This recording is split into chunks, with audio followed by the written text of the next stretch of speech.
With the motto of live to learn, learn to live, this young man buried himself in books day and night, finally graduating from grad school with top honors after escaping that living hell. He bluntly declared to his friend, "I'm done studying. I'm going to live for myself now, no more school." Just as this plan was taking shape, Jack-kun was sent to guide him to his reincarnation. After all, that his entire collection of knowledge and degrees turned out to be nothing more than scrap paper. But he was gifted a second chance in another world as the third son of the Adana family, a magic clan that leads the empire. Looking at his tiny hands, Lee Han was shocked, unable to believe what he was seeing. I still remember everything. Reincarnated into another world as an aristocrat and the third son of a powerful family at that, but his mood immediately shifted to pure joy to the point of tears. I get it now. I'm being rewarded for all the grad school I did in my past life. This is my chance to just relax. He was wrong. The first rule of the Adana family is that the eldest son inherits everything. Except for the eldest, the rest have to decide their own future paths. Fortunately, the family will support whatever Lee Han wants to study, and so Lee Han grew up and started learning swordsmanship. He simply thought swordsmanship was quite convenient and he had nothing else to do. While he was learning, Lee Han's teacher asked him if he wanted to pursue the path of the sword. Without a moment's hesitation, Lee Han replied, "Forget it. All along I'm going to become a mage. That's the most stable path."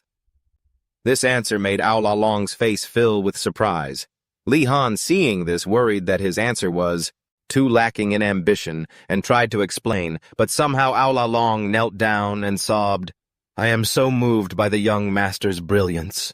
Most noble children are full of delusions, I mean ambition from a young age, but you are already planning a realistic future. For someone who had already finished grad school like Lee Han, of course, he had to be realistic. In this world, from the Knight's Order to the Adventurers Guild and even the royal family, a skilled mage is always welcomed, and this is the place that trains those talented individuals, enrogat, the best magic academy in the empire.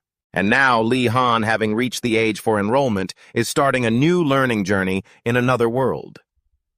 Standing before the academy, Lee Han looked clearly bored. "Let's just endure for a few years." Seeing this, Ao La Long hurriedly encouraged him, "You'll do great, young master. Even the head of the house praised your talent." Lee Han sighed when he heard that. "I don't believe that. He wouldn't even let me practice magic because it was too dangerous for a child. But thanks for your fake encouragement anyway." As a grad student, Lee Han had worked with professors enough times to know exactly what people were thinking. Although Ao La Long wanted to follow the young master, he was forced to stop at the academy gate. From this point on, escorts and servants were not allowed to enter. Lee Han also felt he didn't need all that stuff, so he headed into the academy alone. But only a few steps in, he realized the place was packed, not just with students, but also with retinues of servants following the nobles. "Isn't Enrogat a place where you're supposed to enter by yourself?" Lee Han's head was filled with questions. This place was far different from what he had been told. Just then, a young man standing next to him, trembling all over, muttered, "Everything is wrong." "Ugh, hey!" Lee Han thought the guy was sick, so he asked, "What's wrong? Are you okay?" The young man suddenly gritted his teeth. "I can't sleep without servants. Servants are like my hands and feet. Doing this is like cutting off my limbs, don't you agree?" As he waved his hands around, he thrust his face close to Lee Han's and asked. Lee Han had no idea how to deal with this, so he just nodded to get it over with. Somehow the young noble thought he had found an ally and got even more fired up. He marched straight toward the mages at the academy to protest against accepting students without servants. But what he got was a mind control spell that turned him into a total dimwit, constantly mumbling, I apologize. The mages here are truly ruthless. Lee Han witnessed this and was terrified. How could they use that kind of magic on nobles without a second thought? The rumors must be true, aren't they? That this place is full of monsters, and if you die, you get buried on the mountain behind. Lee Han was still freaked out by the rumors he'd heard when the academy gates suddenly swung open. Blinding light burst forth along with a voice, "Welcome to Enrogat, you stubborn fools." Before this overwhelming magical pressure, everyone froze in place. This was the power of the headmaster of Enrogat Academy. "I swear I told you all to come in here alone. But that's fine. Even if you don't want to follow the rules, I will make you follow them." As soon as he finished speaking, all the luggage and the noble's servants were sucked into the air and disappeared without a trace. Despite the pathetic wailing, the headmaster continued, "Why are you just standing there like idiots? Move. Get inside. Inside. Inside." Such a terrifying voice coming from a blue skull floating in midair. I don't know if this is a magic academy or the lair of a dark mage. The massive gates of the academy then slowly slammed shut, cutting them off completely from the outside world. That was Li Han's first day at Enrollment, the top magic academy in the empire, and he had a bad feeling about this. Inside the academy, the pampered boys and girls still couldn't get used to having to do things for themselves, so they were constantly whining. Li Han, who was blending into the crowd at the moment, suddenly heard a female voice from behind. "You're Li Han of the Wadana family, right? I'm Ioner Meekin. Like the Wadana family, the Meekin family is also a lineage of mages Li Han." I greeted him with a proper aristocratic etiquette and asked why Ioner wanted to see me. But it turned out the one who really wanted to meet me was an imperial prince, which makes sense Enrogat. It's an ideal place for networking and learning, and everyone's already scrambling to make friends on the very first day. Standing in front of the prince, Li Han hesitated. Calling him Your Highness felt a bit excessive, considering the king has over 100 children. Even within the royal family, people only care about the eldest child, and the king pays no attention to the others, which makes things even harder for them. Living among the scions of great noble houses, these royals are often considered lower ranking than even Ioner's Macon family, which made me wonder why she was being so friendly with him. Other nobles had the same thought, whispering among themselves about why she was bothering to help a nobody prince. But then again, being friends is better than being enemies, so I shook Ioner's hand. Besides, making friends is never a bad thing, right? Ioner beamed, saying, "Really, thank you. I'm so glad you agreed. You're the first person who's actually done that." Hearing that made my skin crawl. I felt like I'd just been swindled. This is Ganando, the 97th prince. Though rumors say he might actually be the 101st, he insists on being the 97th because he refuses to be ranked past 100. This prince, he really is just a child getting all riled up over a little teasing. Not just a child, but an idiot, too. He got all full of himself just because I gave him a tiny bit of praise. As we were talking, Ganando looked toward the crowd in the distance, laughing about how they rejected his offer just to go talk to Adinas. I looked over at her, too. She's the 44th princess, or somewhere around there. She definitely has that noble air you'd expect from royalty, so it's no wonder everyone's flocking to her. Unlike some people, but Ganando still thought I was on his side, so he kept pushing. "You should handle her for me. You're tall and look strong," he said. Obviously, I wasn't stupid enough to listen to him. Ganando people of high standing don't just bully others. I said, but he didn't get it and kept making excuses. I didn't say bully, I said punish. Before he could finish, I cut him off. "We're not doing that either. Think about it."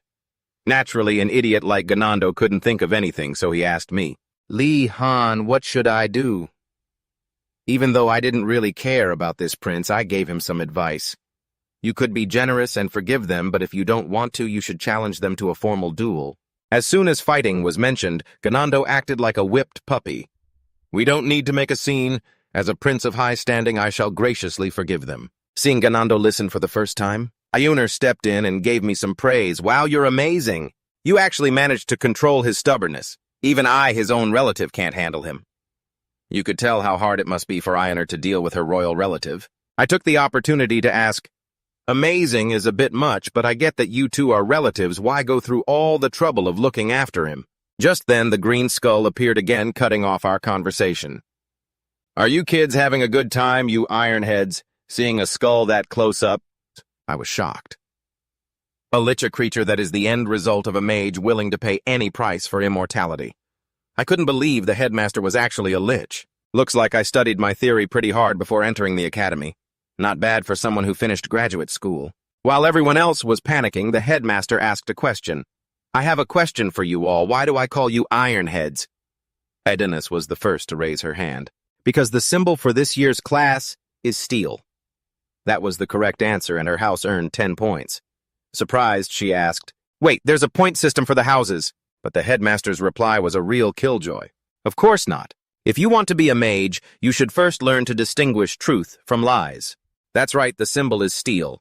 Steel is a material that changes based on how it's forged. It's precious, versatile, the perfect material. For a bunch of new students, that flowery speech made everyone gasp in awe. They all felt motivated. But what the hell? It was just another one of the headmaster's pranks. We got fooled again. The reason your symbol is steel is because your heads are completely empty. Honestly, I'm speechless with this headmaster. While everyone else was frozen, I was just looking around. No matter how much he mocked us, nobody could say a word, probably because moving in a place so saturated with energy is unimaginably difficult for a mage. But now it feels easier. Maybe I'm just getting used to it. Or maybe it's thanks to the headmaster. My reaction caught his attention, and after scaring the students, the headmaster finally ended his game.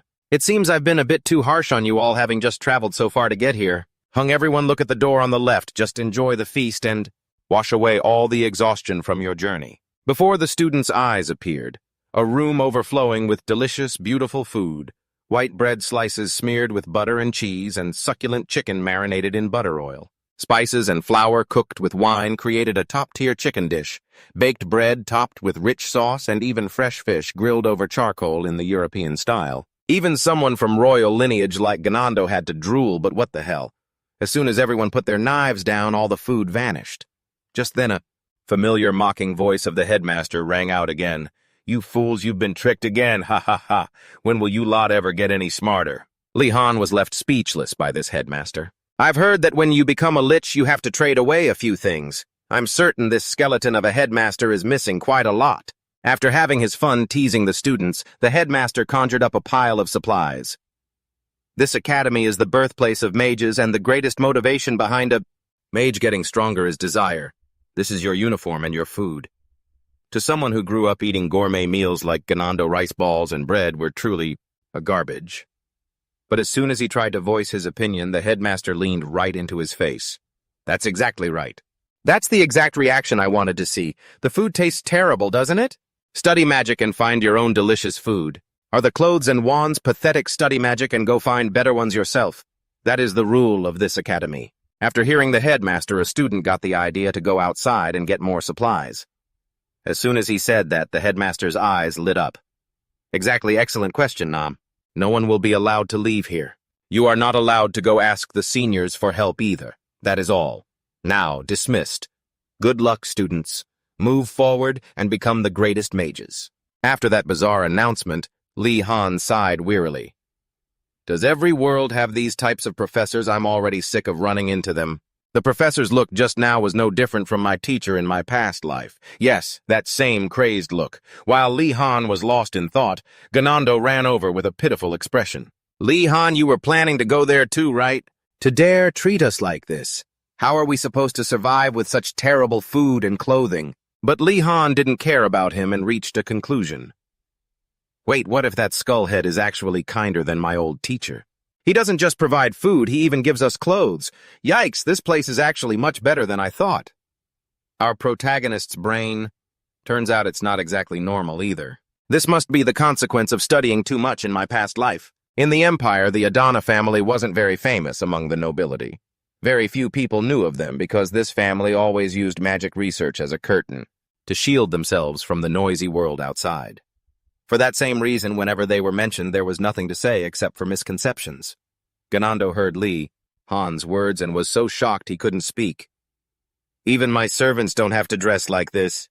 What kind of life have you been living anyway?" Feeling pity for Li Han, Ganando teared up and patted his shoulder in comfort. "When you get a chance, come visit my house." Li Han didn't understand anything but just nodded in agreement. These people are truly beyond words. Afterward, the two of them left together. You could say they had become friends. Enroga accepts anyone who seeks to learn. Background doesn't matter as long as you have talent. However, to avoid unnecessary conflict among these difficult, moody teenagers, the dorms were divided into 4 areas corresponding to the students' backgrounds. The Tower of the Azure Dragon, heroic and noble, only the high descendants of the Azure Dragon can enter. That's right, only those with dragon blood flowing in their veins are allowed in. The Tower of the Eternal Fire. Phoenix. Only those who have dedicated everything to the sacred flame can enter. A sacred and pure place reserved only for clerics and apostles. The Tower of the White Tiger's Thunder. Only those who carry the fury to sweep away everything can enter. This is the tower where generations of knights have resided. They are ready to walk both paths. As knights and mages, the Tower of the Black Tortoise the seer. The tower that only those with infinite patience can enter. This place has all sorts of people, commoners, servants, actors, beggars, merchants, and even low-level nobles. Compared to other houses, members of this family are often discriminated against because of their low status. This is most clearly shown in the new students, but there is an exception to every rule.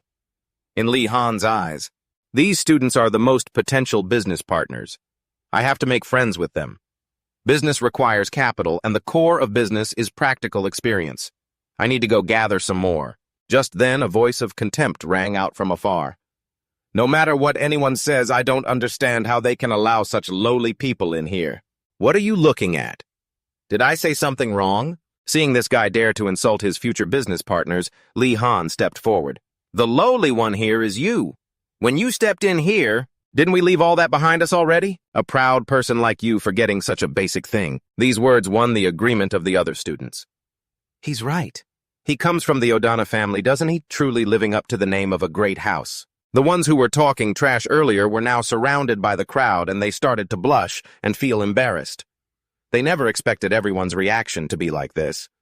And as for Lee Han, he was extremely happy with this result. Great. The atmosphere around here is much better now. Now I just need to go over and say hello, and that's it. But before he could even get close, everyone panicked and tried to run away. Odana, don't be stupid. Don't look at them, and definitely don't get close. His family is dangerous. I heard their head is an actual dragon. No, I heard they're descendants of ancient spirits. Lee Han was left standing there, completely stunned. He didn't understand why everyone was reacting like that. He turned to ask Eoner, who was standing right next to him. Hey, Eoner, do I look that scary? Eoner calmly replied, No, not at all. You just look like a true aristocrat to me. Up until that point, Lee Han still had no idea just how famous his family really was. Just then, Ganando came running over from afar. Lee Han Eoner, why did you leave the prince here? All by myself. On the way, Lee Han continued the earlier conversation with Eoner.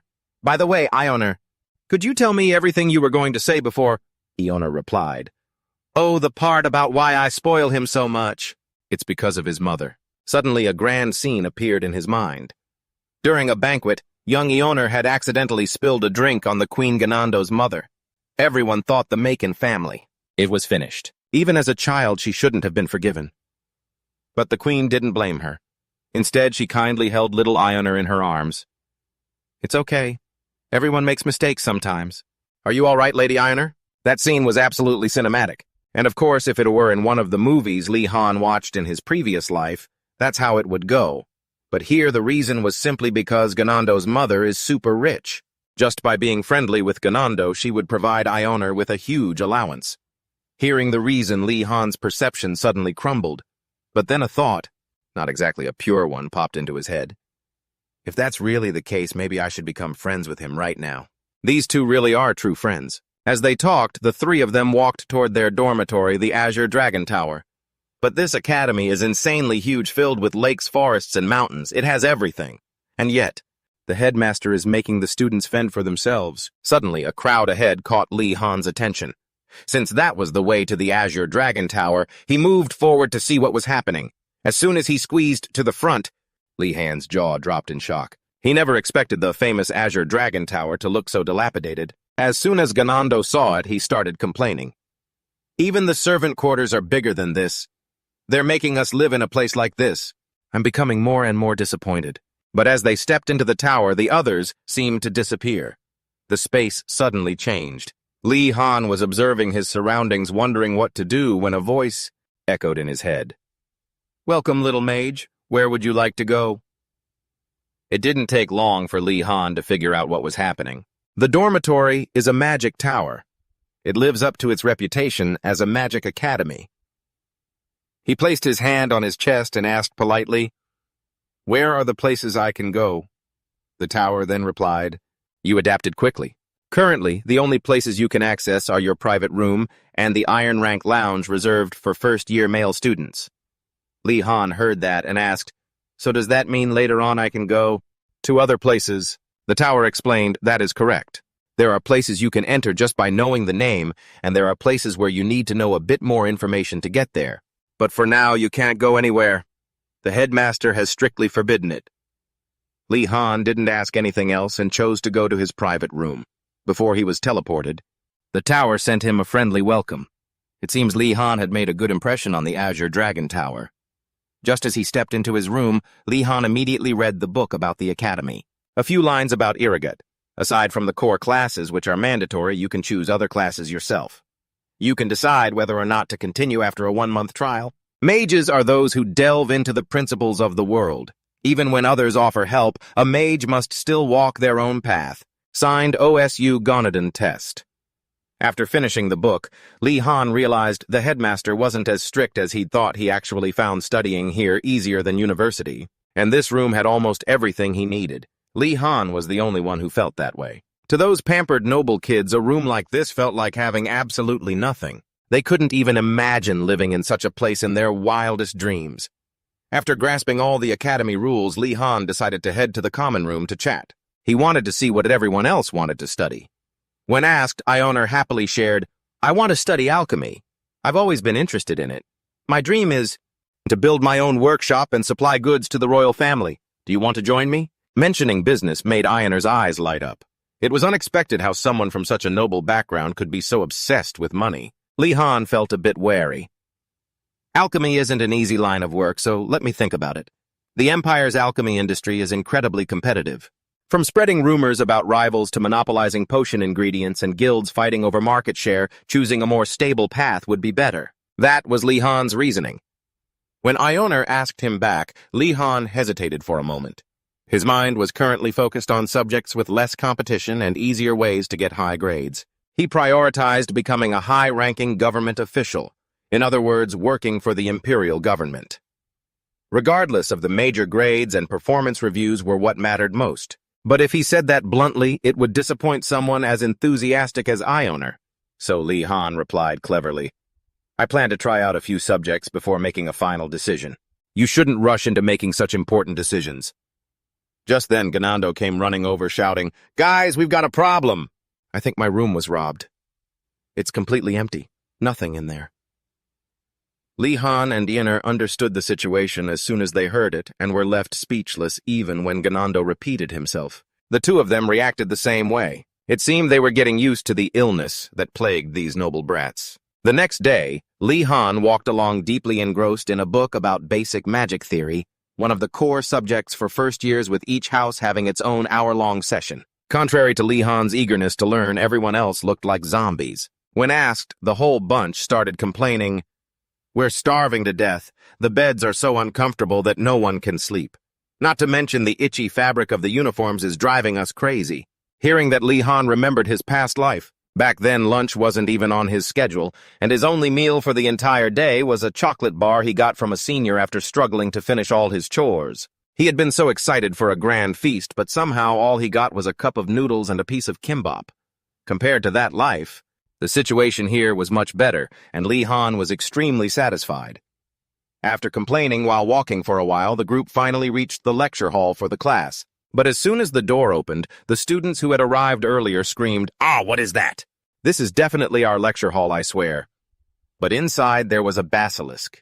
Even though the Lady Basilisk politely introduced herself as an academy professor, the noble kids only had questions in their heads. Basilisks were brutal, dangerous monsters to the nobility, even with all the protection they were given. Yet there was a well-dressed basilisk standing in their lecture hall. After calming down, the students took their seats, and the professor began her introduction. "It's a pleasure to meet you all. My name is Garcia Kim. I am a half-basilisk. I understand why you're scared, but don't worry, I don't eat people." Saying that, she licked her lips, her face turning terrifying. "Unless I'm really hungry." As soon as she finished, the students were scared out of their wits. Ganando even fainted, foaming at the mouth. In this academy, I don't know if anyone is actually normal. After the introduction, Professor Garcia began her lecture. I think I regret joking like that. Anyway, let's get started, shall we? Most students here have never used magic. That's because magic is extremely dangerous and therefore only adults are allowed to use it. But you all are seeds who have become mages, having reached the iron rank.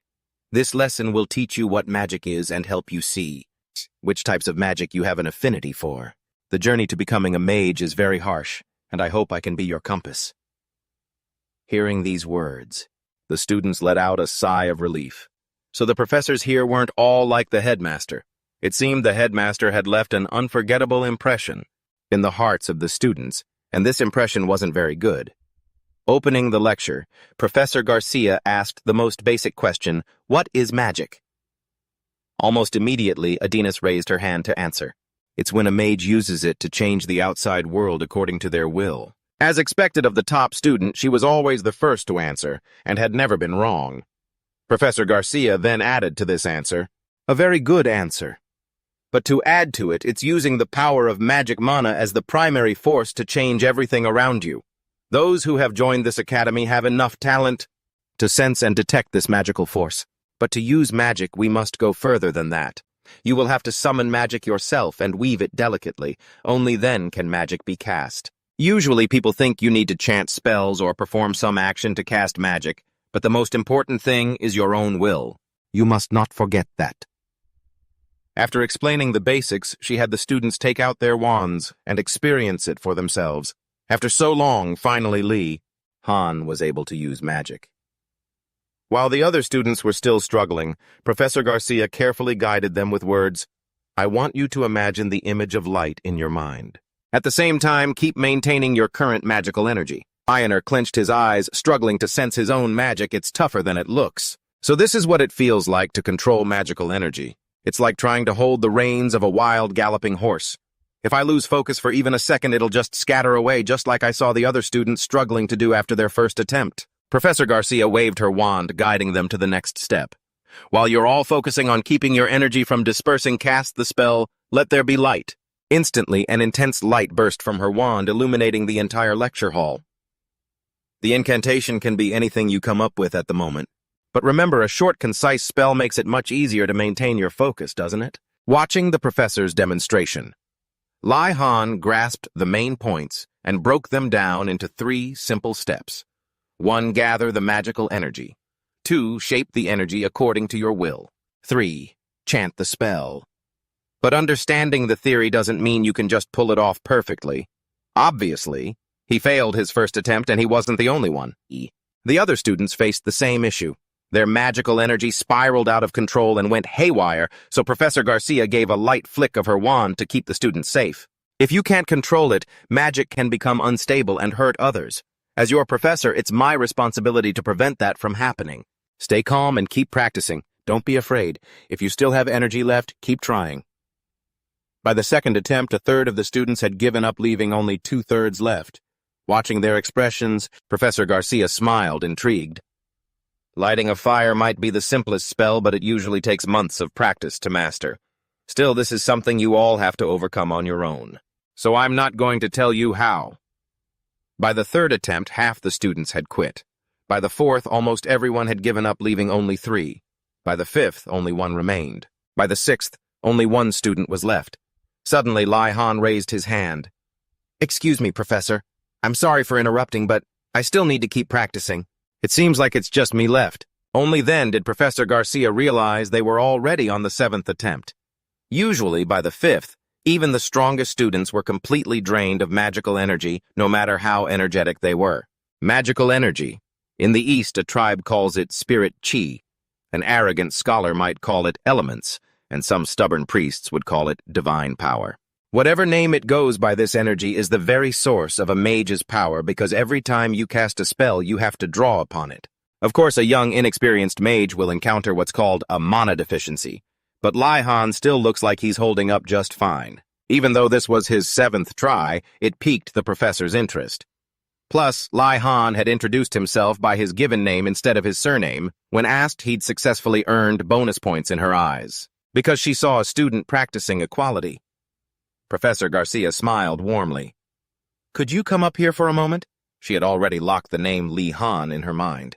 She then told Li Han to place his hand on hers so she could feel the magical energy within him.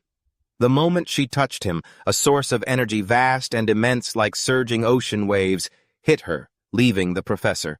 Garcia momentarily lost herself in it. Only when Li Han spoke did she snap back to reality.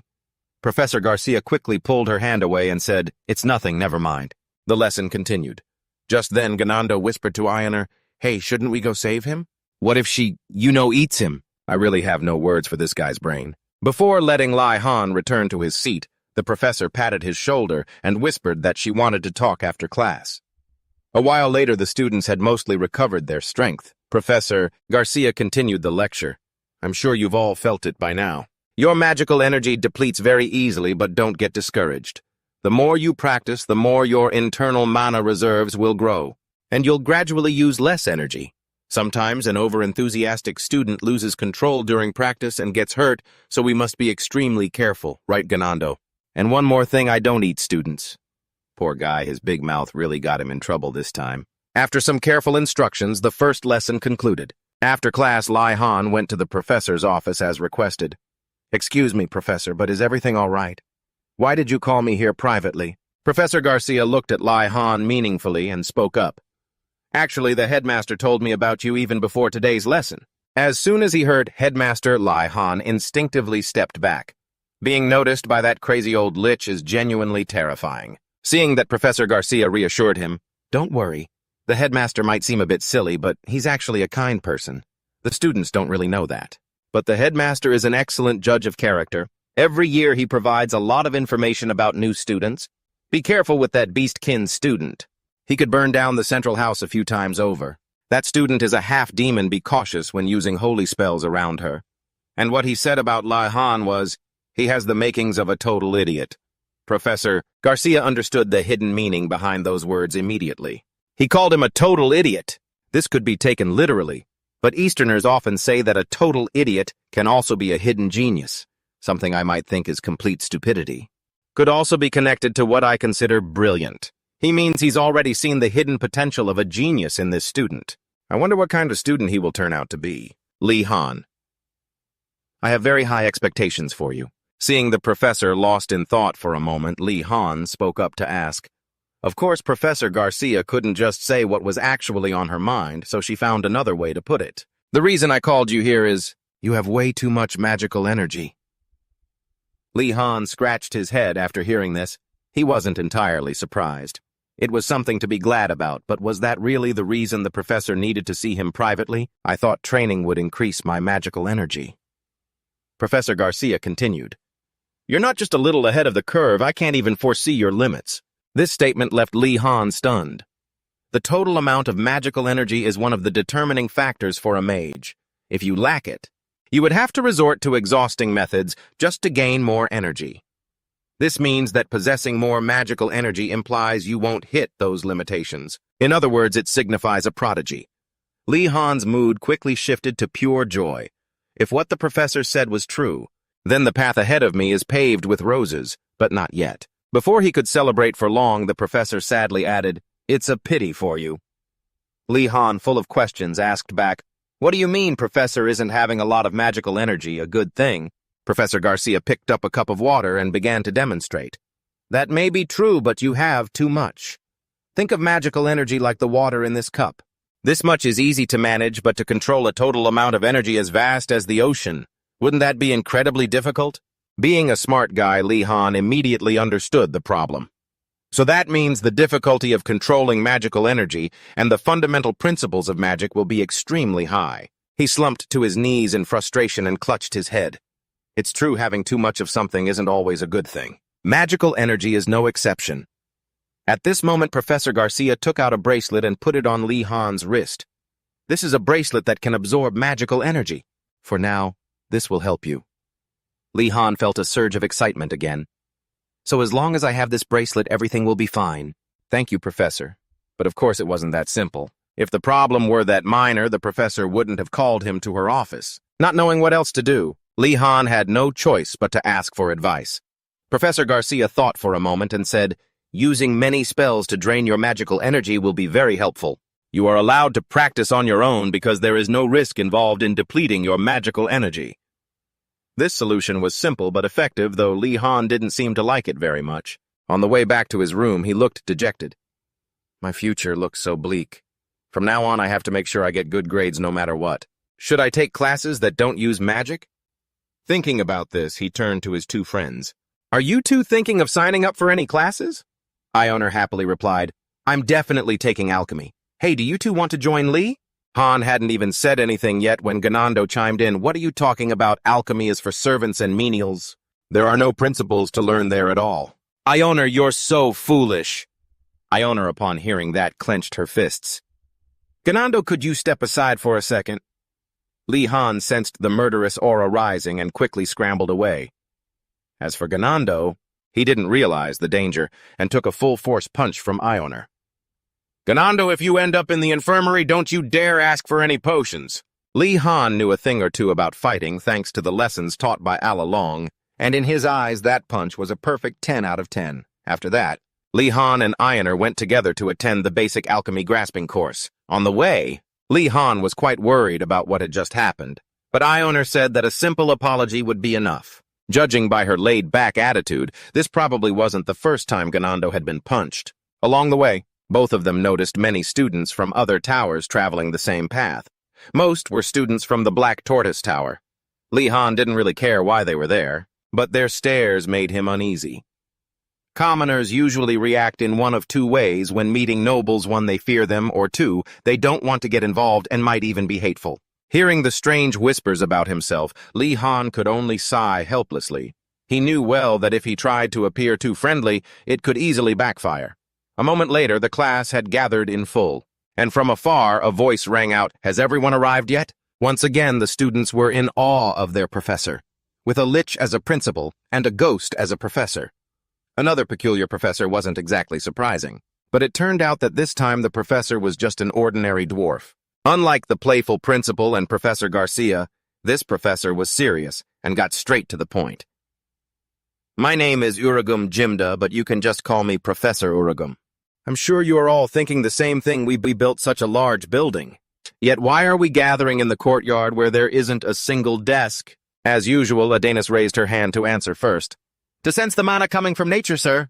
Understanding the powers beneficial to an alchemist that exist in nature, but this time her answer was wrong. On the other side, when asked by Ioner what he thought about this question, Li Han just threw out a random answer. Could it really be for the sake of gathering ingredients? I never expected that answer to be correct, and even Professor Uragun praised him. You're a sharp one. I mean, a quite intelligent student. Adanas, hearing that, turned her gaze toward him. Suddenly being the center of attention made Li Han a bit nervous. Let's drop the guesswork, and by the way, don't feel like you have to compete with me over this. Afterward, Professor Uragun began the lecture. The real reason we need to focus out here is so I can teach you the most important condition in alchemy. Alchemy. I'm sure you're all thinking it requires someone to be exceptionally brilliant and to control magic with perfect precision, but that is far from reality. The most important ability for an alchemist is gathering ingredients. Ioner, who was carefully taking notes, froze in absolute shock. What the professor just said was the complete opposite of what she had previously thought. Just then, Adenis raised her hand. Professor, can't we just grow the ingredients ourselves or ask someone else for them? So gathering ingredients should only be a minor skill, right? The other students started whispering, the princess is right. Why do we have to hunt for ingredients ourselves? This is a bit strange. This made Professor Uragun furious. You stubborn brat. You don't know anything about the real world. You can't even grow 10% of the ingredients you need yourself. Besides, the stuff you buy is practically useless.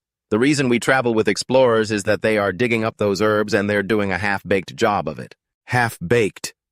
Realizing he was overreacting, Professor Uragun quickly lowered his voice. An alchemist must know how to gather their own ingredients. If you can't gather your own ingredients, you will never become a great alchemist. That's enough explanation for now. Let's get to the practical work. Everyone go and bring those materials back to me. Each student was then given a picture of the herb they needed to find. Enrogat, with all his reputation and those nasty rumors. There's a rumor that someone died while studying magic. Magic is obviously dangerous and accidents can happen, but this is pure lack of preparation. Why would they bring students to a place like this? That's what Li Han thought as he looked at the forest behind him. He figured it would be dangerous with only 2 people. Ioner agreed, wondering if anyone else from the tower could join them. Li Han immediately thought of Princess Adenis, who stood out in other subjects, but it seemed Ioner didn't like the princess because she was incredibly difficult. Li Han thought it was just about finding herbs, so it wouldn't be a big deal, but it was too late for the 2 of them. Adenis had already formed her own group, and Li Han noticed someone from the Black Turtle Tower in that group, someone who had avoided him earlier. Li Han was so jealous he could cry. Seeing that, Ioner explained, well, Her Highness was famous even before she enrolled. She's famous even among the royals for her notable intelligence and talent. She has that star quality that the public adores. And because of that, people keep an eye on her at all times. On the contrary, no one cares about Ganando. It's truly sad. After a while, all the students had found their groups, leaving only a few students from the Black Turtle Tower. Li Han carefully considered what to do. It would be too dangerous for just a two-person team. They needed someone who could support the team's weaknesses. Just then, he noticed a girl, Nulia, from the Black Turtle Tower. She was a night walker. Yes, a member of the Night Patrol, a scouting force in the north. The Night Patrol is a group of skilled hunters and scouts who operate in the north and know the mountain terrain like the back of their hand. When she saw the picture Professor Uragun gave her, even though she hadn't heard of this herb before, she was extremely confident. This mountain was her playground. It wouldn't take long to find the herb in the picture. This was the moment for her to show her skills and surpass the other students. Just as Nulia was about to head out, Li Han and Ioner spoke up from behind. Ahem. Hello, I'm Ioner of House Meekin, and I'm Li Han. It's nice to meet you. Nulia recognized Ioner as a noble immediately, and Li Han was standing right next to her.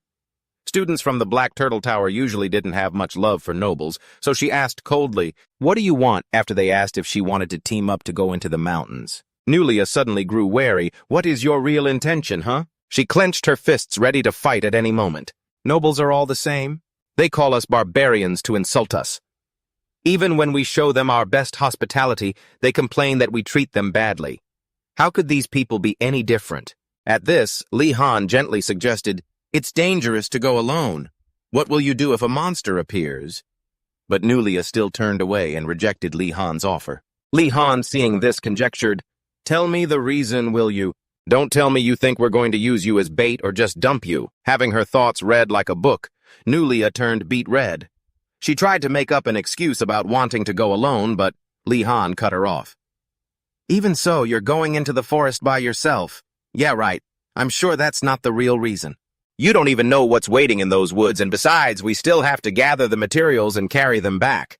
I'm pretty sure you wouldn't be foolish enough to think you can handle that all on your own, right?" The more he spoke, the more embarrassed Nulia felt. To stop Li Han's relentless teasing, she had to agree to join the group.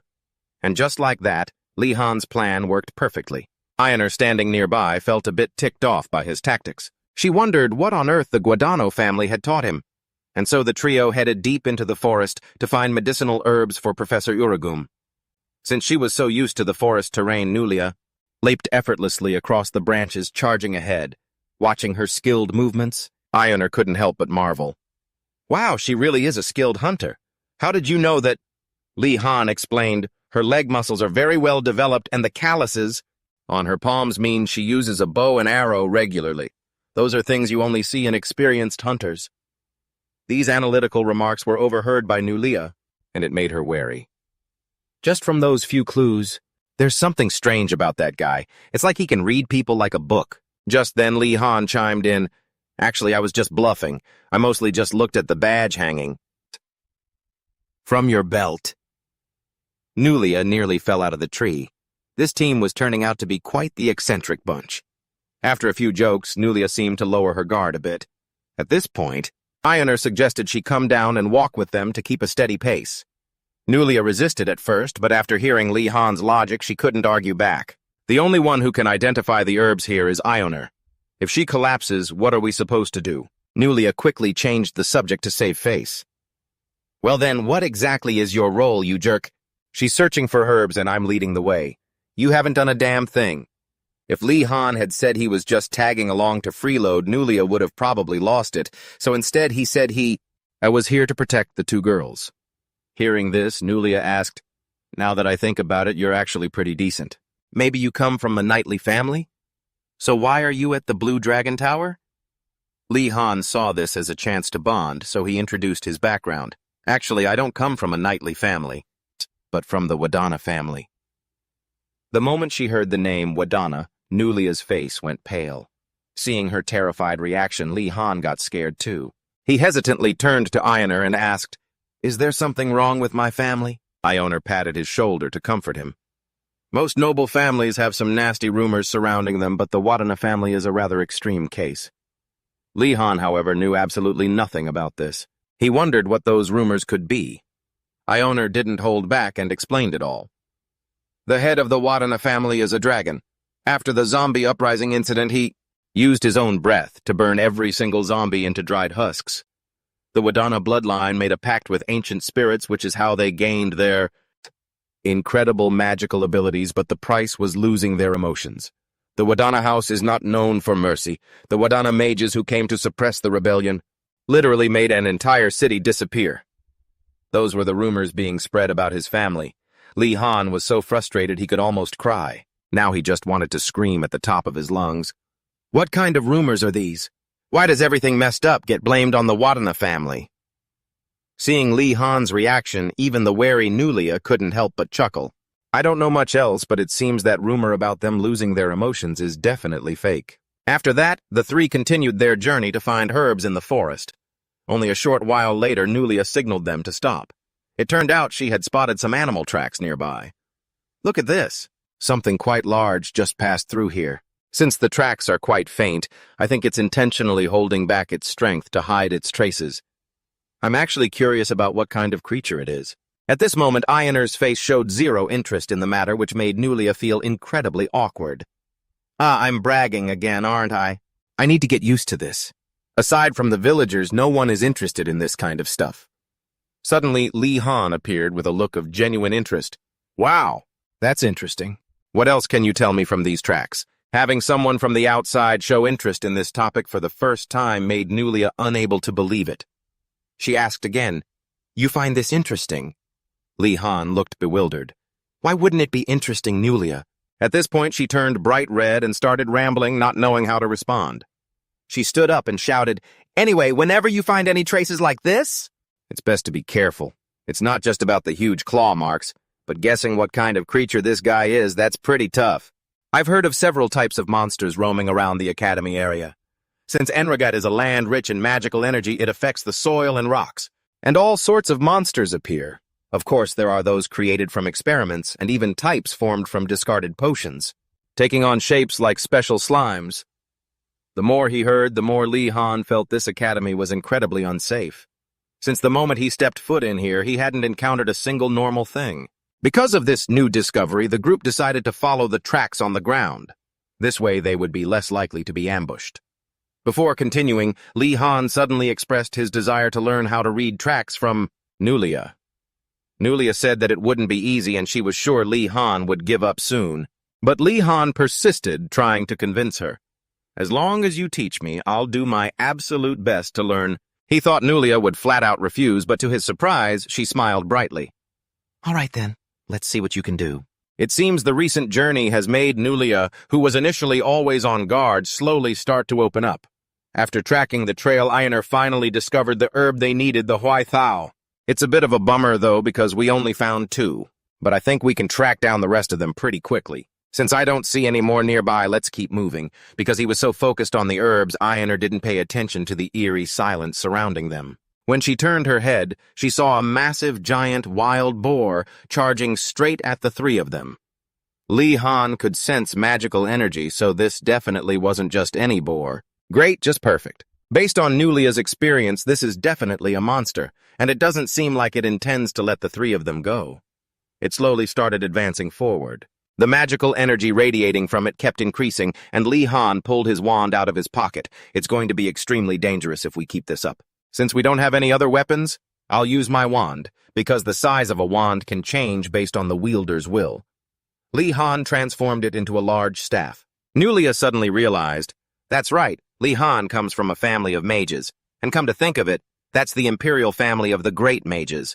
The Wadana family. He must have learned a few spells before entering the academy, right? But when asked if he was confident, Li Han didn't seem too sure. Seeing this, Nulia cautiously warned him, if you fail, grab that redhead and run. I'll distract it and lead it somewhere else. The atmosphere suddenly became incredibly touching as the 3 of them just stared at each other and blushed honestly. Those 3 are just speechless. At this moment, the monster, feeling ignored, angrily lunged toward Li Han. Nulia was stressed and sweating bullets, intently watching Li Han, wondering exactly what he planned to use. What kind of magic is he going to use to defeat that wild boar? But contrary to her expectations, Li Han had absolutely no idea how to use magic. He gripped the wand tightly, remembering what he was taught at age 10. A sword may be the king of all weapons, but you must not rely on it. You need to learn how to use other weapons to prepare for every possible situation. Only those who truly understand this process can channel mana into their weapons. That's called the aura state. That was what all along had imparted to Li Han during his swordsmanship training. Although it was said that way only a small number of chosen individuals could ever reach this aura state. All along didn't tell him that for fear of discouraging his young master. As for Li Han, his goal was to become a mage and work in an office, so he didn't really see the necessity of working so hard just for an aura. But because he misunderstood his intentions, all along had put him through an incredibly brutal, devilish training regime. Now, what he learned back then would finally be put to use. Despite the monster charging furiously at him, Li Han stood his ground, his eyes sharp and locked on the target. Once it was close enough, he gripped his staff tight and thrust it straight into the monster's mouth. The monster, not expecting this, fell to the ground in pain and kicked the bucket right there. Could this be the legendary physical-type Mage? Witnessing this unbelievable sight, Nulia screamed out, "You just stabbed it with a wand!" What about the magic? The enro wand is extremely sturdy. It can even be used as a club. Even so, using it to take down a wild boar monster is definitely not an easy feat. The only reason this was possible was because Li Han used mana subconsciously. Although still far from the true aura state, he had started to adapt so he could fend for himself. After checking carefully, Nulia confirmed the monster was down and took the wand back to return it to Li Han. Only then did Ioner dare to breathe a sigh of relief. Does the curriculum really have to be this harsh? It's unbelievable that they would throw a first-year student into a place like this. But before she could finish complaining, the roar of another monster echoed from afar. Even someone who loved alchemy as much as Ioner wanted to give up, but thankfully Nulia encouraged them, so the group continued their journey. The three of them followed the noise to a cliff edge, and below was a monster.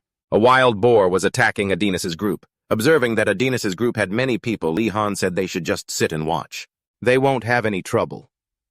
Just like Li Han earlier, a boy in that group also enlarged his wand and stood up to face the monster. Just by looking, Ioner recognized him as Asun from the Dankin family. Dankin is a family famous for their excellence and ability to work with extreme precision. The Wadana family has served the emperor as advisors for generations, while the Dankin family has served as magistrates and financial officials. Even though he said they would just watch, Li Han still carefully observed the situation in case things took a turn. If this is a Dankan, he might be a reliable guy. Looking at his stance, it seems he has learned swordsmanship. On the other side, Asan adjusted his glasses, acted cool and aggressively declared, "I can predict 100% of your movements, you pig. You will never escape my calculations." Right after that, he moved lightning fast to the side of the monster and swung his staff hard, but the level of damage was inversely proportional to how big he talked.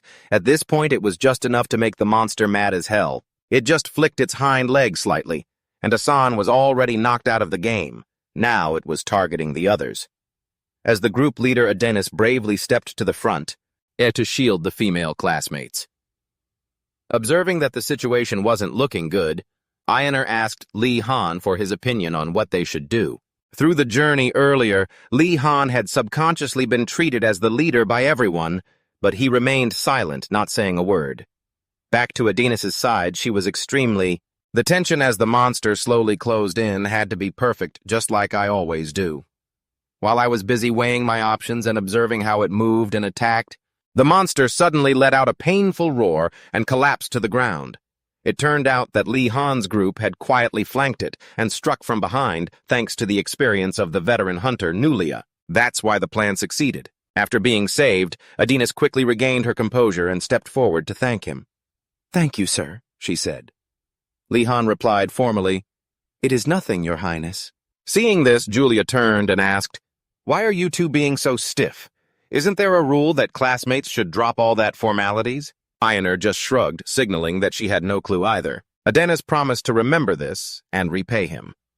Without a moment's hesitation, Li Han asked for one thing right then and there. Adenis was incredibly tense, not knowing what Li Han would ask of a princess, but his request was strangely simple. "Actually, could you please suggest a subject that's easy to get an A in?"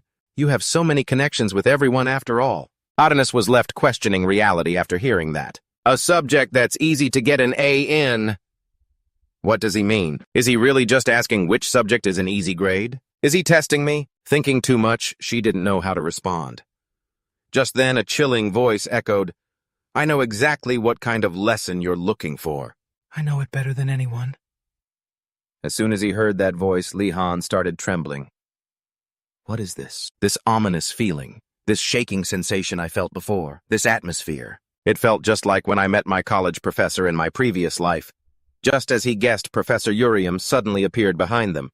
Adonis, it's alchemy.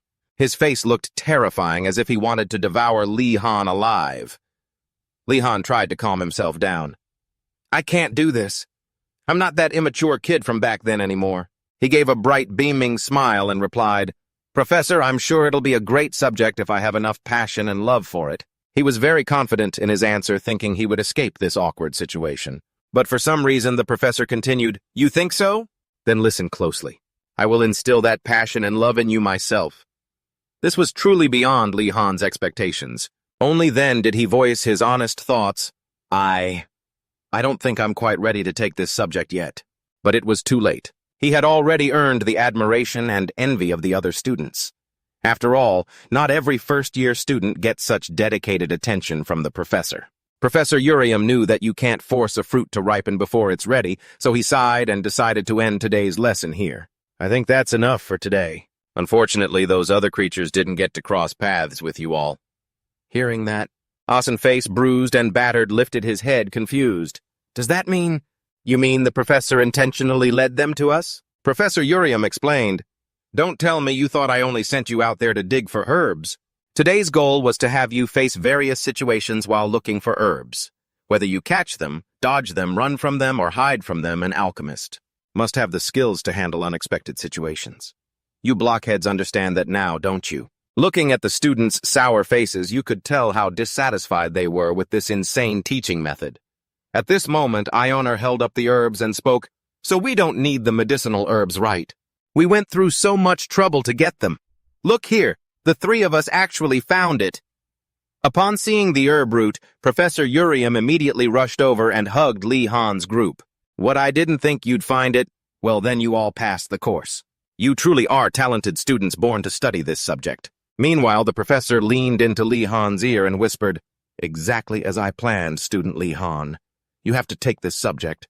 For a fleeting moment, a chill ran down Li-Han's spine. Based on his experience in his past life, he knew he was doomed. But now he could only smile through the tears. He finally accepted the cruel reality. I will do my absolute best. Alchemy is my dream subject. Oh, the vacant stare and the foolish grin. It seems Professor Urium has a very good impression of this student. This kid seems very mature. Kids this age are usually very rebellious, but not this one. So Li-Han, because you defeated that wild boar and managed to collect 10 herbs, I'm going to grant you a special privilege. I have a cabin in the woods and you're allowed. You have the right to come there whenever you want throughout this school year. The moment he heard that, Li-Han looked a bit annoyed. Is Professor Urium trying to get him to do some unpaid labor? Seeing the judgmental look on his face, Professor Urium hurried to explain. Let me clarify. You students must be craving some snacks, right? Life here has already become quite chaotic. And it only took a week for everything to turn into a complete mess. Thinking back, Li-Han had to admit that was true. Who could put up with such a limited menu? Everyone in his tower comes from royal backgrounds. Professor Urium continued, My cabin is stocked with fresh ingredients, not to mention the vegetables I personally picked myself. Damn. This is basically an all-you-can-eat buffet. Just imagining it made Li-Han's eyes light up. Alchemy is truly the best professor. Even he was speechless at this teacher-student duo. But unlike Li-Han, the other students were extremely annoyed with this class. What a crazy professor, he just let a wild boar loose and expected us to deal with it. I'm never taking this class again. I seriously thought I was a goner. Ignoring the chatter, Li-Han turned and walked away. He was just about to complain about how weird this school was, but honestly, nothing surprises him anymore. His priority right now is ensuring his food rations. Afterward, the three of them, Li-Han, Ioner, and Nuelia, struggled to drag the giant wild boar to Professor Urium's cabin. Looking at this massive beast, Li-Han felt a bit hesitant. He had learned how to process game for food from Iola Long, but doing it all by himself was going to be a lot of work. Just then, Ioner, looking pale, rolled up her sleeves and stepped forward. "Li Han, let me help you." Li Han saw she wasn't doing too well, so he checked on her. Despite being visibly terrified, she tried to stay strong. "Of course I'm fine, but could you spare me a bit of the meat?" Watching their two noble friends get ready to butcher the boar, Nualia was shocked and excited. "Are you guys seriously planning to butcher it? You're both nobles. You don't even know how to do it." At this, Li Han and Ioner asked back very seriously, "Nualia, do you have a problem with free meat?" That question was a critical hit, wasn't it? After eating the rations the headmaster keeps giving out, how could they possibly put up with it anymore? Right now, meat is worth more than gold. Finally, Nualia decided to join in. "Fine, let me show you the skills of a hunter." Nualia was actually really good at this. While Ioner was quite used to handling materials, Li Han was pretty sure that with these two friends things would go smoothly. Professor Urium didn't help directly, but he did bring over some tools for the butchering.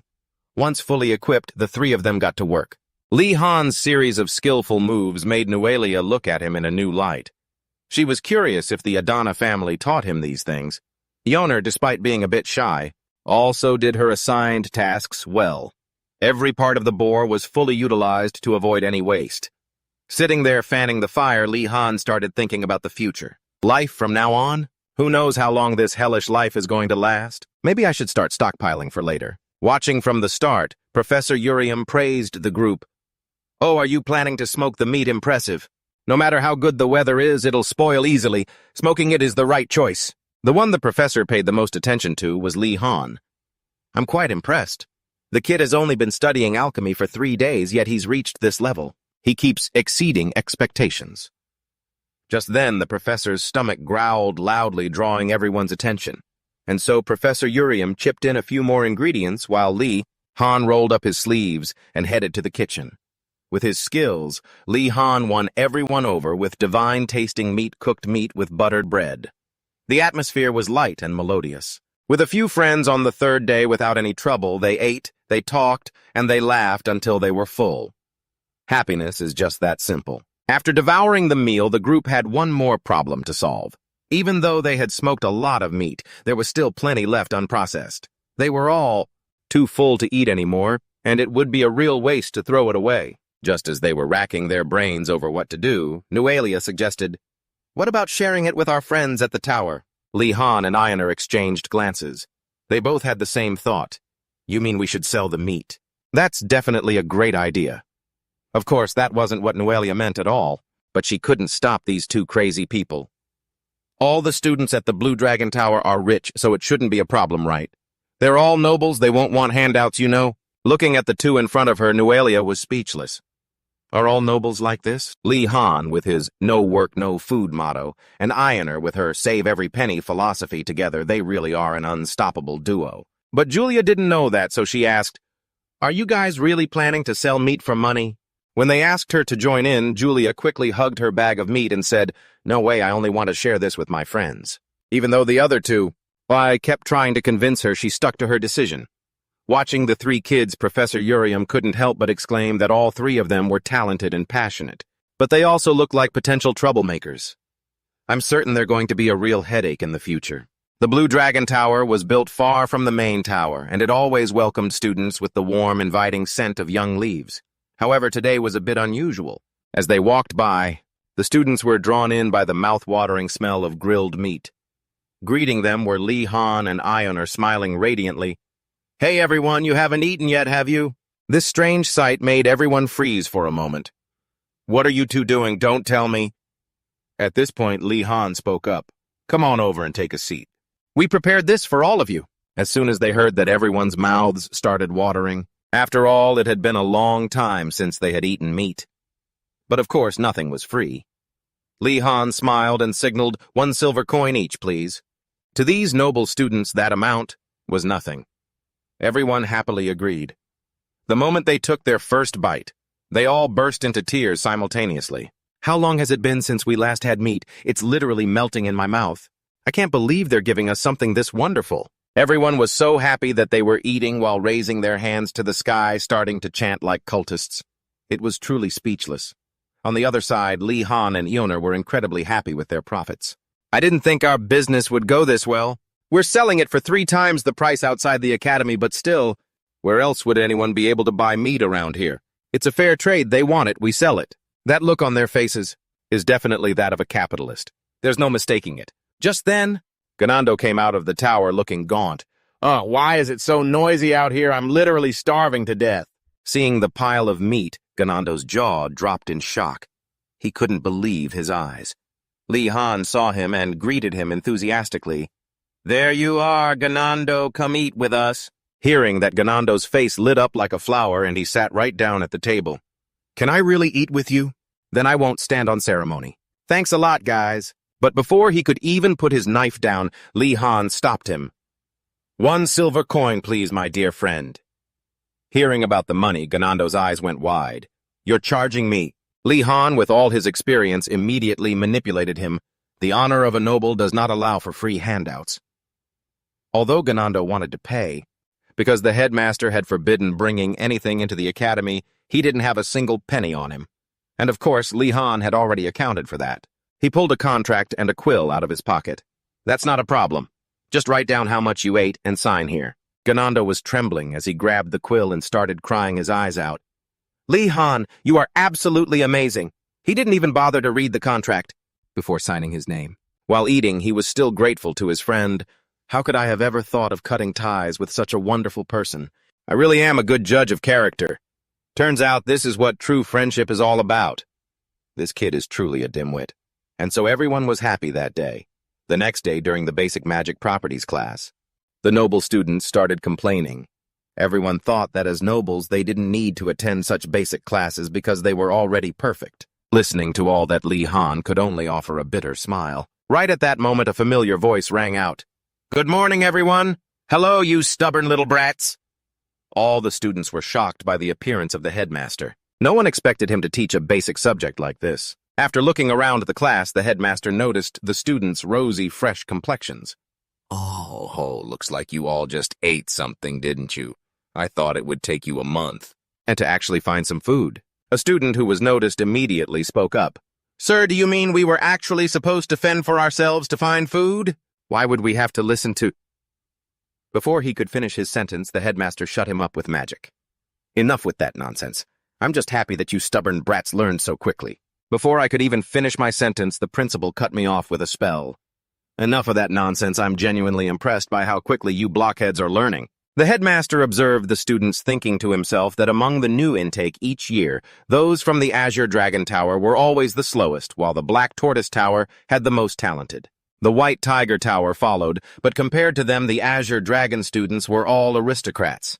They had never faced a hardship in their lives, so they always struggled to adapt. They were the slowest, yet they had made it this far, which was impressive, and clearly this kid was the center of attention. I knew this kid was special the moment I first met him. I can't believe someone could be this free-spirited coming from such a rigid family. The headmaster believed that a free, unburdened mind was the core of any true mage, which was exactly why he pushed his students to their absolute limits. He also enjoyed the process. But just as he was deep in thought, a student asked, "Excuse me, headmaster, could you tell us what the most important thing is?" In this class." The headmaster didn't answer immediately. Instead, he retorted, "Interesting question. Well, what do you think it is?" The student looked at his peers and replied that he wasn't sure. The headmaster then answered, "It's this: when you graduate from here and go cause trouble outside the academy, that bastard of an emperor is going to blame me for it." This answer left everyone wide-eyed in shock, but he wasn't done yet. The headmaster continued irritably, "Do you have any idea how much trouble your predecessors caused? This lesson will be my excuse so that when an envoy comes to complain about your predecessors becoming human garbage, I won't get punished for it anymore." Got it, blockheads. Trying to scare the student wasn't enough. The headmaster raised his voice even more. "Mages are volatile people. Don't you dare argue that you aren't one of them, because doing that just makes me even more annoyed. Open your books and read the first page now." What the hell?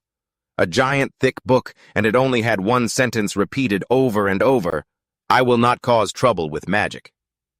Throughout the entire lesson, the students were forced to write that sentence over and over again. This is a total nightmare. Does this method actually work? After being tortured for a long time, the headmaster finally let the class go. I hope today's lecture will solidify your kind hearts. Also, I need 2 volunteers for the next lecture. Hearing that, everyone looked away.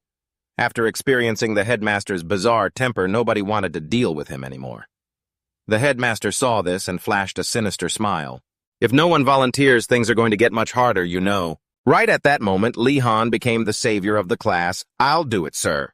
He thought that if he volunteered, he might get some kind of reward. But what the hell, the headmaster shoved his face right up to his, "Oh, you're quite the attention seeker, aren't you, Lee Han?" Even though Lee Han was a little spooked, he kept smiling. "I just thought it would be an honor to assist a professor I respect so much." Of course, those boot-licking words didn't work on the headmaster. I've heard those empty words 1,000 times before. But fine opportunities only come to those ready to stand up and seize them. From his words, it was clear the headmaster knew exactly what Lee Han's motive was in volunteering. When the headmaster turned away, Ganando, pale-faced, tugged on Lee Han's sleeve. "Are you crazy?" "Who knows? What that crazy headmaster might make you do." Just then, another classmate patted Ganando on the shoulder. "Don't stop him, Ganando. He's not crazy. He's sacrificing himself for us." Hearing that, Ganando started shaking uncontrollably, his mind locked in a fierce psychological struggle. "If that's the case, shouldn't I sacrifice myself for my friends too? Just move your legs, move." But just as he was about to speak up, Asan was one step faster. "I would also like to volunteer." The headmaster turned toward Asan. "You're that stubborn kid from the Danka family, right? Your family is always so good at handling paperwork, aren't they?" This action caught Lee Han's attention. He thought Asan was also aiming for a reward like him. But Asan looked at him and said, "I'm just returning the favor for helping me earlier."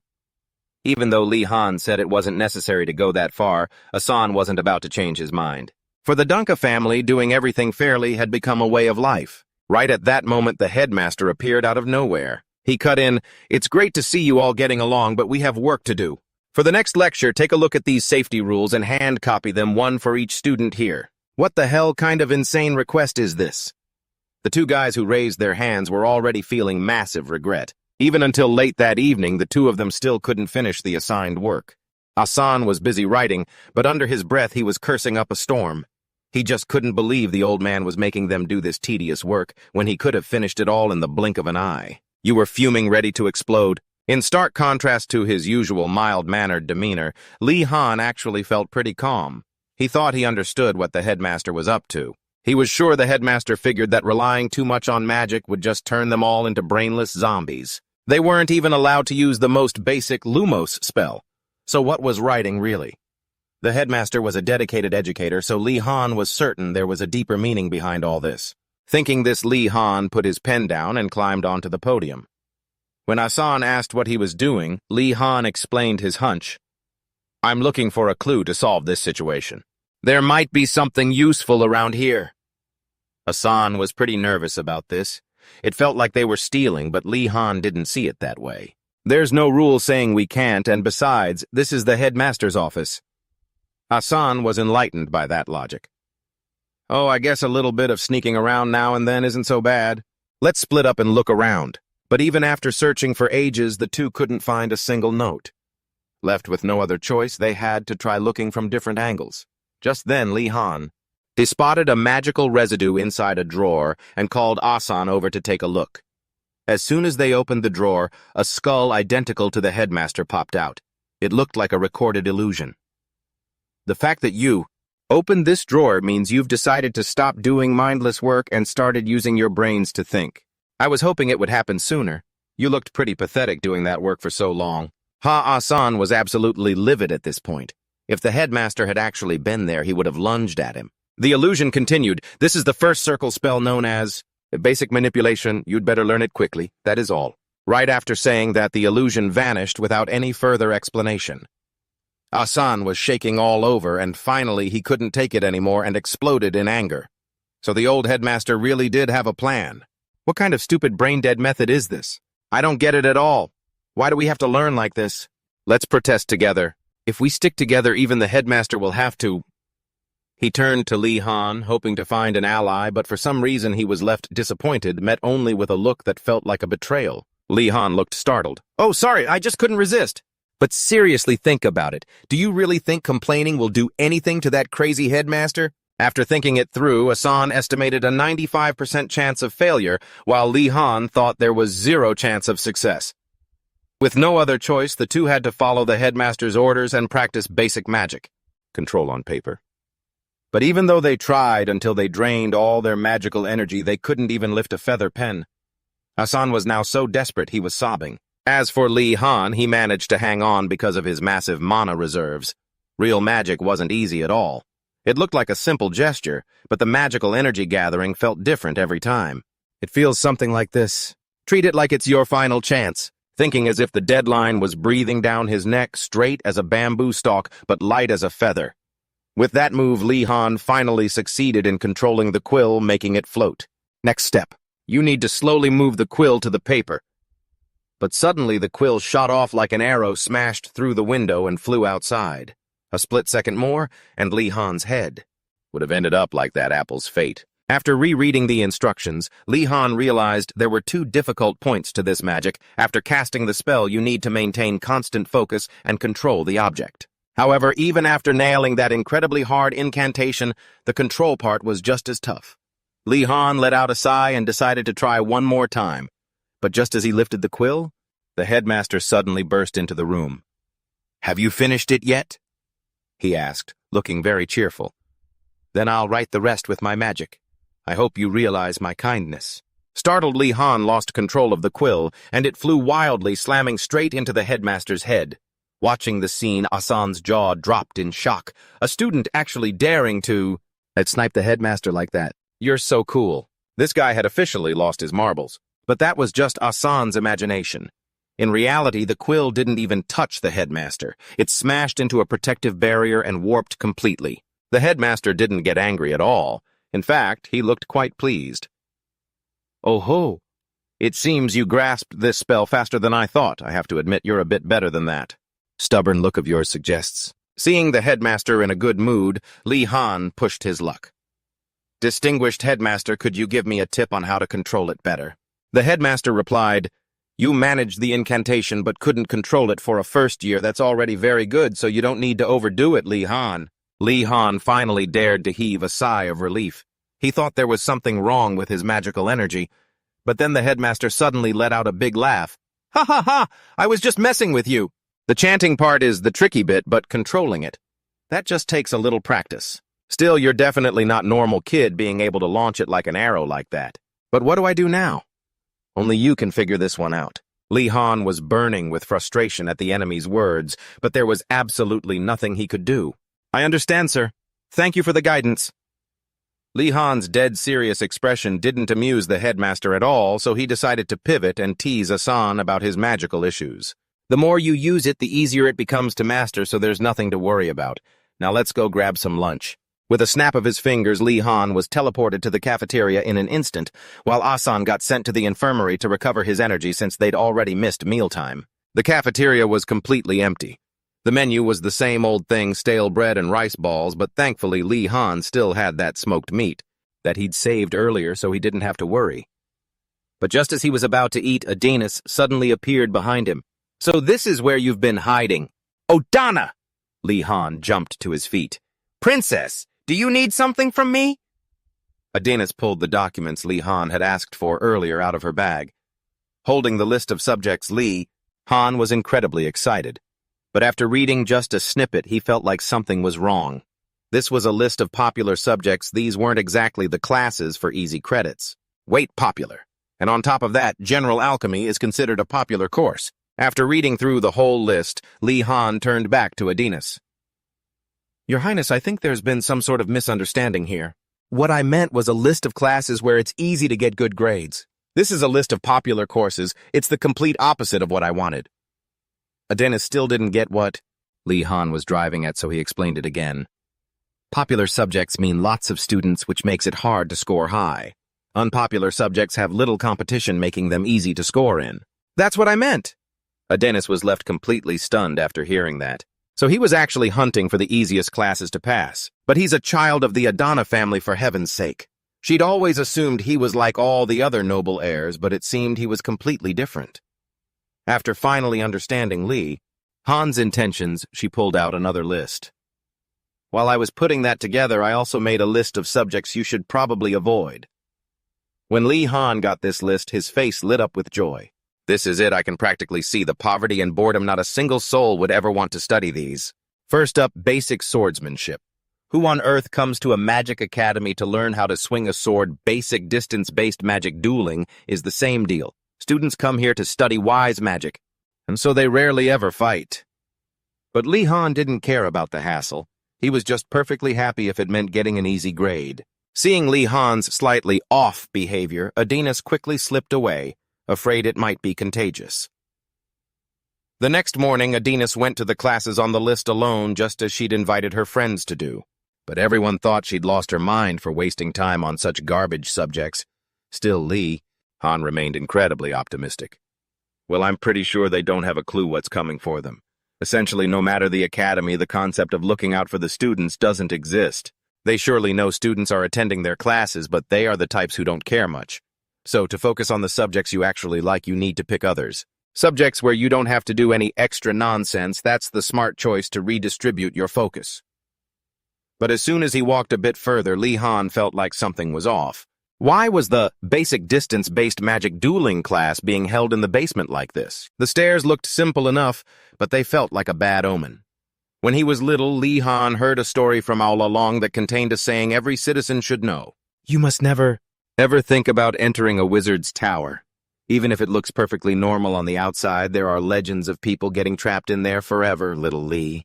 Han had asked Aula Long when he read that story, isn't that a bit of an exaggeration? With his vast knowledge, Aula Long explained slowly, It is a bit of an exaggeration, young master. The people trapped in the tower couldn't get out, because in reality they would end up dead. Lee Han had been scared stiff hearing that, and now standing before the stairs leading to the basement, he remembered that story. The Enrogat Tower was the quintessential magic tower, which is why first-year students rarely dared to explore the Academy Tower. Even though he was a bit scared, Lee Han tried to calm himself down. It's an academy after all, so it should be fine, right? Nothing has happened to me on the first floor or in the dorm so far, so... Just then, the headmaster suddenly appeared behind him. Waiting to head down to the first basement level, are we? Lee Han was already on edge and nearly jumped out of his skin, but he realized this was his chance. He quickly adjusted his attitude. Oh, honored headmaster, it's such a pleasure to see you. I was about to head down to the first basement. Would you mind giving me a quick lecture? This display of respect made the headmaster feel like teasing him. Oh, what I'm about to teach you is absolutely nothing. I'll bring you a flower if I see your corpse tomorrow. Lee Han was burning with rage, but he couldn't do a damn thing. You wretched old man. He could only put on his usual practiced smile. And the only entity that can smile without a trace of malice or resentment inside is a student who has already graduated. After saying goodbye to the teasing teacher, Lee Han slowly headed down into the basement. He looked around as he walked, trying to look like he wasn't scared despite the old man's scare tactics. But honestly, it looks pretty normal down here, so why do I have this? And a sinister feeling behind this door. It's probably just my imagination, right? Just then, a few other students arrived, making Lee Han feel a bit less worried. I knew there had to be at least a few others taking this class. There are plenty of students at the academy after all. No way I'm the only one here. Turns out those two were just in the wrong place. Even if they'd finished their other credits, they had no intention of taking this course. Not only that, but other students from their tower had already run off in fear, but now it was too late to turn back. Lee Han mustered his courage and pushed open the door.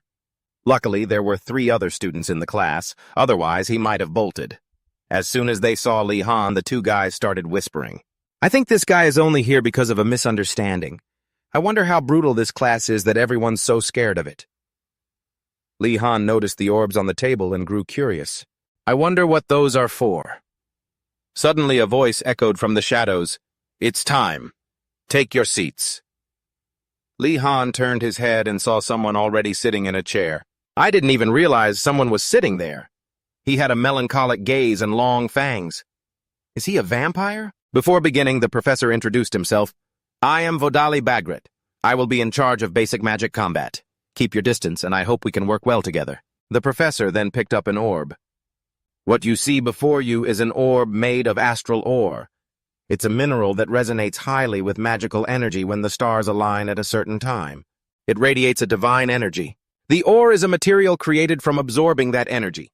Please stand up and channel your magic into the orb.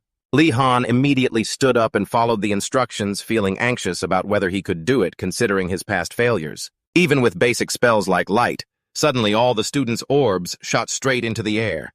Li Han watched the orbs, his jaw dropping. I did that so easily. Don't tell me these aren't just regular astral orbs. They're artifacts. At a glance, I'm pretty sure the professor made them himself. I've heard custom-made artifacts are super expensive. Just then, a student lost control of their orb, sending it straight into the ceiling. Luckily, the professor stopped it before it could punch a hole through the ceiling. The orbs are connected to your will so you can control them, but I've placed, say, some restrictions on them so I wouldn't have to fix the lecture hall. Hearing that, the student finally let out a sigh of relief, but suddenly the orb slammed right into her stomach. She almost died right there. It turned out the professor hadn't finished speaking. But those restrictions don't apply to you. Be careful not to break the orbs. It seemed that even if a student broke the orbs themselves, wouldn't get a scratch. The professor didn't care about the student and continued to demand they make the orb float and draw a circle. Even though these were artifacts, doing this was still too hard for Li Han. The orb wasn't moving the way he wanted.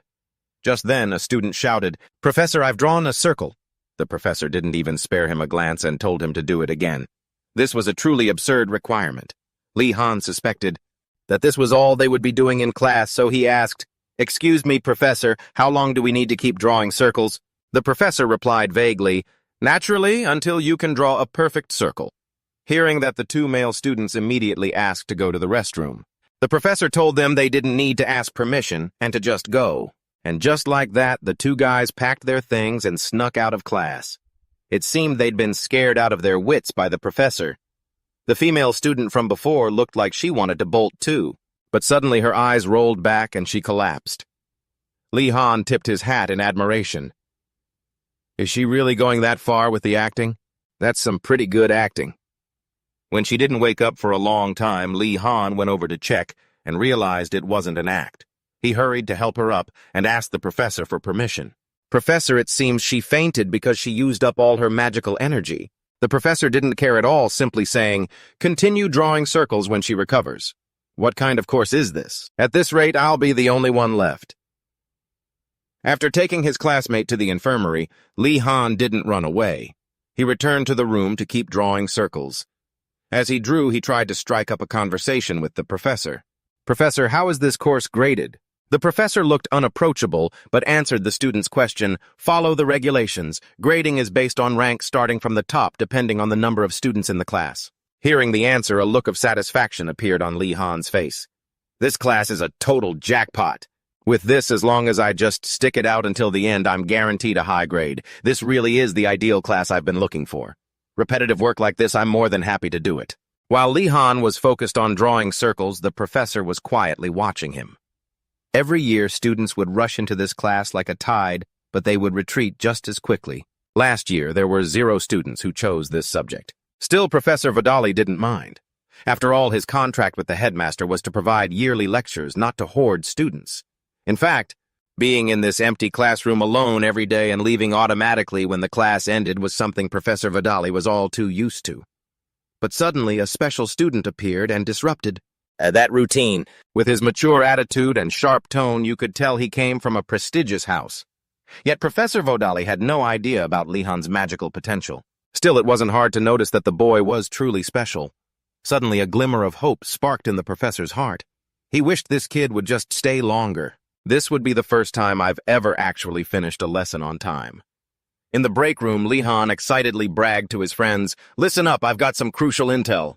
It's a lecture you guys really shouldn't miss. You just have to sit there and you're guaranteed a high grade." When Ganando asked for more details about the subject, Li Han described it. "You just let your mana flow into the spirit stone the professor provided and practice drawing circles. That's it." Ganando asked if there was anything else. But as it turns out, there was absolutely nothing else to do. That was it. And that was exactly why Li Han was so hyped. Not having to lift a finger while still bagging an easy grade, naturally, he was loving it. But Ganando and Ioner just stared at him looking completely baffled. "Hey, isn't that guy a scammer?" Li Han didn't give a damn and retorted, "What does that matter? The point is, my grades are going to be great. That's all that counts." This shamelessly transactional reaction made Ioner's jaw drop. Li-Han really was in a league of his own. I know I have no room to talk, he thought, but he really will stop at nothing for a bit of gain. Seeing his two friends weren't buying it, Li-Han decided to ignore them and get ready for his next class. Sensing something was off, the two asked him what the class was. His answer, basic swordsmanship, made Ganando and Ioner's jaws drop all over again. Learning swordsmanship at a magic academy. That guy was out of his mind. A while later, Li-Han arrived at the courtyard in front of the South Main building, where the basic swordsmanship class was held. Unlike the previous class, this one was packed mostly with students from the White Tiger Tower. Students from the White Tiger Tower mostly came from knightly families, meaning they were skilled with a sword and took training extremely seriously. Li-Han observed them for a moment and pondered. I guess magic combat is my real edge. Well, that's fine. Meanwhile, his appearance stirred up a buzz among the other students. Isn't that the guy from the Azure Dragon Tower? And I heard he's from the Warden family. Does he think he can just show up here because he picked up some basic swordsmanship from his tutors? He's way too arrogant about swordsmanship. Li-Han heard every word of it. He had heard they took great pride in their swordsmanship, but he didn't expect them to be this hostile. But none of that really mattered. Li-Han just saw them as a bunch of spoiled brats. Just then, an elf student walked over. Hey, you're the one from the Warden family in the Azure Dragon Tower, right? Li-Han wasn't the least bit intimidated, and replied with a cocky attitude. So, what? The elf student started raising his voice. I think you're in the wrong place. This is a serious swordsmanship class, not some beginner's course where they hold your hand. Li-Han still didn't care. Got it. Thanks for the heads up. This only made the elf student even more ticked off. Are you not getting it? This isn't just about waving a sword around like you nobles do. You could actually get hurt in a real spar, and the students here won't go easy on you. Feeling annoyed, Li-Han waved his hand. Fine, whatever. If I spar with you, I'll be careful not to hurt you too badly. This line completely set the elf student off. Just as he was about to charge, the professor arrived. All right, gather around, everyone. Let me introduce myself. I am Professor Inguriel, and I'll be teaching your swordsmanship course this term. The professor is an elf this time. After the introduction, the professor began the lecture. I'm sure you've all studied swordsmanship before. You're here now to hone your skills, or simply to keep them sharp. So I will help you refine your techniques rather than teaching you from scratch. Giselle slowly approached and gently patted Li-Han on the shoulder. He turned around startled to see the guy smiling at him. Giselle struck up a conversation first. You're Li-Han of the Warden family, aren't you? I was just wondering why someone from a house famous for magic would be taking a swordsmanship class. Li-Han replied naturally. Isn't it obvious the fewer people taking the class, the easier it is to get a high grade? After hearing that, Giselle didn't know what to say. Li-Han smiled to himself. It was better to be blunt about it being for the grades. It saved them both the trouble of dealing with misunderstandings. Giselle then reached out to introduce himself. Just call me Moradi. Li-Han was surprised. Even though he looked young, his hands were already calloused. He smiled back. Sure, nice to meet you, Moradi. They shook hands officially, getting acquainted. Li-Han thought to himself. So the Moradi family. They're the ones who guard the northern territories known for their harsh codes. They do whatever it takes to achieve their goals. Li-Han looked at the guy in front of him. He didn't expect that, at least not from his impression. He looks completely different from the rumors about his family. Maybe the rumors aren't always true. Who knows, maybe we'll actually get along. The Black Rock Blade. A technique he learned from Aolalong. True to its name, the Black Rock Blade was incredibly tough. Training was brutal, but Li-Han had endured it all. Why? Because he had no other choice. Inguriel stepped forward, looking curious. You can use the Black Rock Blade. You've got real potential. Which family are you from? As he asked this, he was secretly making his own guesses. However, Li-Han's answer caught him off guard. The Wardan family. Inguriel was stunned. He couldn't believe someone with such solid potential came from that family. He humbly asked me why I chose to study swordsmanship. I gave a smooth answer saying I believed it was an essential skill for a noble. Inguriel's expression seemed disappointed, just as I thought his face sank as if he had no more words to say. Li-Han seemed to have guessed it. If I said the wrong thing, my score would drop, and clearly the answer he wanted was... I told the professor that I had originally thought the same. However, the more I learned, the more I understood the depth of the blade. Lee Han's eyes burned with determination. I couldn't stop myself from coming here. Ingerell's eyes lit up as he gave me a thumbs up and said loudly, "Full marks!" But he suddenly realized he had slipped up by saying his thoughts out loud. Ingerell praised me, saying, "You are very serious about this. You're performing better than certain White Tiger students who just come here to act like trophies." His voice was soft, but his hand gripped the sword hilt tightly. "Thanks to you, I've learned something." The sharp blade left its scabbard. Ingerell declared firmly, "I will be serious with you." His words made Lee Han turn pale. "Now pick up your sword." Then the sound of clashing swords rang out continuously. Lee Han's backside made intimate contact with the ground. He didn't care about his image and plopped onto the dirt exhausted. Ingerell looked down at him imposingly. "The Blackstone sword style is a technique as solid as rock. It never wavers no matter who or what happens. That is the essence of the Blackstone sword." He reached out to pull Lee Han up. "Carve that into your heart. That's enough for today." Then he energetically called out to the others, "Now who is the next student?" Lee Han rubbed his aching shoulders, feeling as if his body had been crushed. He tremblingly recalled what had just happened. "He really knows how to strike when I'm off guard. I keep getting beaten." Ingerell kept calling for the next student, but they just slinked away like weak chickens. Lee Han silently admitted, "In any case, this is no joke." Students from the White Tiger Tower were all destined to become future knights, but he handled them too easily. If the swordmaster Yahello Long was a rock that could not be shaken, then Ingerell was like flowing water even though his limbs were artificial. Lee Han sat leaning against the wall, his eyes distant as he remembered something. Regarding Ingerell's teachings, the characteristic of dual wielding is that it's difficult but flexible. Think first, then swing your sword. The moonlight sword style you use needs to be faster, sharper. Throw your body forward with everything you've got. Lee Han guessed that he was truly an excellent professor. He recognized each student's techniques and gave them direct advice. He looked at the people around him chatting happily and felt a bit helpless. Why do I feel like I'm the only one getting beaten the most? Ingerell looked up at the distant sky with a thoughtful expression. The time is almost here. Then he called out, "Get up, Lee Han of the Wardenized family." Lee Han stood up and walked over in confusion while Ingerell called another person, "Doju of the Choi family, come here." His eyes widened with surprise as he looked ahead. Doju approached looking like a green giant with a massive build. Lee Han realized this was the person who had provoked him before.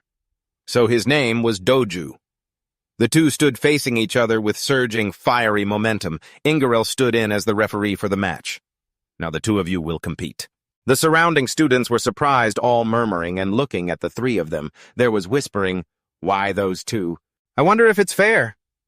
Doju grunted, his mouth curling into a smirk, looking extremely cocky. His eyes revealed a hint of contempt, showing he agreed. Doju was already full of fighting spirit. Ingerell didn't mind much and handed out wooden swords to the two. Lee Han gripped the sword tightly. He seemed very happy that his opponent was me. Now, things have turned out this way. I didn't intend to back down. I could have used this time to eat, play, and mess around, but I didn't. I chose swordsmanship specifically for moments like this. The duel between Lee Han and Doju was about to begin. The reason Professor Ingerell chose them was simply because they were the two most outstanding individuals. Swordsmanship isn't just empty theory, but also 100 times of practice and 1,000 times of real combat. Only by going through all of that can one truly grasp swordsmanship. For a simple example, suppose there is a technique to strike directly at the opponent's neck, but if you only know how to attack, victory is still far away. Use theory as the core, then add fluency and adaptability. That is how you see true swordsmanship. These two students not only understand those rules clearly, but also have the ability to use magic to enhance their own swordsmanship. They carry the innate talent to become knights. Ingerell ordered Lee Han and Doju to their positions. He silently watched Lee Han's back with a thoughtful look. That's sword ability. Even though he doesn't come from a knightly lineage, the pressure he faces from his family must be immense, yet he still steadfastly moves forward. Ingerell's hand always kept a tight grip on his sword. A student worth praising. Since that's the case, let me guide you to the peak of strategy. Ingerell raised his hand high and shouted, "The match begins!" In his heart, he was quite satisfied, mixed with a bit of anticipation. This match would be worth watching. The Choi family's moonlight sword style leans toward speed and attacking rhythm. On the other hand, the bluestone sword style focuses on the strength in each strike. Ingirel secretly smiled. Two completely opposite schools, they will learn a lot from each other. This is the true meaning of the word rivals. Doju stomped his foot hard as if to show off his power. He shouted a provocation to Li Han, "Aren't you going to make a move?" But he still didn't budge, his heart as steady as a mountain waiting. Doju didn't wait any longer and charged forward at incredible speed. "Well then, leave it to me." He rushed forward, sword in hand. Surrounding his body is a powerful aura of green spiritual energy. In the blink of an eye, Doju's sword tip is right in front of Li Han's nose. Li Han pivots on his feet, digging his toes into the ground like a drill to hold his ground. Li Han fights back, swinging his sword upward, kicking up a cloud of dust to strike at his opponent. Doju clearly didn't see that coming. He squeezes his eyes shut and shouts in annoyance. The students watching are left wide-mouthed. Throwing sand? Seriously. One student turns to the professor, protesting, "Professor, isn't that against the rules?" But contrary to everyone's dissatisfaction, Inguriel is thrilled. "Absolutely brilliant!" That makes the other student pale, staring at Inguriel as he heaps praise upon him. Disregarding means and methods, he asserts that this is what a true life-or-death battle looks like, and as a student, Li Han understands that better than anyone. Then he looks at the other students. "For the rest of you, this must seem quite strange. Because you come from noble families where honor is placed above all else, it's natural that you wouldn't know." Furthermore, Li Han ignores everything around him and keeps his eyes on the goal victory. This is what a true swordsman is. At this moment, the match is still raging intensely. Doju's face suddenly contorts as if he's in pain. He uses his sword, trying his best to block Li Han's strikes. Doju thinks to himself, infuriated, "These cheap tricks. I was too careless." Thinking about his background, Li Han feels everything is going smoothly. Good. The opponent still can't think clearly. I have to seize the moment and attack. Thinking this, he decisively strikes toward his opponent. Earlier, while observing, I realized his skills were too good. I lifted a leg and smirked. Then, without a second thought, I stomped hard on Doju's foot. Immediately after, Li Han attacks continuously. That's why I need to set up a scenario where I can win. At this point, Doju can't take it anymore. "Are you really going this far?" At this level, he slams his hands onto the ground, creating a small thud. It must be admitted that Doju's evasive skills have leveled up. The proof is how he rolls away several times with incredible agility. This happens so suddenly that Li Han doesn't expect it. Doju hurt a little. How did it end up like this? This is no time for idle thoughts. Inguriel, watching from the sidelines, applauds. "Brilliant!" Doju rests his hands on his knees, cursing to himself. This is truly humiliating. Suddenly, he lets out a roar and charges at Li Han in frustration. "I won't let you get away with this." Li Han is slightly startled, but still agilely dodges the attack. Li Han holds his sword, taking a stance ready to continue the unfinished fight. He raises his sword to counterattack. The green sword light is incredibly beautiful. Inguriel, watching from outside, is in awe. The two of them are better than I thought. I knew they both had great skills, but I didn't expect him to be able to use the moon-piercing sword technique to this extent. But the more he tries to strike, the more stamina he burns. On the contrary, Warden is still very calm, trying to react to each of his opponent's movements. Li Han carefully observes Doju's attack patterns. Then he exclaims in surprise, he's lost his cool. Li Han is as fast as lightning, using his sword to block the attack in a split second. Doju freezes. He can't believe what just happened. What is this pressure? At this moment, Li Han suddenly realizes something. He hasn't stopped reminding himself to focus. Li Han cannot waver. Finally, Li Han spots an opening. He tells himself this is the time to seize the chance and win.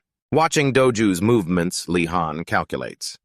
His judgment, based on experience, has been blinded by the unexpected situation, and because of that, he's making a bunch of wasted movements. He observes the mana on Doju's sword, noticing that his strength is running dry, while Li Han isn't tired at all from using mana. He tells himself, now it's just a matter of time. After a series of attacks, Doju keeps cursing in his heart. He asks himself, am I not putting in enough strength? Looking at him completely unfatigued, Doju wonders, why isn't he losing any steam at all? He just doesn't show his emotions. He feels like he's throwing an egg against a rock. It seems Doju is completely in the palm of Li Han's hand. He is gradually exhausting himself, his face turning pale and his movements becoming more and more desperate, but Li Han is still brimming with fighting spirit. Right after that, he knocks Doju's sword away. The sword flies a long distance and sticks straight into the ground. In that split second, his sword is decisively placed against his neck. Doju breaks into a cold sweat, staring in shock at the sword against his throat at this very moment. Both are silent, panting, especially Doju. He no longer has the strength to fight back. Inguriel walks over and tells the two to stop as the winner has been decided. Li Han puts the sword away. Both follow his command and step forward. Inguriel looks at Doju, who is gasping for air, secretly feeling regret. He analyzes if he had been calmer, the result might have been different. But he panicked when he encountered bloodlust. At such a young age, that's hard for him. After that, Inguriel glances at Li Han, thinking to himself, as for Li Han, he pauses for a moment, then gives his judgment. He has made everyone look at him in a different light now. Inguriel doesn't forget to praise the two. Both of you performed very well today. Victory and defeat aren't everything. He continues seriously. Don't be arrogant in victory or discouraged in defeat. Only then can you improve. Then Inguriel says, now let's shake hands. Li Han speculates based on his personality. He won't just let it be. If he attacks, I will. Doju doesn't act according to expectation, but reaches out his hand. He sincerely says, that was a great match. I'm truly sorry for being rude earlier. His final words surprise him even more. You truly deserve to receive this. Li Han is still sizing Doju up. He doesn't look like he's waiting for him to lower his guard to attack or anything. After that, he also reaches out to shake his hand, answering indifferently. You're probably only saying that because you're worried. Seeing the two of them like that, Inguriel clapped his hands in satisfaction. He then turned back, shot a glare at the dejected group behind him and scolded, What are you guys doing? Why aren't you clapping? Night had fallen and the moonlight illuminated the school campus. In a corner near a wall, a group of people was gathered when suddenly a voice rang out from afar. It was Daru from the Choi house. In the name of a student of the White Tiger Tower, I am certain. As he said this, Giselle appeared right in front of everyone. Giselle spoke with an air of entitlement. Daru, you aren't just going to let that guy get away with it after being mocked like that, right? He remained silent for a moment before replying, I lost because I still lack experience. Hearing this, everyone chimed in unison, It's because he played dirty. It's not your fault, Doju. But Doju pushed back, No, it's because I'm still weak. Giselle laughed. That doesn't matter anymore. Then with a stern expression, he said, What matters is that the honor and pride of our tower have been trampled on by him. Giselle's eyes suddenly gleamed with a cold, sharp light. Take responsibility, Choi Doju. Deep down, Doju thought, the Marathi house is at the center of the night houses. He then spoke up and asked, How do you want me to take responsibility? Giselle snapped his fingers and said, It's simple. Two guys immediately walked over and threw their arms around Doju. Giselle continued, If the quality is poor, we can just make up for it with quantity. Hearing that, Doju asked back, As a knight, aren't you ashamed of yourself? Giselle scoffed and replied, That's just an excuse for losers. The others whispered among themselves, I've never heard of anything like this before. Why do we have to go this far? Giselle heard every word. He smiled and said, It seems like a few of you disagree, huh? Why don't you say it directly to my face? As soon as he finished speaking, the crowd scattered and left. Conversely, Doju walked right past Giselle and said bluntly, I oppose this. I will not seek revenge. Seeing him leave, Giselle laughed mockingly. That coward already ran away. Looks like I need to find someone to replace Doju. Hearing that someone stepped forward to volunteer, Give me a chance, Marathi. After that, the rest of them left as well. Doju stood there muttering to himself, Even if I believe in Warden's skills, 3 against 1 is just too much. Not to mention they are students from night houses who train every single day. Thinking this, he felt uneasy and clenched his fists. I can't just sit still like this. This isn't how a knight should behave, no matter how my decision might affect my future. In the end, Doju made up his mind he would stand on Warden's side. In the sky, the moon gradually rose higher. Doju's heavy footsteps were imprinted on the ground as he hurriedly ran at top speed. As he got close, Doju shouted, Warden! Just then, a stone grazed his ear and landed near his feet. He looked confused at the person lying flat on the ground. In front of him were 2 guys holding staffs, angrily shouting, You bastard, how dare you! Li Han pointed his wand at the ground and lowered his voice. Following his movements, countless stones rose into the air. They hovered around him. Li Han warned, "If you want to die, just come closer." Doju was so startled by the scene that he broke out into a cold sweat.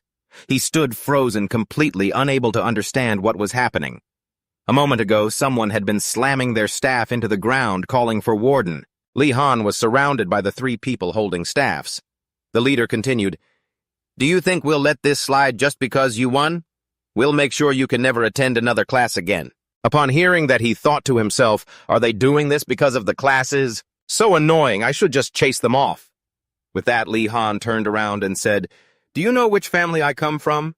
They shouted back in anger, "Threatening us like that, you really are a coward. Do you think that scares us?" Even so, they looked at each other, hoping everything would be fine. Li Han assessed them. It seemed like someone was backing them from behind. Li Han seemed to have guessed who it was. He sighed, thinking to himself, well, if they had thought it through, they wouldn't have behaved like this from the start. Li Han asked them directly, "Who told you to do this? Was it someone from a major family you couldn't refuse?" Andrago shouted, "Shut your mouth! Don't let him trick you!" Then he gave the order, "Surround him, don't let him escape." Li Han calculated silently. 3 against 1 is a bit tight. Li Han remembered the words Aola Long had once warned him, in situations like this, just run away. Trapped in a situation where he was surrounded, he hesitated, thinking, but if the escape route is blocked, how am I supposed to run now? Suddenly, Li Han heard something and looked back wary.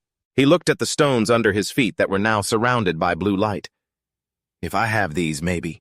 Remembering the magic he had performed before, he made a judgment. Not too big, and the size isn't too different either. Thinking that, Li Han immediately unleashed his movement magic. Seeing the stones fly up, the 3 of them were in disbelief, saying, "He can already use this kind of magic?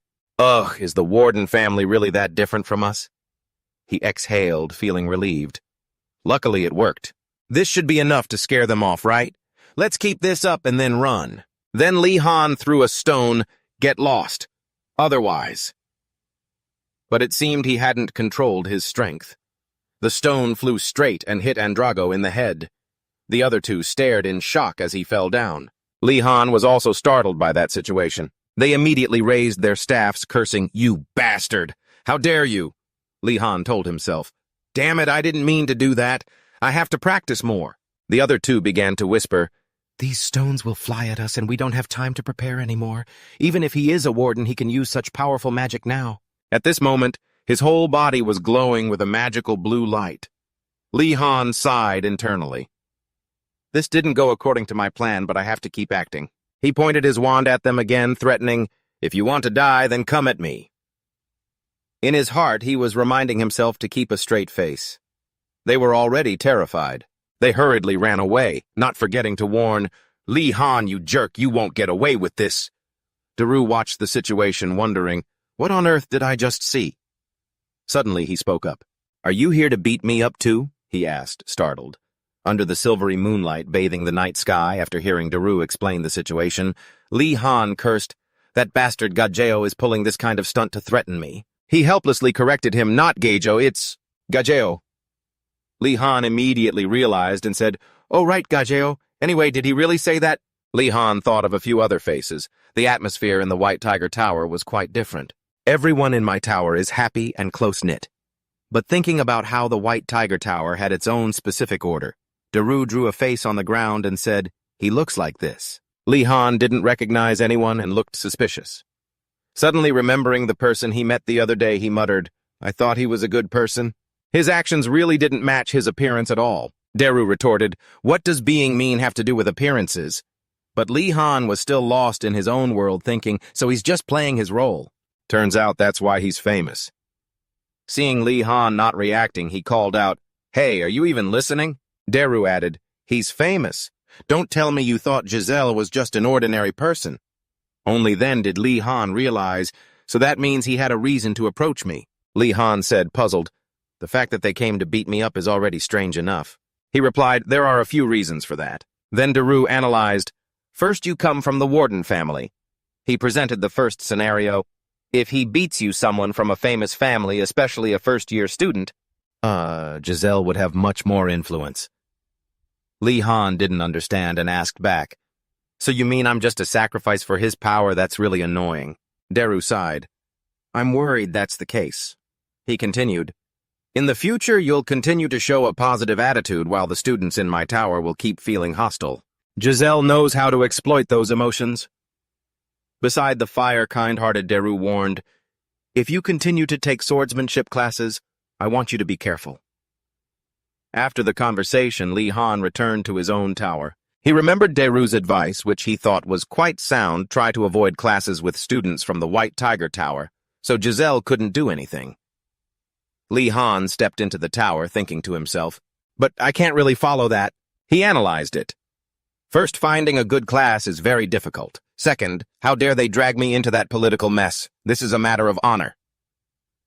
In the common room, a call suddenly went out to everyone. Li Han appeared covered in wounds, painfully saying he had just been attacked by students from the White Tiger Tower. He pretended to cry, saying, "Just because I'm a member of the Azure Dragon Tower." He secretly watched everyone's reaction. As expected, everyone was shocked. Angry shouts of outrage rang out.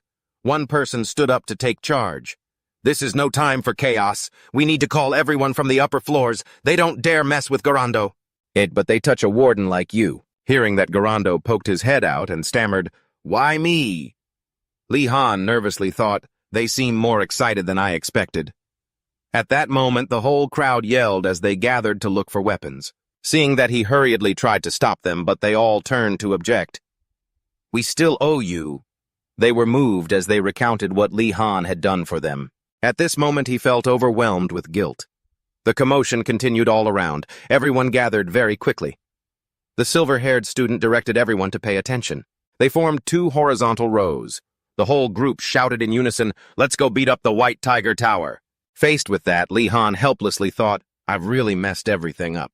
I didn't know the Azure Dragon Tower hated the White Tiger Tower this much." He concluded, "We always hate those most like ourselves."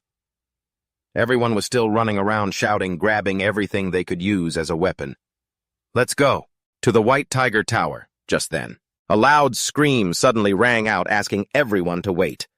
Asa suddenly appeared from behind the crowd. He seriously suggested, "Before we go, listen to me first." Asa began to analyze, "We shouldn't act rashly. That tower is for those from night families. If we recklessly go there, we'll lose." Li Han secretly rejoiced. As expected, Asa is so rational. He hurriedly said, "That's right, everyone. But..."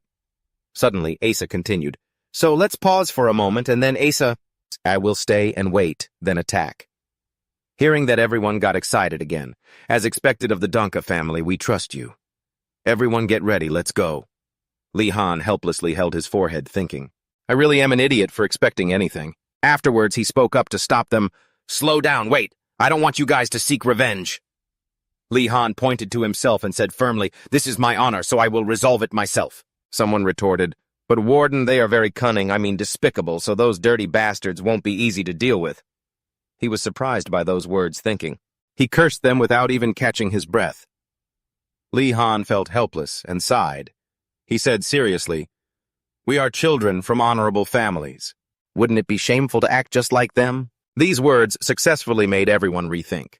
Li Han secretly rejoiced, "Great, now things are settled. Let's get to the point." He suddenly spoke up again, cutting off everyone's discussion. He paused for a moment and then continued, "If they choose to fight us, let's fight back together. They will likely attack us in a pack.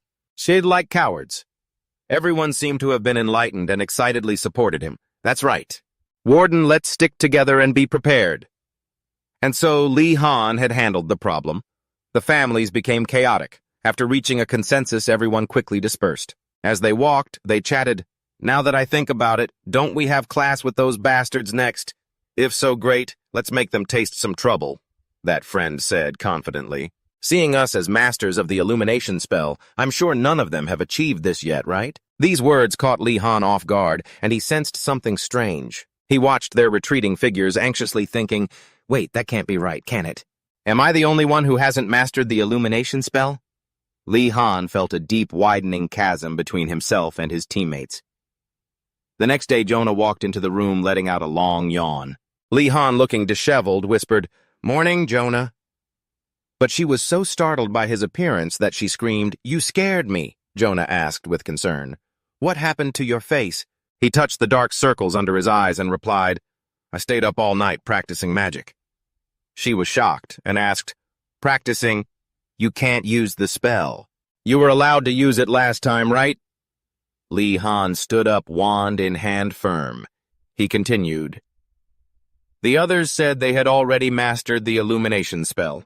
That's the first time I've heard such a thing. Just then someone else arrived and both of them spoke up. Garlando. Why is he here at this hour? Lee Han went to greet him, but noticed Garlando looking left and right, acting suspicious as he carefully and stealthily reached into his robes. To everyone's surprise, Garlando suddenly pulled out a sausage skewer. He happily headed toward the fireplace to grill it, leaving the other two bewildered. Jonah muttered helplessly, He's royalty yet. Garlando's eyes lit up as he looked at the sausage in his hand. Suddenly, Lee Han approached and said, We aren't going to steal it from you, so eat in peace. This made him jump and shout. Garlando asked anxiously, When did you get there? He replied calmly. Right when you were carefully pulling out that sausage. Hearing this, he hurriedly denied it, and Lee Han reminded him, They're about to burn, take them out. Garlando scrambled to pull the hot sausage skewer off the fire. He turned back, hesitating, and as he looked at everyone else looking sluggish and famished, he softly commented, Everyone looks terrible. Jonah replied sadly, Everyone is starving. They aren't in a worse state because you sold them food. If not for that, things could have been much worse. Lee Han stroked his chin, calculating, We should start preparing. We're running low on rations, he sighed. They recalled Professor Uragum looking grumpy even though they had tried to swipe some supplies from his carriage. They remembered the scene of them raiding the bread. Uragum had shouted, Those loaves were for me to eat. When did you start stuffing jam into your bags? He also wondered aloud, Eating enough to fill your bellies should be enough, right? Why are you taking extra portions? The two felt a headache coming on, trying to figure out how to get more supplies. Was there any other chance it was time for simple magic class? The students took turns politely greeting Garcia. She was known as the star-refining professor, Garcia Kim, and she cared so much for her students that she could immediately sense any strange changes. Among them, first, a week after joining the academy, the students became very hungry. Second, she sensed the tension between the towers as their different backgrounds fueled fierce rivalries. However, the tension between the Blue Dragon Tower and the White Tiger Tower was particularly intense. Seeing the students staring each other down, Garcia quickly said, Hey, you lot over there, sit down quickly. She recalled Headmaster OSU's words, The more they compete, the stronger they become. That was one of the headmaster's many philosophies. Thinking of this, Garcia sighed. However, I just can't agree with that. She hoped everyone would treat each other well. Then her eyes sharpened as she said, Everyone sit down. The students were so rattled by Garcia's intensity that they trembled. She asked again, Last time we learned about the illumination spell. Has anyone performed it successfully yet? Lee Han, while yawning, didn't forget to raise his hand. He thought to himself, I only just managed it after staying up all night. Even though I'm exhausted, I can't fall behind. Suddenly, Lee Han realized that apart from him, no one else had their hand raised. He was completely bewildered, and the others couldn't help but whisper. Lee Han couldn't help but ask the person sitting in front of him, Hey, didn't you say you'd already done it? He smiled and replied, that I only grasped the method, I haven't actually performed it successfully yet. He smiled and said, I'll be able to do it soon, right? Because we're all nobles after all. Hearing this, he angrily cursed internally. I've been played, these arrogant noble bastards. Lee Han felt heartbroken, thinking all his hard work had been in vain. Just then, Garcia spoke up with praise. There are 2 students from the Blue Dragon Tower. It turned out Adinas had also raised her hand. He turned back happily, thinking that as a princess this was another chance to approach her, but those thoughts were cut short by her murderous glare. Lee Han felt confused. What did I do wrong? Suddenly, Asa reached over and poked his head, whispering, Warden, it seems like the princess believes those weird rumors about you. He questioned, Weird rumors. Asa suddenly got angry and replied, They're malicious rumors that insult you. He continued, annoyed. They say you only care about getting high scores rather than actual knowledge. Unbelievable.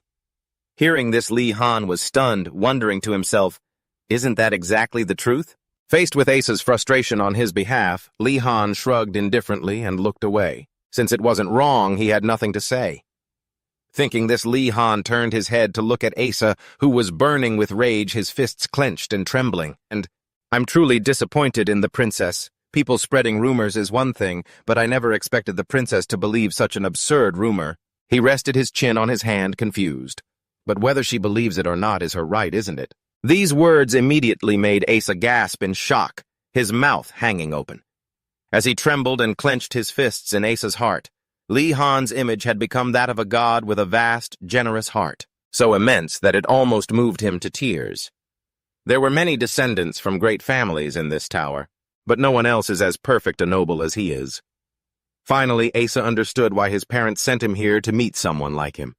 I apologize for speaking ill of him, Father. After a moment of self-reflection and emotional breakdown, he sobbed, wiped his tears, and praised Li Han for being a truly amazing person, leaving him confused and bewildered.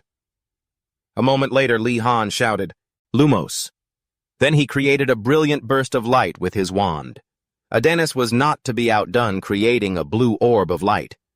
The two streams of light collided high above. The people around them were in awe. Garcia clapped her hands in satisfaction, praising them. "You all did very well. It's rare for students to successfully perform this spell in their first week. I'm glad that I am lucky enough to have such talented students." The other students below hung their heads in shame upon hearing this. Seeing everyone's morale dropping, she immediately felt awkward and tried to save the situation. "However, the rest of you, don't let this discourage you. Lumos is the most basic form of magic, and it's also the first step that allows you to sense magic. You don't need to be so disheartened." Li Han smiled wryly as he watched Garcia trying to comfort them. He glanced over to the other side. "I don't think anyone's is listening to the professor.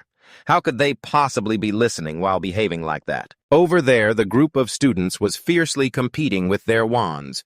Garcia gently extinguished their blazing flames. "Please restrain yourselves and return to your seats." As soon as she finished, they immediately dispersed in two directions, acting as if they didn't care much about Lumos. Garcia looked helplessly at the students who were still whispering, clearly unwilling to give up. She spoke up to comfort them. "We will begin learning elemental magic this term." The students immediately whipped their heads around, excited. A few girls couldn't even contain their joy. They cheered enthusiastically. Garcia began to explain, "Once you learn Lumos, you will automatically know how to do it during the process of learning elemental magic. Elemental magic includes simple elements like water, fire, earth, wind, and darkness. It also includes more difficult attributes such as gravity magic. Elemental magic has long been the foundation for other types of magic, such as summoning spirits or granting artifacts their unique attributes to. For example, it's just like learning the 4 basic arithmetic operations before applying them to high school math. Furthermore, even if you only learn basic elemental magic, you will be treated as a very important person wherever you go." Li Han slowly sat down next to Asa. He was very much looking forward to this lesson. Garcia picked up her staff and tapped it on her hand a few times. "Now we will all test our affinity with each basic element. This is because every student will have one element that suits them best." The students below chatted noisily about this test. Having said that, Garcia tapped her staff on the ground to get everyone's attention. A candle with a flickering flame appeared in front of Li Han, which surprised him a bit. Dazu couldn't even stop himself from reaching out to touch it. Asa only gave a small sound of surprise, not overly shocked. Garcia's voice rang out, "You can apply the techniques from the previous lesson here as well. However, the thing you want to create is fire, not light," she reminded. "Be careful because fire can burn you." Hearing this, an image of himself combining with fire flashed through Garlando's mind, followed by a vision of himself being scorched black by fire, causing him to shrink back in fear. Garcia told them to chant a spell in their minds. Mysterious streams of light swirled around the hand holding her staff. Garcia raised her staff and shouted, "Ignite!" Immediately flames appeared around the tip of the staff. A second later, she created a swirling pillar of fire just like the one that had been swirling on the podium. The students were immediately awestruck. Li Han also forced a smile and stayed calm because he didn't want to react too childishly. But to be honest, Li Han looked at the fire in Garcia's hand. Watching her hold the fire in her palm made him unable to help but exclaim internally, "Magic is freaking cool!" A moment later, Garcia withdrew the fire and told everyone to try it themselves. The students excitedly agreed. They tried to chant the spell, but the candles remained the same. Li Han rested his chin on his hand deep in thought, looking at the candle in front of him. He reached out both hands to cover the candle. There must be a reason why the professor gave us these candles. Li Han closed his eyes and focused. If the thing I'm trying to manifest is closer, it will be easier to visualize. He thought then, raised his wand, decided to give it a try. Suddenly, Garcia walked by and noticed something. She used magic to extinguish the candle in front of Li Han, startling him. Garcia stepped forward and declared that he would be banned from casting fire magic for a while, making Li Han exclaim in shock. He confusedly asked for the reason. That was his path to becoming a cool magic user. She raised her index finger seriously. Because it is very dangerous. Hearing this, Li Han was even more surprised and confused. Now he remembered that time the light emitted was a bit too blinding, making his eyes hurt. Li Han rubbed his chin and thought, if I can't control the light, it will only blind me temporarily, but if fire explodes... He panicked at the thought of an explosion and blocked his train of thought. Garcia held a bowl of water in her hand and manipulated the water inside it. We will try fire magic again once your senses are keener. Until then, try practicing water magic, as it is not nearly as dangerous. Li Han immediately looked at the basin of water she had placed in front of him.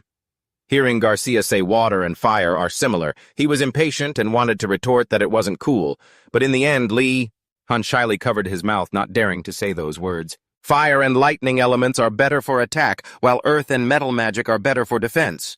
But the use of water is quite vague. He stirred the water in the bowl with his index finger. Could it be? Is its only use that I can drink water wherever I am?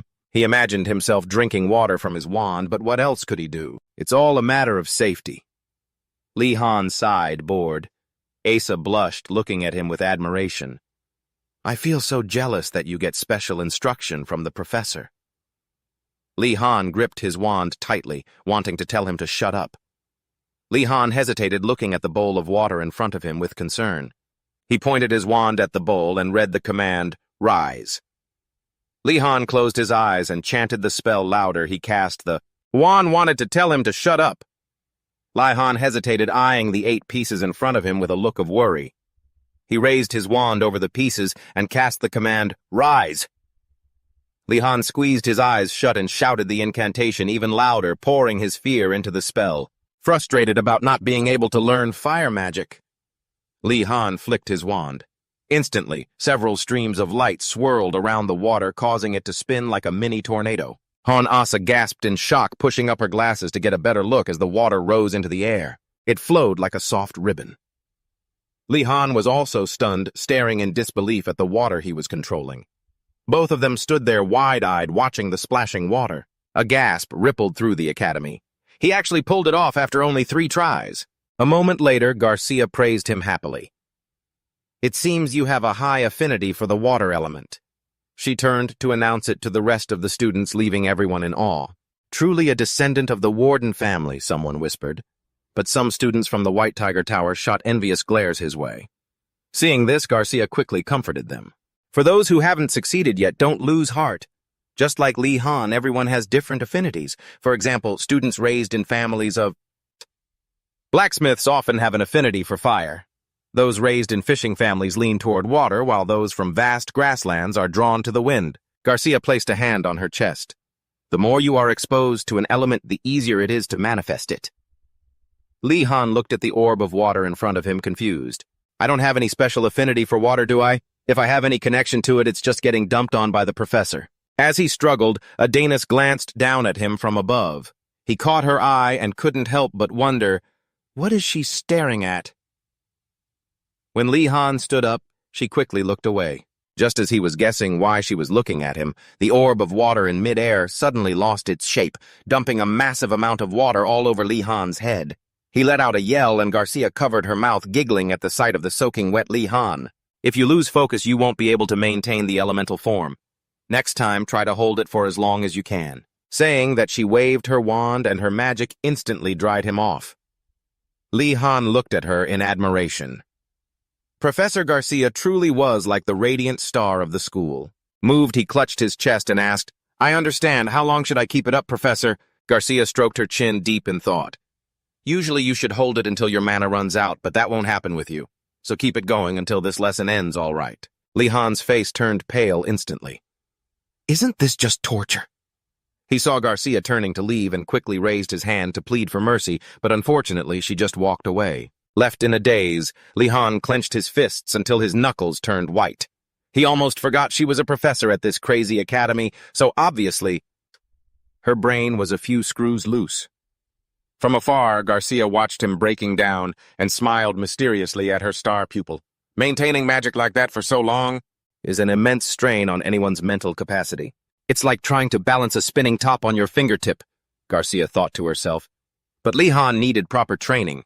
The fact that he could form such a large water orb after only 3 tries was already an inexplicable talent. Furthermore, he possessed one of the largest mana reserves in history. Because of that, she needed to polish this uncut gem. Garcia believed Li Han would do well. But at that moment, he was crying, internally cursing the professor. There was a major misunderstanding between them. The class ended and everyone said their goodbyes.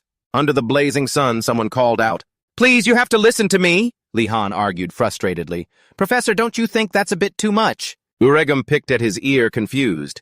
He mentioned the princess controlling the fire element while Johnner was overjoyed to discover his affinity for wind, and Ganando almost burned the whole class down.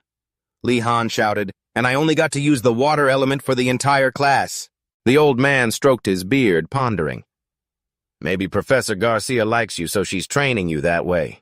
Li Han smirked, completely unconvinced by that explanation. "So is that why I have to spend my precious day off doing gardening?"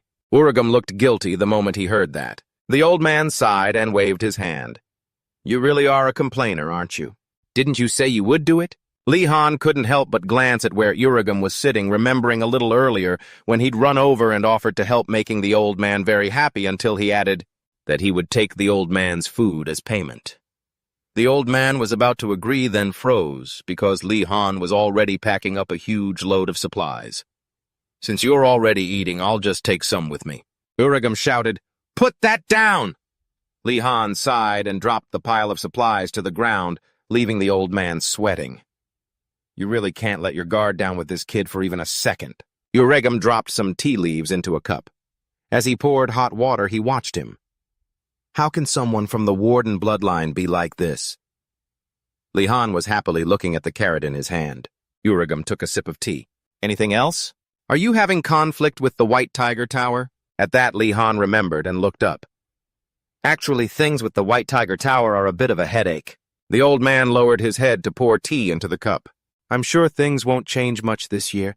It's always been like this." Li Han breathed a sigh of relief. He grabbed the carrot with all his might and pulled it up. "I guess different towers always have these kinds of relationships. But isn't it a bad idea to confront each other like that within the academy?" Hearing this, Uregum let out a loud laugh. "If they want to pick a fight, just let them be. Focusing on magic training is way more productive," he said. The two fell silent, and Li Han mentally cursed himself for having already gotten into a fight with them. Both of them thought of the same thing and grew flustered. Li Han, feeling awkward, pouted at Uregum. "Don't look at me like that, I didn't do it on purpose." Hearing this, the old man frowned and took another sip of his tea. Usually these kinds of squabbles don't happen in the first week. Li Han sighed, recounting how he'd been attacked just for choosing a swordsmanship class. Hearing this, the old man immediately choked on his tea. While Uregum was wiping his mouth, Li Han stood up worried. The old man pointed at him angrily. "Why did you choose that subject? How is that any different from invading their territory? Because tigers are animals with a strong sense of territorial instinct," Li Han said, brushing his hands off. "Master, I have the right to register for any class I want." Uregum sighed and waved his hand. "Well, the problem is resolved anyway." The old man took a sip of his tea. "You seem to be holding up fine. I'm not sure about their magic, but your swordsmanship skills are decent." Hearing this, Li Han immediately grinned in agreement. "It was 3-on-1 at that time, so I had a really hard time." Uregum was shocked yet again and spat out his tea. As the master stood up, Li Han immediately asked, "Master, where are you going?" Hearing the master say he would prepare something for him to eat, Li Han, clutching his basket of carrots, became excited. Uregum confirmed it and picked up a carrot, thinking, "I should treat this kid well." The old man imagined Li Han becoming the greatest swordsman in the empire, and returning to take revenge, which made him turn pale. A while later, Li Han sat at the dining table waiting for Uragum to bring the food. Li Han ate with satisfaction while the old man wiped his sweat and let out a sigh of relief. As Uragum was pumping water to wash the dishes waiting for Li Han to bring the plates over, Li Han remembered something. "Before I arrived, did you manage all of this by yourself, master?" The old man kept washing the dishes as he grumbled, "It's because those brats are so lazy and useless that they all ran off." These are all basic things an alchemist must know. Hearing this, Li Han thought of the mountain of work he had to do today, and was speechless. Uragum winked and gestured, asking if Li Han didn't think so too. Li Han hurriedly brought over 8 plates, nodding along in solidarity. "After class hours, work like this should be done by the students, but this is not okay at all. This can't go on like this." Li Han quietly shed a tear, then pointed toward the empty space in the yard and asked if he could grow a few things there. The old man happily agreed and asked what Li Han wanted to grow. He hesitated, wondering if he should grow something like cabbage or leeks. Urium nodded in agreement upon hearing this, then suddenly asked if Li Han intended to grow them to sell, which made him freeze for a moment. Li Han blushed embarrassed and asked how Uragum knew. "Do the seniors from the upper years do that too?" Seeing the old man slap his forehead in defeat, Li Han looked confused. Uragum's voice echoed clearly through the mountains and forests. "You're the first one to think of that, you brat." Finishing his sentence, the old man clicked his tongue and told Li Han to just do whatever he wanted. Uragum turned away, thinking to himself that the kid really was a weirdo. Li Han was wiping the table when he noticed a certain corner. Looking at the pile of cabbage and leeks on the ground, he thought about what he could make with them. After pondering, Li Han asked the old man if Napa cabbage and leeks could be used to make anything else. Uragum had said they could make kimchi, which made Li Han's heart flutter with excitement. Li Han imagined the delicious taste of kimchi in his head. Because of the empire's vast territory, there were countless cultures. Cuisine varied depending on the region. If the Waden family in the West specialized in bread and cheese, the East was famous for rice, wheat, chili paste, and soybean paste. Those were the signature dishes of Korea. He squatted down and asked the old man if he liked them. Uragum replied while washing the 8 plates that he liked them, but he didn't eat them often. With that, the old man fell into a pensive state. Li Han looked at him surprised. Uragum slowly said, "That is an Eastern dish, and there are some people from there whom I don't like." As he spoke, the old man reminisced about certain people. As he dried the plates, Li Han asked, curious, "What happened?" Uragum kept washing and said, "I have a few distant relatives living in the East. You have no idea how much they complain every time I meet them." Then Uragum went on a long rant. Li Han was speechless after listening. He stood up with the dishes, saying he understood now. He had heard that Easterners were quite strict, but he hadn't expected it to be to this extent. Suddenly, the old man looked up and asked what Li Han planned to do this weekend. Seeing the boy immediately put on a haggard look and ask if there was work to be done. Uragum looked confused. "Do I look like the type to make you work all weekend?" For a student whose emotions had been paralyzed like Li Han's, being made to work the weekend didn't seem strange at all. The old man raised his staff and said with a devious look, "You won't even have time to come here." "Think about it. What will those hungry students do?" Li Han immediately came up with an idea and replied, "Burn down the school." Uragum broke into a cold sweat, saying that was a bit too extreme. The old man stroked his beard over his belly when cornered. "Driven to the edge, they will look for something to eat to survive." Uragum explained to Li Han, "The black tortoise will look for fruits and berries, the white tiger will go hunting." Li Han immediately became curious about the azure dragon. Hearing this, the old man sighed. "They are always a step behind, but there will always be talented individuals, and they will eventually stumble upon the right methods." Finishing his words, Uragum glanced at Li Han. "Of course, this year is very different from previous years." After that, he mentioned the Vermilion Bird Tower. Uragum said they had to be completely separated. "Those are not children who can be swayed by greed. The Vermilion Bird Tower is a tower established by novice priests. It is a place where they practice asceticism. Even in the harshest conditions, they will never stop praying." Li Han brushed the dust off his coat, pensive.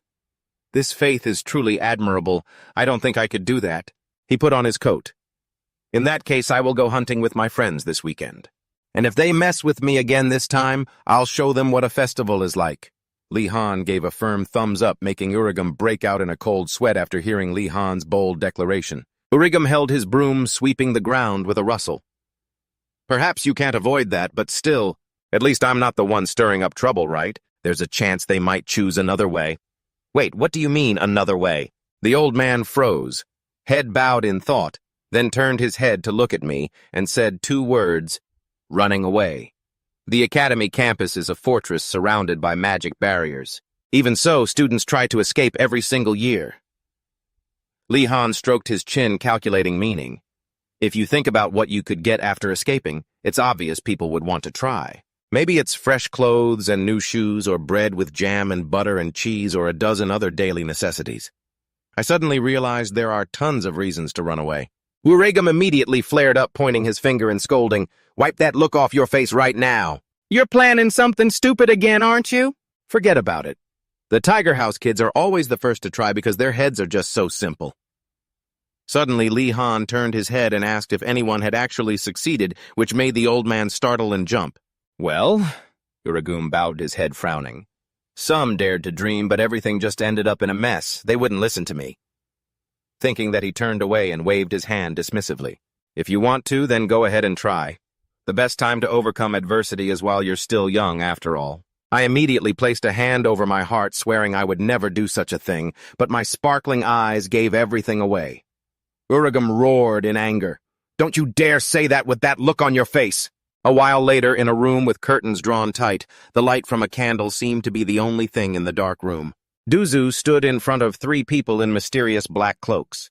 Hearing the others call for focus, he tensed up and stood at attention. The person in the middle gave a creepy smile and pointed at Daru Ham. "If he wants to return in one piece, he'd better follow our orders." Daru was speechless, glancing at them. Was it really necessary to go this far? He called out Li Han's name. He was one of the people wearing the black cloak. Suddenly, Li Han smiled sheepishly and took off his hood. "So that didn't work, huh?" Ganando, standing next to him, was stunned. He shouted in frustration, "You know him. Why did you say we had to threaten him?" Daru turned his head away, looking down on them. "A little squirrel like you thinks you can threaten me." Ganando immediately shouted back in a rage, "Who are you calling a squirrel?"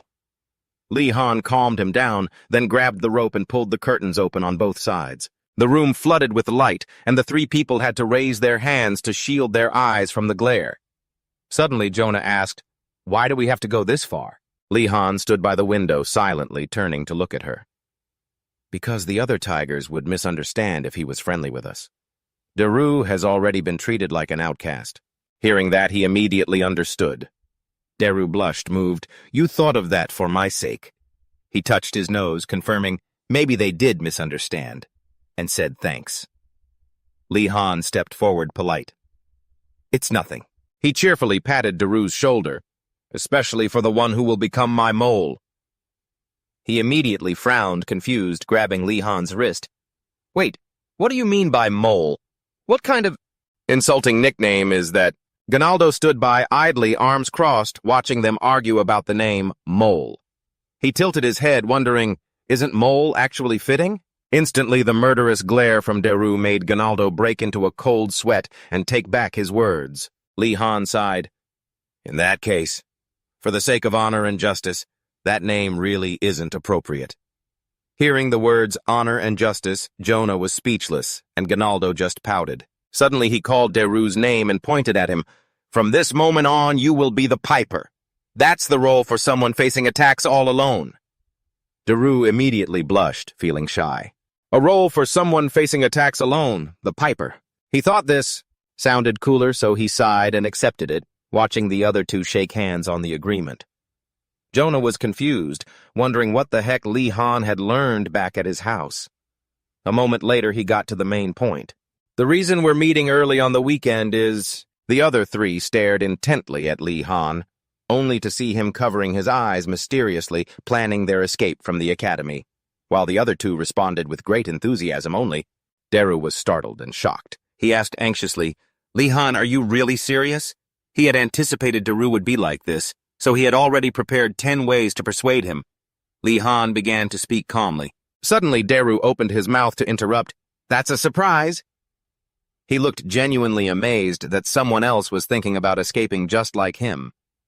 This time it was Li Han's turn to be stunned. Even if they came from the night house, nobles are still nobles. The tiger house has never had an empty stomach, which is why their hunger is even more intense. Somewhere else, someone clutches their stomach as it rumbles with hunger. We can't keep living like this. We need to go hunting. Others immediately chime in. If those guys in the green tower can do it, so can we. Just as the group is noisily demanding a fight, someone steps forward. Jeagle speaks up to calm them down, asking everyone to settle. He stands at the front of the room, drawing everyone's attention. With a wave of his hand, he suggests, "Hunting is fine, sure. But think about it. Do you really think hunting here is easy? The prey we've been catching are monsters intentionally released by Professor Kim. If you want to catch ones like that, we have to go deep into the woods. Are you guys really okay with that? We aren't familiar with the terrain out there at all." Hearing this, the group immediately looks at each other, worried. One person turns to ask him for his opinion. Jeagle flashes an arrogant smile and says he has a way. Standing tall, looking down at the academy grounds, he declares boldly that they are going to escape this place. "I will make it happen, and you won't need to eat meat from those monsters anymore." He points to himself confidently, making promises. After hearing Jeagle's sweet words, the students are immediately excited and want to confirm the details, but suddenly one of them doubts the feasibility of this whole thing. Jeagle points to his head, saying he already has a plan. "Anyone who wants to follow me is welcome. I don't want to find a way out alone." With that, he turns to leave. They immediately cheer. "Marathi is the best." Suddenly, Jeagle speaks again, making them freeze. "I will be the one giving orders, if you do anything useless and ruin the plan." He turns his head, glaring at them coldly. Jeagle narrows his eyes and growls, "I won't let it slide." With that, he turns his back and walks away with his group. Good night, everyone. In a corner where no one notices, Daru is hiding behind a pillar, having heard it all. A moment later, someone outside exclaims in surprise, "That person seems unable to believe what they just heard. If I listen to him, can I go along too?" Luhan rests his chin on his hand, deep in thought, his eyes sparkling. Seeing him so happy, Daru hesitates. "After everything that happened with Jigel, you're still saying that?" he asks, confused. Luhan laughs and waves it off. "Come on, no one cares about those little things." Watching the two of them, Garlando and Jonah shake their heads. They aren't so sure and look away. Luhan walks off deep in thought. This is going to be trouble. Initially, he had planned to spend time scouting for an exit because clearly, based on the professor's personalities, escaping would be very difficult, but Marathi had aggressively declared that he had a way out. Luhan looks back at the person sitting on the chair. He doesn't look as naive as Garlando. He's smart and cold enough to use the students in his own tower. From the start of the semester, he definitely had a reason to be so confident about escaping. Everyone in the room is watching him. Suddenly, Luhan goes quiet and says, "No other choice. You are going to follow him and find out what that way is." He points at him, giving the order. Daru jumps up and exclaims, "Are you serious?" He breaks into a sweat, asking, and Luhan shoots back, "Do you have any better ideas?" Daru immediately wilts. "Don't you think that's a bit cowardly?" Luhan tells him not to worry about it. This makes Jonah and Garlando look up at him, hands on their waists. "Right now we are opposing each other." Daru confirms immediately. Luhan closes his eyes and says slowly, "There's a very famous saying, 'Know yourself, know your enemy, and you will win 100 battles.'" Then he gives him a firm pat on the shoulder. "So this is just our strategy." Luhan speaks seriously. Daru is sweating. Is it because of his own face? He looks at that shining, sparkling face, confused. Somehow, it actually sounds pretty reasonable. A moment later, Daru is convinced. "I guess this could be considered a strategy." Luhan grabs his shoulders and turns him around. "All right, from now on, you will monitor Marathi. Meet me whenever—" You find out what his escape plan is. He shoves Daru straight toward the door. "You truly are an excellent warrior and a proud spy." With that, Luhan opens the door and pushes him out while Daru is still dazed. He shuts the two doors and declares, "Mission start." Luhan looks at him with sparkling eyes. "You'll do a great job, right?" Daru instinctively nods slightly. He raises his hand, showing he will try his best. "Just leave it to me." After closing the door, Luhan lets out a sigh. Daru's part is done. Now, I still need to rethink the escape plan. Looking at Jonah and Garlando clinging to each other, Luhan is surprised. "Oh, since when did you two get so close?" The two look at him, hesitating without a word. Jonah asks, "You studied brainwashing magic before coming to the academy, didn't you?" Luhan is immediately stunned and denies it. The day is fading and the fiery red sunset begins to fall over the academy. Luhan walks quickly to a room where Jonah and Julia are inside. Both look up at the person who just arrived. Deru and Garlando are also there. They all listen to Luhan as he starts to speak. He raises his hand and says, "Thank you everyone for attending the first meeting to plan our escape." Julia is immediately shocked. "You want to escape the academy? Are you crazy? I thought you were just going hunting." She turns pale and yells. Luhan calmly reassures Julia, "I have a plan." Hearing that, she immediately freezes out of curiosity. Julia thinks that if it's Luhan from the Warden family, he must have a way. He is completely different from the others. After thinking that, she frowns and asks, "What is the plan?" He immediately pulls out an extremely ugly drawing of Jeagle. Luhan points at the picture, explaining excitedly, "Among the White Tiger Tower students, there's this guy who knows how to escape. We'll just follow him and copy what he does." Julia was so shocked she couldn't even speak, asking if he really called that a plan. She was looking for a way to steer him when suddenly Jonah had an idea. She winked at Li Han and said, "This plan won't work without Nulia, right?" He seemed to catch on to Jonah's vibe, clutching his chest and agreeing earnestly, "How could we ever manage without her?" Nulia was flustered and stammered, but Li Han's next words stopped her in her tracks. Her tracking skills and hunter's instincts were the key to the plan, and she was the only one who had both. She blushed embarrassed as Jonah and Li Han played their parts perfectly, acting so disappointed that Julia felt pressured. She crossed her arms, huffed, and gave in. "If I'm the only one who can do it, then I guess I have no choice." Julia tried not to look too happy. Under the moonlight in the quiet forest, Giselle stood on a large rock, his eyes gleaming as he called out to the group behind him. "My esteemed comrades, my knights, who have vowed to follow my command!" Giselle looked toward the silent woods, determined. "Tonight we break out of this academy." The people below cheered, shouting back, "We're with you! We're going to escape this hellhole." With a cold, smug smile, he pulled out the map, gloating to himself that as long as he had it, he could never fail. Rewinding to earlier in a luxurious room, a voice was lecturing someone on learning magic. "Magic in Rogan." He waved his hand, his voice laced with irritation. "Is this really all there is?" The servants were trembling, stammering, "We apologize." This was Giselle of the Marathi family, and he was furious, kicking the books aside. "I told you to bring me something useful. What is this trash?" The two of them were terrified and scrambled away. "We're sorry." Shortly after Giselle noticed something, he bent down to pick up a scrap of paper from the pile of books, puzzled. "What's this?" Once he unfolded it, his face lit up with surprise. It was a map for escaping the academy. He looked at the map, secretly thrilled, thinking that only losers would ever need something like this. "I'm so glad I bought it, though I suppose everyone eventually reaches this point." Giselle frowned in annoyance. "So things like maps get created, huh?" Deep in the forest behind the academy, the area began to brighten as Giselle's group ventured deeper. Li Han observed them and gave the signal. "All right, everyone, time to move." He told everyone to get up and quickly warned them, "I don't think they're taking the normal path. Are you guys ready?" Everyone was terrified, crying out, "Why are they going into the mountains? Mountain climbing is too hard." Janato, full of fear, said, "There's a gate near the castle walls." Li Han turned to Doju and told him to handle it. Janato was stunned. "Handle what?" Li Han explained.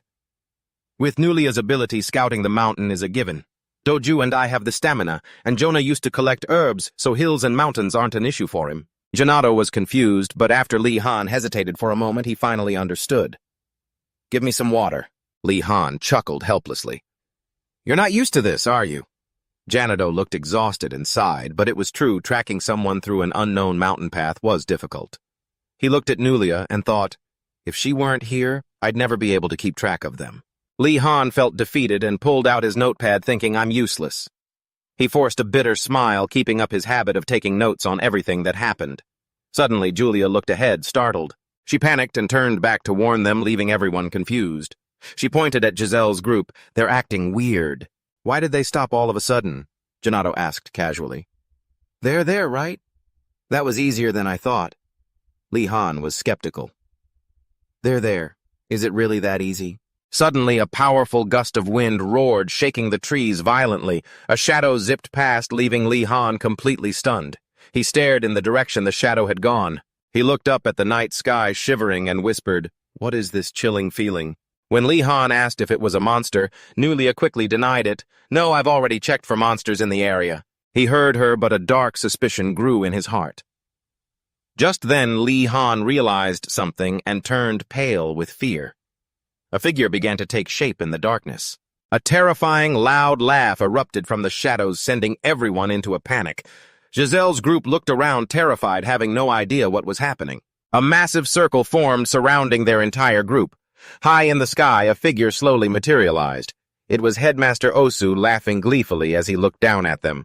"Caught in a trap, aren't you? It's only the first week." They were all shocked and cried out in unison, "Headmaster!" He looked down at Giselle, excited. "Looks like you bought the fake map I leaked, huh?" Giselle was furious and defiant. "I bought this map before I even enrolled." Suddenly, he was shocked to see the paper vanish from his hand. The headmaster looked down at the terrified boy who had collapsed and reminded him, "Today you've all learned a very expensive lesson." Osu continued excitedly, "Never trust maps from unknown sources, because you'll never know if it's a treasure map or a trap set by a wicked priest." He looked down at Giselle's terrified face and burst out laughing. Li Han's group watched from the shadows, speechless. Li Han darkened and whispered, "What kind of crazy person is this a lesson? What a load of crap." He's just playing with the students in the palm of his hand. He looked down at Giselle's reverent face and burst into laughter, leaving Li Han completely speechless. Li Han's face darkened as he muttered, "What kind of crazy name is that, a lesson, my foot? He's just playing these students like puppets in the palm of his hand." OSU looks at the group of students and begins his announcement. "Listen closely, we are about to start now." His voice was deep, raspy, and resonant. "The rule is very simple. Immediately after he creates those creatures, fierce ones surrounding and chasing after everyone, you can use any method you want. You can even defeat them." He then looks up and takes a deep breath. "If you are caught, you will be judged as guilty." Then OSU exhales a long breath. His face full of excitement, he continues, "Otherwise, you are considered innocent." They are terrified, turning to run in a panic. The pursuing group stands there calmly glancing at them. Nulia is terrified when she sees the scene ahead. She turns to run, not forgetting to urge Li Han, "What are you still doing?" "Run." He quickly grabs her hand to hold her back. Immediately, Li Han raises his hand to signal calming her down. "Stay calm, Julia." She looks back at the other side, trembling, and shouts, "How can I stay calm? We could die if we get caught." Li Han begins to explain, "It'll be fine. I don't think they've spotted us.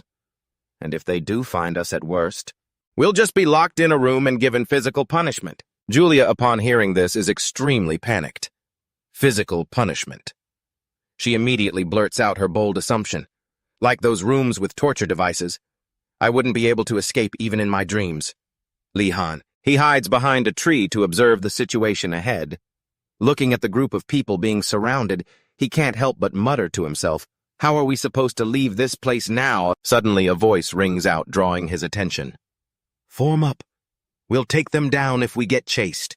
The group of students is furious, shouting, "Running forever won't get us anywhere. Let's confront them." Their expressions are incredibly determined for honor, for the spirit of martial arts. While he is calculating, there is a shout. Why are they screaming about honor and martial arts? Doju taps his shoulder and shares his thought. "I think we have only one way out. His method is for everyone to set aside family differences and cooperate if we want to escape Li Han." Hearing this, he gives a slight word of praise. Excellent logic. Doju's face lights up as he turns sharply toward everyone. "We are going to cooperate with these guys by running away while they buy us time."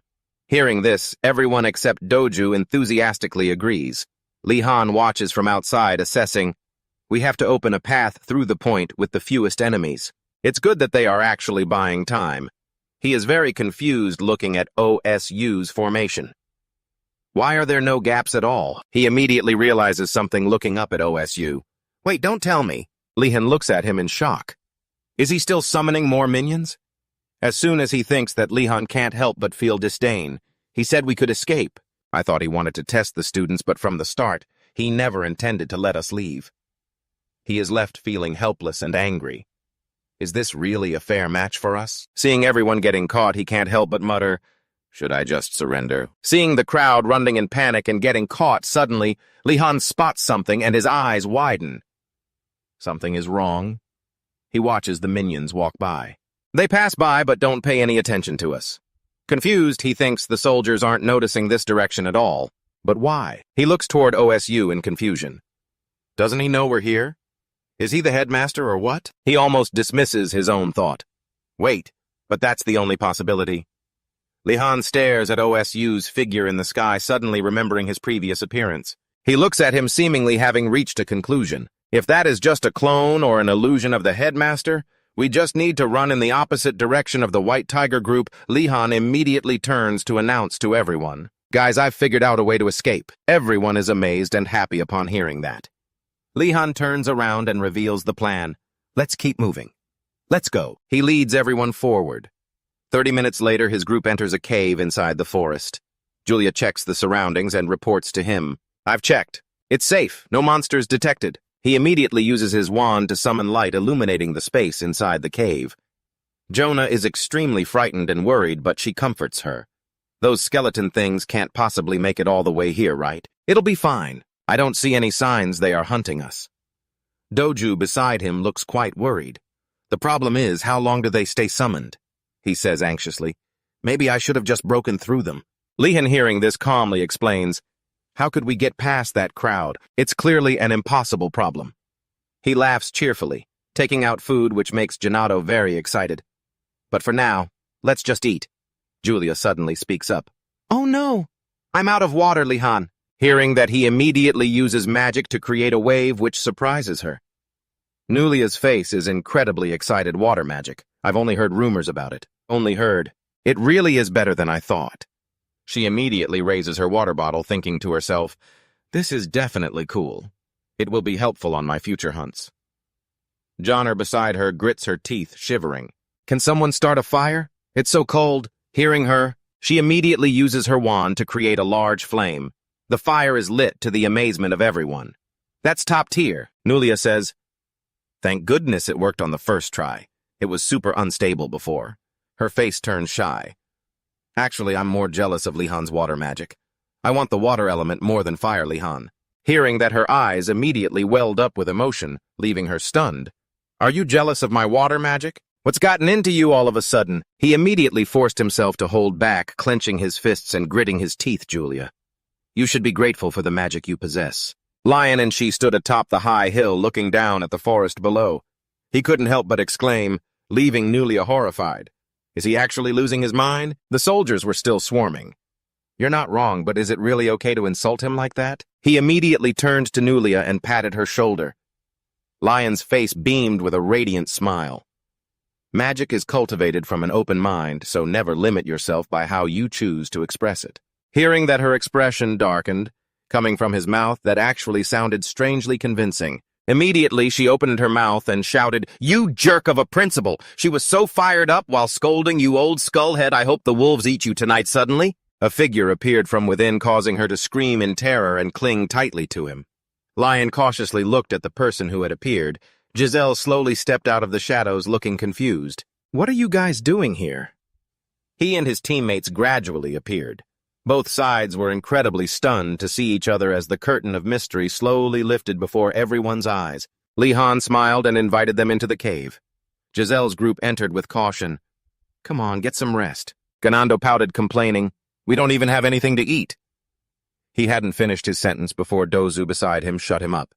Right after that, he seemed lost in thought. Han had every right to ignore them because of what they did to him.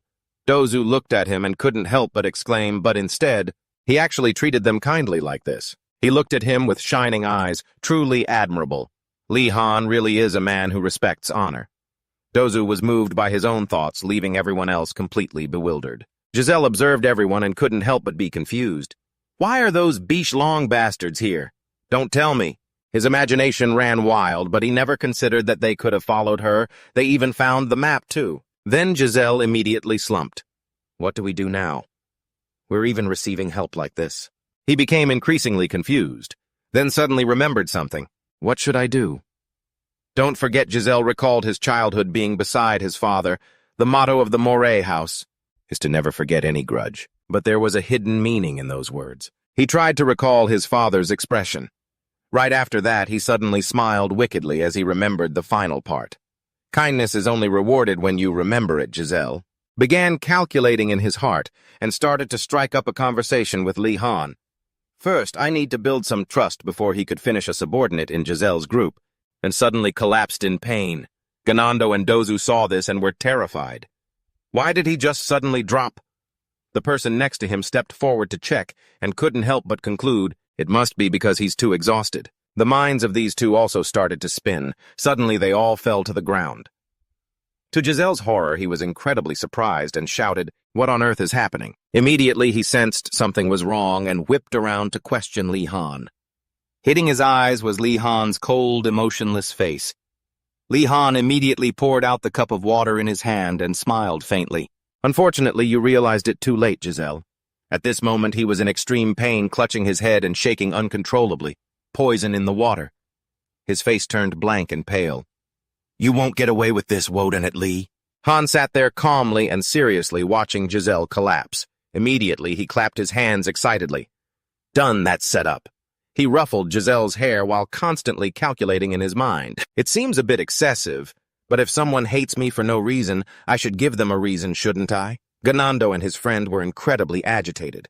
What is this? Li Han, did you poison the water? Did I drink it too? Jonah and Julia saw them acting so urgently and immediately explained, It's just a sleeping potion. We didn't put poison in the water. You were incredibly shocked hearing the two of them say that, which couldn't help but leave him confused. You guys knew too. That's because your expressions were too obvious. Li Han looked toward the unconscious Giselle and sighed softly. I won't go overboard just because of a personal issue. This was necessary. He suddenly stood up and announced his plan to everyone. Everyone, calm down. We have to leave them near the wanted criminals. Dozu saw him carrying Giselle away and was startled, asking, You're really going to do that? Li Han heard this and replied, making him face darken. You know Marati's personality, right? You seem to have compromised and changed the subject. But where did you guys find the medicine? Jonah heard this and explained, flashing back to that time. Inside the forest, Jonah suddenly discovered the herb. Li Han saw it and understood immediately, excitedly, explaining it makes you sleepy when you grind it up and mix it with water. We should take some, maybe it'll be useful sometime. She couldn't help but look at him and sigh. I didn't think we'd use them like this. Moving to the middle of the silent night forest, Giselle's group were all unconscious, lying flat on the ground. Suddenly, shadows appeared, staring at them. Right after that, they were carried away. Lee. Han stood on the hilltop looking down and exclaiming, All right, they'll disperse soon enough. He stood up and spoke softly, confusing Jonah.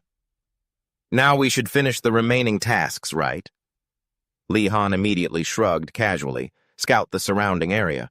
We can't turn back now that we've come this far. His face was serious, gazing ahead as he calculated that we needed to check how far the academy's walls extended if there was really a way to escape. At any cost. His group immediately regained their spirits and started heading deeper into the forest, with everyone slowly following Li Han's lead. Garando suddenly tripped over a rock and fell down, causing Jonah to panic, and when Li Han approached to check on him, he immediately shouted, Are you okay? I'm so hungry and it hurts. Seeing him like that, Li Han looked toward him with concern. Doju seemed exhausted already. Nulia spoke up from the side, reminding him, Li Han, light something up. I figured since we've come this far without being caught, we must be safe. She immediately noted that everyone seemed to be losing energy faster than usual in the dark. Hearing this, he pulled out his wand and Li Han used a spell to make the wand emit light all around the area, and once the others saw the light, they began to relax. Suddenly, a strong gust of wind blew, causing the leaves to rustle, and a deep, husky voice echoed out, startling him. Turn off the light, young student. It's making it hard for us to sleep. Li Han, upon hearing this, whipped his body around in confusion and shouted while everyone else looked around in absolute terror. The voice continued, ordering them to be silent. In front of him stood a massive, ancient tree, and the sound came from it. I am the one who asks the questions. The voice persisted, stunning them. If you answer correctly, you shall be my guests. If you answer wrongly, you are nothing but uninvited intruders. Li Han's face was tense as he listened to the man speak. I shall read it now. The question echoed. A dwarf lights 5 candles late at night, but 2 of them are blown out by a strong wind. Angrily, the dwarf stands up and shuts all the windows in the room. So how many candles are still burning? Hearing this, he couldn't help but chuckle. It was a trick question. Right after that, Li Han analyzed it. Listeners would think there were 3 candles left burning, but the flames would eventually go out as time passed, and he smiled silently, calculating the result. So by the time it's daylight, the number of candles still burning will be... Suddenly, Garando blurted out, "The answer is 0. Li Han whipped around in shock.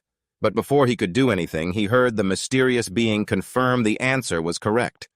He was left completely bewildered. Li Han looked at him, feeling proud yet confused. Wait, isn't it? Wouldn't the flames be extinguished once the candles burn out? Right after that, he heard the explanation, which only annoyed him more. Isn't it common sense to use enchanted candles that don't burn out? In riddles like this, the voice continued, "From now on, you are my guests. However, it would be a shame to end it like this." And it made an offer that left him incredibly excited. How about another riddle? Whoever answers correctly will receive my fruit. Fruit, we are ready. Everyone was full of anticipation for this second riddle. The riddle began, there is a giant man who is tall in the morning, but he shrinks down. In the afternoon, he becomes large again, and he disappears completely at night. Who is that man? Everyone heard it and was deeply confused, trying to think of the answer. Li Han seemed to have his answer and spoke up, pointing at himself. It's a shadow right. The answer he gave was completely accepted by the entity. It left everyone behind completely confused. Li Han immediately remembered his past life, having heard this riddle many times before. He recalled the origin of this question. This is the answer that Oedipus, king of Thebes, answered correctly. Strangely enough, every time this story was retold, some details would change, but the answer humanity gave to the Sphinx always remained the same. While Li Han was deep in thought, the voice echoed again, a truly bright student. He suddenly noticed something had changed and was startled. The surrounding scenery suddenly shook and slowly disappeared, along with the voice, "I welcome you all." Everyone was transported to a space that was incredibly fresh and beautiful. They looked around in awe, exclaiming, "Are these spirits?" A branch carrying a cup of water reached out in front of him, surprising Li Han. As the cup was offered, the voice spoke again. "You must be tired from your long journey. Drink this." He took the cup and thanked it, unable to help but assess the smell. It was like vegetable juice. He took a sip and his eyes widened in surprise and his emotions began to soar. He felt as though the fatigue in his body had just been washed away. It was like drinking a glass of ice-cold water after running on a hot summer day. While he was enjoying the bliss, the others nearby were extremely anxious and terrified, but the voice spoke, giving an explanation that made him very excited. "It is a drink extracted from the plants around here. Do you like it? It's absolutely delicious. Could I have more?" As Li Han reached out to take the cup, the branch quickly retracted and the voice inside asked for his identity. "Before that, I need to know who you are. I don't know your name yet." Hearing this, he respectfully introduced himself. "I am Li Han." It heard this and curiously asked, "What is your family name?" As soon as he stated his family name was Black Flower. It was deeply shocked. Seeing the bitter smile on his face, it quickly spoke up. "I apologize. It's just because of the rumors about your family." A canopy of leaves fell on his head, surprising him. Li Han smiled slightly, looking up as he heard it continue. "But based on the way you said your name first instead of your family name, you will become a great mage." The next question made him and everyone else panic. "But what in the world are you all doing here so late at night?" Li Han quickly thought for a moment, then placed a hand on his chest and gave a bright, lying smile. "We're just out for a late-night stroll," he said. It heard this and immediately called out his lie. "You're trying to find a way out of the academy, aren't you? But it's only been exactly 1 week since you enrolled. Why are you trying to sneak out already, Lai?" Han gave a light, nervous cough. "We have some personal reasons." He looked up at it, asking cautiously, "Sir Spirit, could you offer us some advice?" Its response left him deep in thought. It was true there was an exit, but new students had no way to use it. Li Han immediately made a suggestion, only to be flatly rejected. "In that case, could you at least tell us where the academy's outer walls end?" It kept explaining to everyone that those walls were all enchanted. If you aren't careful and touch them, you'll suffer quite a bit. Li Han clenched his fists, processing the result, so following the academy walls to find the end point. And trying to sneak out isn't feasible either. The branches kept tapping against him. "At least not right now. Don't bother trying to escape. Things might seem quiet at the moment, but in just a few weeks, the monsters will begin to wake up. Lai Han bowed his head to thank it for the information. Seeing this, it let out a soft exclamation, looking at the boy and evaluating him. His gaze showed no sign of being discouraged. If anything, he looked sharper than before as he was deep in thought. Watching this one will be quite interesting, it mused to itself. Its voice echoed again. Right, I believe I said I would give you a gift, didn't I? Han was incredibly surprised as branches suddenly surged toward him, making him panic. His eyes widened in shock as a large glowing wooden staff emerged from the canopy. Lai Han immediately recalled Garcia's words, a relic. For a mage, it's practically an extension of their own body, and among those relics, a staff is essential. New students were all quite dissatisfied with what the academy had provided. Lai Han stood there stunned, holding the staff in his hands. He was one of the few who had received a staff of his own. Everyone was astonished to see him receive the scepter. Is it all right, young man? Han felt it in his hands. It brought a sense of comfort and freshness. The ancient tree was a bit startled. It couldn't help but gaze at him and evaluate him further. He wasn't just an ordinary boy, as he had been expected to be. It watched the light flickering from the scepter in his hands, the spirits dwelling within it. It's hard for a boy of your age to make mistakes, it suddenly said, surprising him.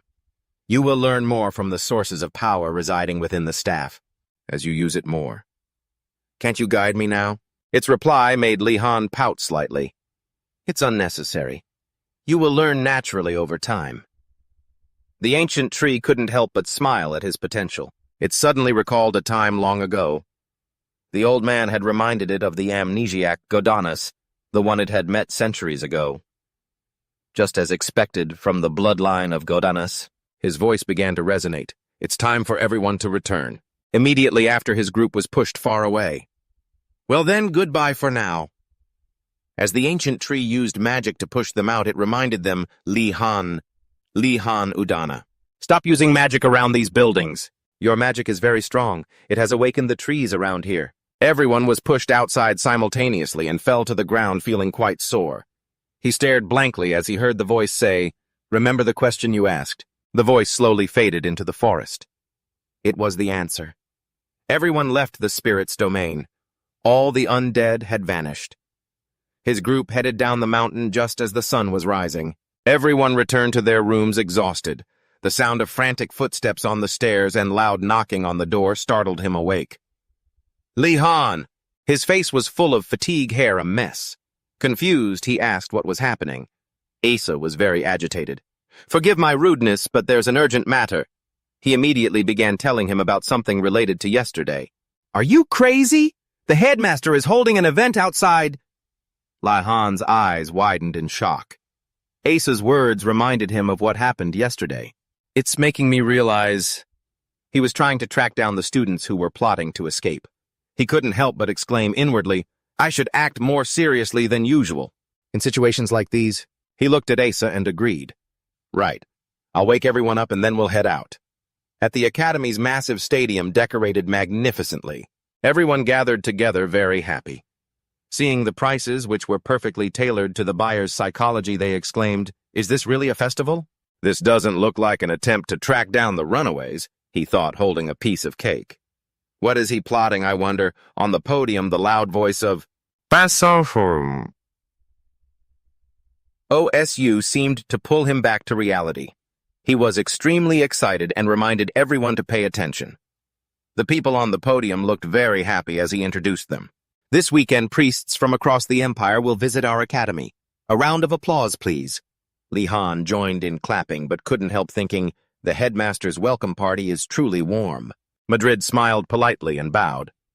Thank you, Headmaster OSU, he replied. Thank you for taking the time to join us, even though I'm sure you're busy enough with teaching the young students here. OSU laughed excitedly. It makes me so happy. I've really grown fond of the priests. It was truly awkward. His eyes began to sparkle intensely. In that way you can relay this message to His Majesty. We need a bit of fun to discover ancient magic. She looked very troubled. That is not within our authority. Lai Han seemed to realize something. So just like that time, no matter what, everyone acts like that when trying to secure the budget. Madrid turned to smile apologetically at everyone. Regardless, it is truly an honor to meet all the students. She immediately introduced us as merely humble servants representing different faiths, adding that we were delighted to have the opportunity to introduce our respective religions. Li Han was deeply puzzled by this. These weren't ordinary priests. All of them possessed a massive amount of mana. As he pondered this, OSU appeared beside him. It was completely different from the mana of the other priests. He was startled and turned to look at him. Immediately, the man spoke softly. I understand now. After all, the mana of these priests is so special, it's known as divine power Li Han. Hearing this, he played along and answered, which prompted the man to probe further. I see. No wonder you felt something strange about them. Do you have the ability to detect mana? Li Han was startled and anxious, but the man's voice continued. Why were you trying to hide such a talent? There aren't many students who can detect mana like you. Li Han immediately explained, I still feel I have many shortcomings. OSU sighed upon hearing this. I've told you already. You are not like that. From now on, be confident and show off your talents. Li Han's face went pale, confused. What on earth is he saying? He looked around and exclaimed, Is this your first time meeting priests? OSU sighed, though he wasn't too surprised, given that he came from the Warden family. He looked at him as if deep in thought, That is because you are like me. No interest in faith. We are far too wise to place our trust in gods. Li Han thought to himself. My father once said divine power is just a product of fanatical faith. After seeing all the weird rumors about my family, they must have heard the same gossip that we hate priests. I have to keep my guard up around them. OSU. And started rambling beside him. But these priests are truly pathetic. Why go to such lengths for a bunch of useless students who only care about the food? The dishes were incredibly appetizing. They had been prepared for the banquet. Li Han called out to him softly, his eyes fixed on the food table. With a bright smile, he asked, Do you have any denominations to recommend, sir? The man suddenly looked annoyed. Weren't you listening to what I just said? Immediately he paused. Wait, did you say denominations? He turned to look at him. You intend to join a multi-denominational organization. OSU looked at his face, which was beaming with confidence. He subconsciously clenched his fist, wondering, It's been a while, but I'm still impressed. OSU seemed to guess his intentions and remarked to himself, Does the kid think I don't know what he's up to? He plans to join several groups and take everything they have. He sighed. I'm speechless. Immediately after, he seemed genuinely interested, appraising him. I really like this kid. Impressive. Looking at the surrounding scene, OSU made a sound. For starters, I recommend the Pressing of Faith, a group with a code of self-sacrifice. So they will likely welcome you. Next is the Colosso Faith. Since they worship chaotic gods, they don't care whether you believe in other deities or not. Finally, the Capolio Faith, which worships swordsmanship and would probably welcome a strange kid like you. Hearing this, Li Han was startled and thought, He knows I practice swordsmanship. He recalled the memory of that day when a professor patted his shoulder, I like you come to my office. Li Han secretly judged, I don't have a good impression of professors who pay too much attention. OSU gently rubbed his head and announced, I must be going now. Li Han immediately replied, Thank you for the recommendation, sir. As he mentioned, he needed to meet the students being held in the detention room. I hope you make the right choice. Li Han was busy saying goodbye when he suddenly stopped and wondered, what did he just say? OSU's power erupted. He transformed into streams of energy and flew away, leaving Li Han full of questions. He was talking about those people. At this moment, he reminded himself to be more careful. Suddenly, Johnner called out to him, Li Han! She happily said, There you are, where did you go? Where did you? Hearing this, he replied, I was planning to stop by the Pressinga group. Johnner was surprised. I didn't know you were interested in them. After hearing Li Han continue, I intend to stop by there, and then go to Colosso and Capello. Johnner then looked as if she understood. His gaze landed on what she was holding. What's in this basket? Hearing that, Johnner replied, that's right. Here, take this. She offered a sandwich.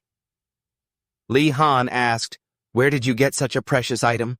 Johnner said, From the Fleeman faith, they worship the god of gold. Then she explained, Because my family gave them a lot of money, they recognized me first. He couldn't believe what he had just heard.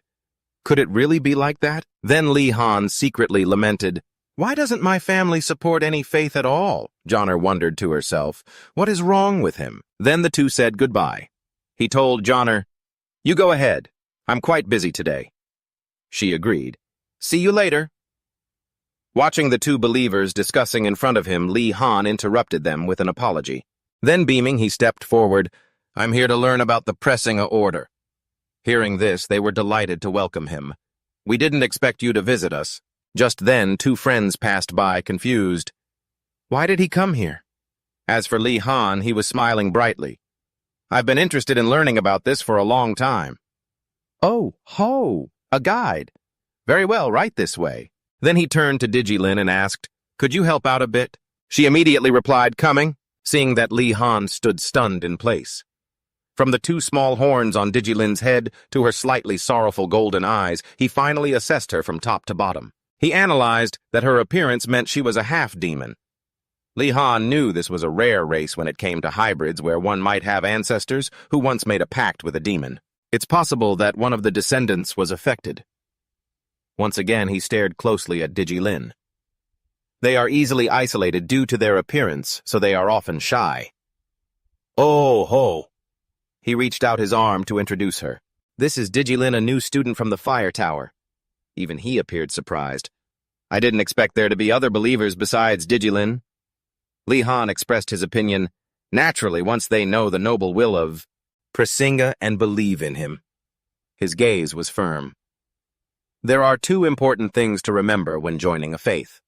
Li Han associated it with a balance of what you receive and what you must do. After seeing an overview of the place, he exclaimed, "Even though it doesn't look like much," but looking at the pile of tools and equipment, Li Han thought to himself, "The truth is, there are tons of artifacts I can detect with magic." At that very moment, streams of purple light surrounded them. He predicted, does the pressing of faith involve artifact crafting? Suddenly, his tone became respectful. "Is Lady Madrid here?" She asked back, "Oh ho, someone wants to become a believer, do they?" She stepped forward slowly, causing a minor earthquake. Li Han was utterly stunned as the deep footprints she left were carved into the ground. She said, "It is a pleasure to meet you," to the young man. She wore a gentle smile while introducing herself, but for some reason it made him break out in a cold sweat. Li Han forced a smile in return while his mind was racing with shock.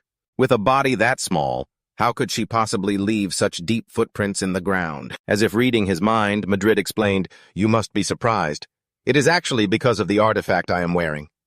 She clenched her two hands and continued, "It is cursed, and it can increase the wearer's weight by several times." He asked doubtfully, "Why would you wear that?" With a face filled with reverence, Madrid replied, "For the sake of Lord Prasinga, of course." Li Han was truly baffled. What does that even mean? She claimed that Lord Prasinga was the only one bearing the world's pain, so they had to share in that agony by wearing cursed artifacts. Everyone pulled the cursed chains right off their bodies. Prasinga. He decided he would rather not understand this situation. At the same time, he silently lamented, "I must be losing my mind." He couldn't believe this was the headmaster's advice, and yet here he was. Suddenly, Madrid looked sympathetic. "I am sure you do not want to walk this path, as it is very arduous." He prepared to pivot and leave. If that is the case.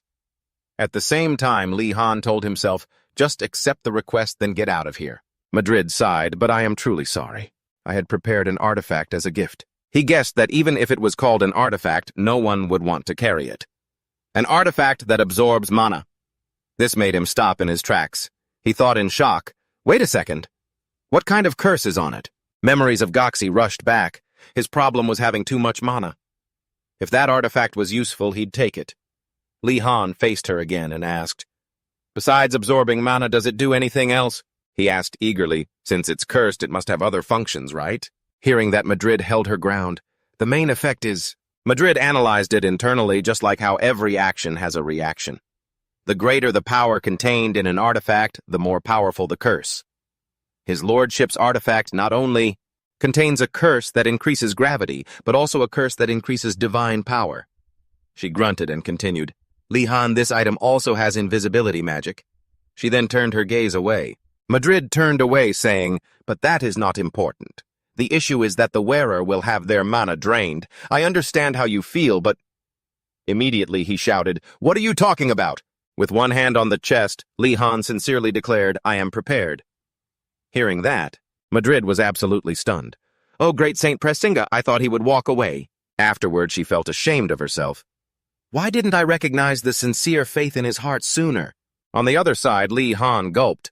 While smiling happily, he marveled to himself, "It even has invisibility. This is a sweet piece of cake falling from the sky."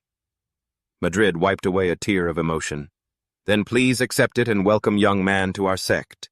Looking at the belt she offered, she said this was a show of reverence to Saint Presinga. Meanwhile, Li Han pondered to himself, is this the belt that holds the invisibility ability? He took the chest holding it and suddenly noticed the two brothers looking at him with extreme wariness. Oh ho! And through telepathy, his friend standing opposite him thought, the new believer has always had to endure the side effects of the artifacts. This case is likely the same. We should be careful above all else. On his end, Li Han slowly put the belt on. All right then. After fastening it, he asked, "So how do I activate the invisibility magic?" Oh ho, they were shocked. "No way." The boy next to him added, "Do you not feel anything at all?" Seeing everyone's reaction, Li Han asked hesitantly, "Is there a problem?" Madrid shook her head. "Not at all. The incantation is written in the instruction manual." At the same time, she commented internally, "Saint Presinga has truly gifted us an excellent disciple." He opened the instruction paper. "Ah, it's this one." And just like the paper said, Li Han chanted, "Let me hide within the darkness." Seeing the scene unfold before their eyes, everyone whispered, "He disappeared." So it really does have that power. His feet touched the ground as he marveled to himself, "It actually works." Seeing that there was no reflection of himself in the mirror, Li Han assessed, "It's not half-baked, it's completely invisible, truly as expected from a powerful curse." Then he chanted, "Let me appear in this light of day." He reappeared behind them. Whoa! They were startled. He showed up again. Li Han held the instruction paper tightly and wondered, but is this thing really cursed? He made a decision in his head. If he couldn't feel any cursed effects, then I need to equip even more artifacts. He said out loud, "Sir Madrid, please let me share the burden with Presinga." Hearing that moved her to tears. How truly commendable. Oh ho, the boy next to him refused to understand the scene before him. Madrid said caringly, "Don't push yourself too hard, child. It is still too early." "Absolutely not. That's not what I'm supposed to do." Li Han shouted, his voice so loud it echoed outside the tent, ringing out even against the white clouds in the sky. Li Han stroked his belt and let out a weary, troubled sigh. Since he couldn't get anything else out of it, he forced a faint smile. "But this will be very useful for making an escape," Madrid interrupted Li Han's thoughts. "This event marks the birth of the Presinga sect. That's enough for today." "Thank you for listening," she added. Li Han immediately complimented Madrid's lecture, though, as he looked at the writing on the board. He tried to summarize the doctrine in his mind. It didn't really matter, but the core is that you need to be equipped with cursed items. Suddenly, Madrid reached out to stop him. "Wait, before you go, please take this." It was a basket of food. She smiled kindly. "I thought you might need it, so I prepared it." Li Han felt touched and called out, "Sister." He looked happy, thinking to himself that this was a truly wise choice. It had been a long time since he had felt this kind of warmth. Suddenly, Dylan nudged his shoulder and held out another basket of food. "If you don't mind, could you take this as well?" Li Han asked skeptically. "But that's your portion, isn't it?" "Why, give it to me. Immediately." Dylan shook her head and replied, "I am a follower of the Saint Presinga. These luxuries don't suit me." He watched her turn and walk away. Madrid tried to call Dylan back again. Li Han hesitated, wondering, is it normal to talk like this at the Vermilion Bird Tower? They are completely different from us. What are the other three towers doing? The three representatives from the other towers were all extremely energetic and a bit odd. As he prepared to leave, Madrid asked, "Could I ask a small favor of you?" Madrid explained, "Could you look after Dylan? As you can see, the girl is quite hard on herself." Li Han looked reluctant. "But I don't belong to this tower." However, seeing the solemn look on her face and the basket of food Madrid was holding, he did a total 180, placed the basket on his head, and laughed loudly. "Forget it, it's no big deal, leave it to me." As a flock of crows flew across the evening sky, the sound of Lee Han's voice could be heard. He started the conversation. "Should I call you Sister Dylan?" She replied. "You can call me whatever you like." Then Lee Han asked, "What kind of place is the Vermilion Bird Tower? I'm curious what you all do in your spare time, since I don't see you interacting with others much." Hearing this topic, Dylan proudly recounted, "We pray in the room morning, afternoon, and sometimes even at night." As the scene of the night forest appeared, she continued, "Some even go into the forest, or up the mountain to pray at night." He asked, "Wait, you're allowed to do that at night because the enrollment dormitory has strict rules all week except for holidays." Dylan smiled and nodded slightly. "At the Vermilion Bird Tower, we have permission due to our special status." Lee Han thought to himself, "So monks don't have to follow the curfew." He immediately imagined himself wearing monk's robes so he could stay out longer. Lee Han asked with a radiant smile, "Sister, do you think I could get a set of monk's robes?" Her face fell and Dylan walked on. "Your curse won't get any weaker just by wearing monk's robes." He ran after her to explain, "That's not it, I just want to understand more about the saint. Oppressing in her will, that's all." Hearing this, she exhaled as if a burden had been lifted.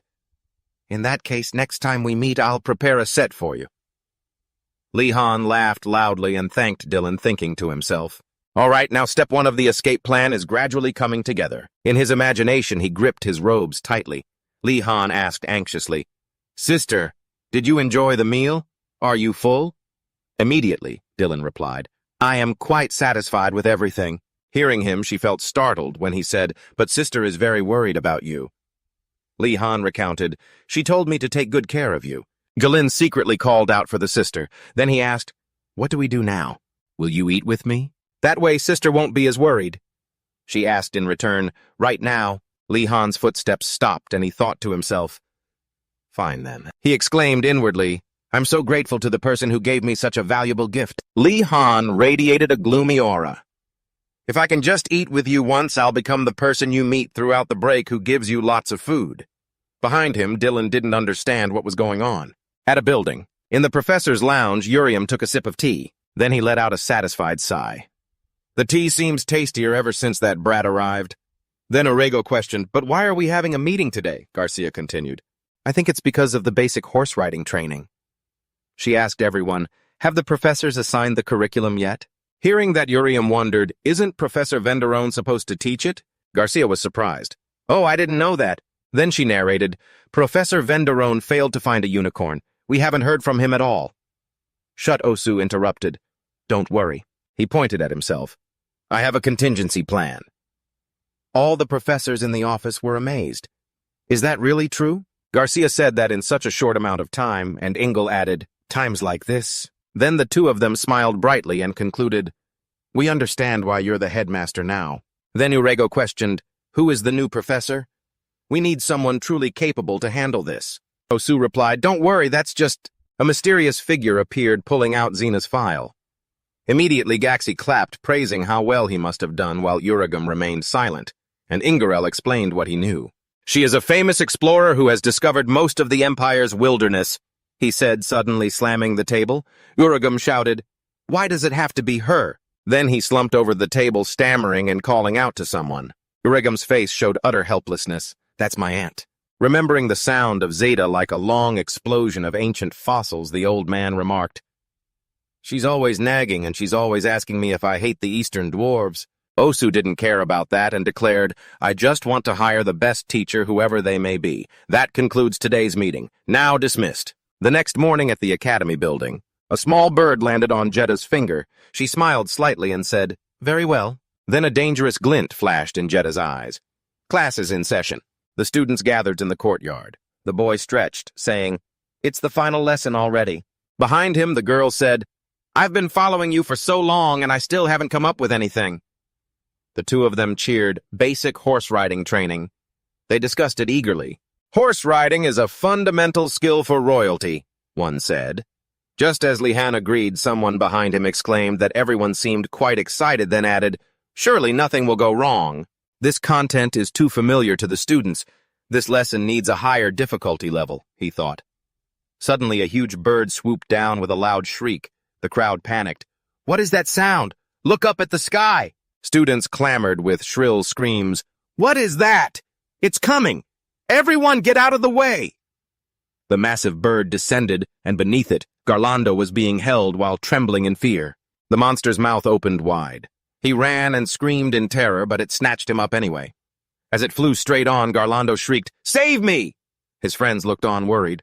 "Garlando, he's been grabbed." Lihan immediately commanded everyone, "Stay calm and get low, don't move. We'll be in danger if we attract its attention." The group of students dropped to the ground instantly. But he remained standing, thinking to himself, "Damn it, but this doesn't even make me panic." As the giant bird flew past, Lihan wondered, where on earth did that bird even come from? Suddenly, a student shouted, "Where is the headmaster?" She pointed ahead. "Isn't this a top-tier academy? What is going on with the security team?" Tears welled up in this girl's eyes. "Let me go. This is a grave failure of this stupid academy." The boy beside her tried to stop her. Now is not the time. The bird monster flew in front of them. The girl shrieked, "Wait! I'm sorry! Help me!" The bird snatched the boy next to her, leaving her utterly stunned. Lihan, standing below, silently mused, "That's why I told you not to move." Then he glanced at the girl, but it was strange. Why did it ignore the one who was screaming so loudly? A realization flashed through Lihan's mind. He looked up at the sky. Could it be because of this? Garlando was passed out with tears and snot everywhere. The white-haired boy was the same. Lihan guessed it was because of their hair color.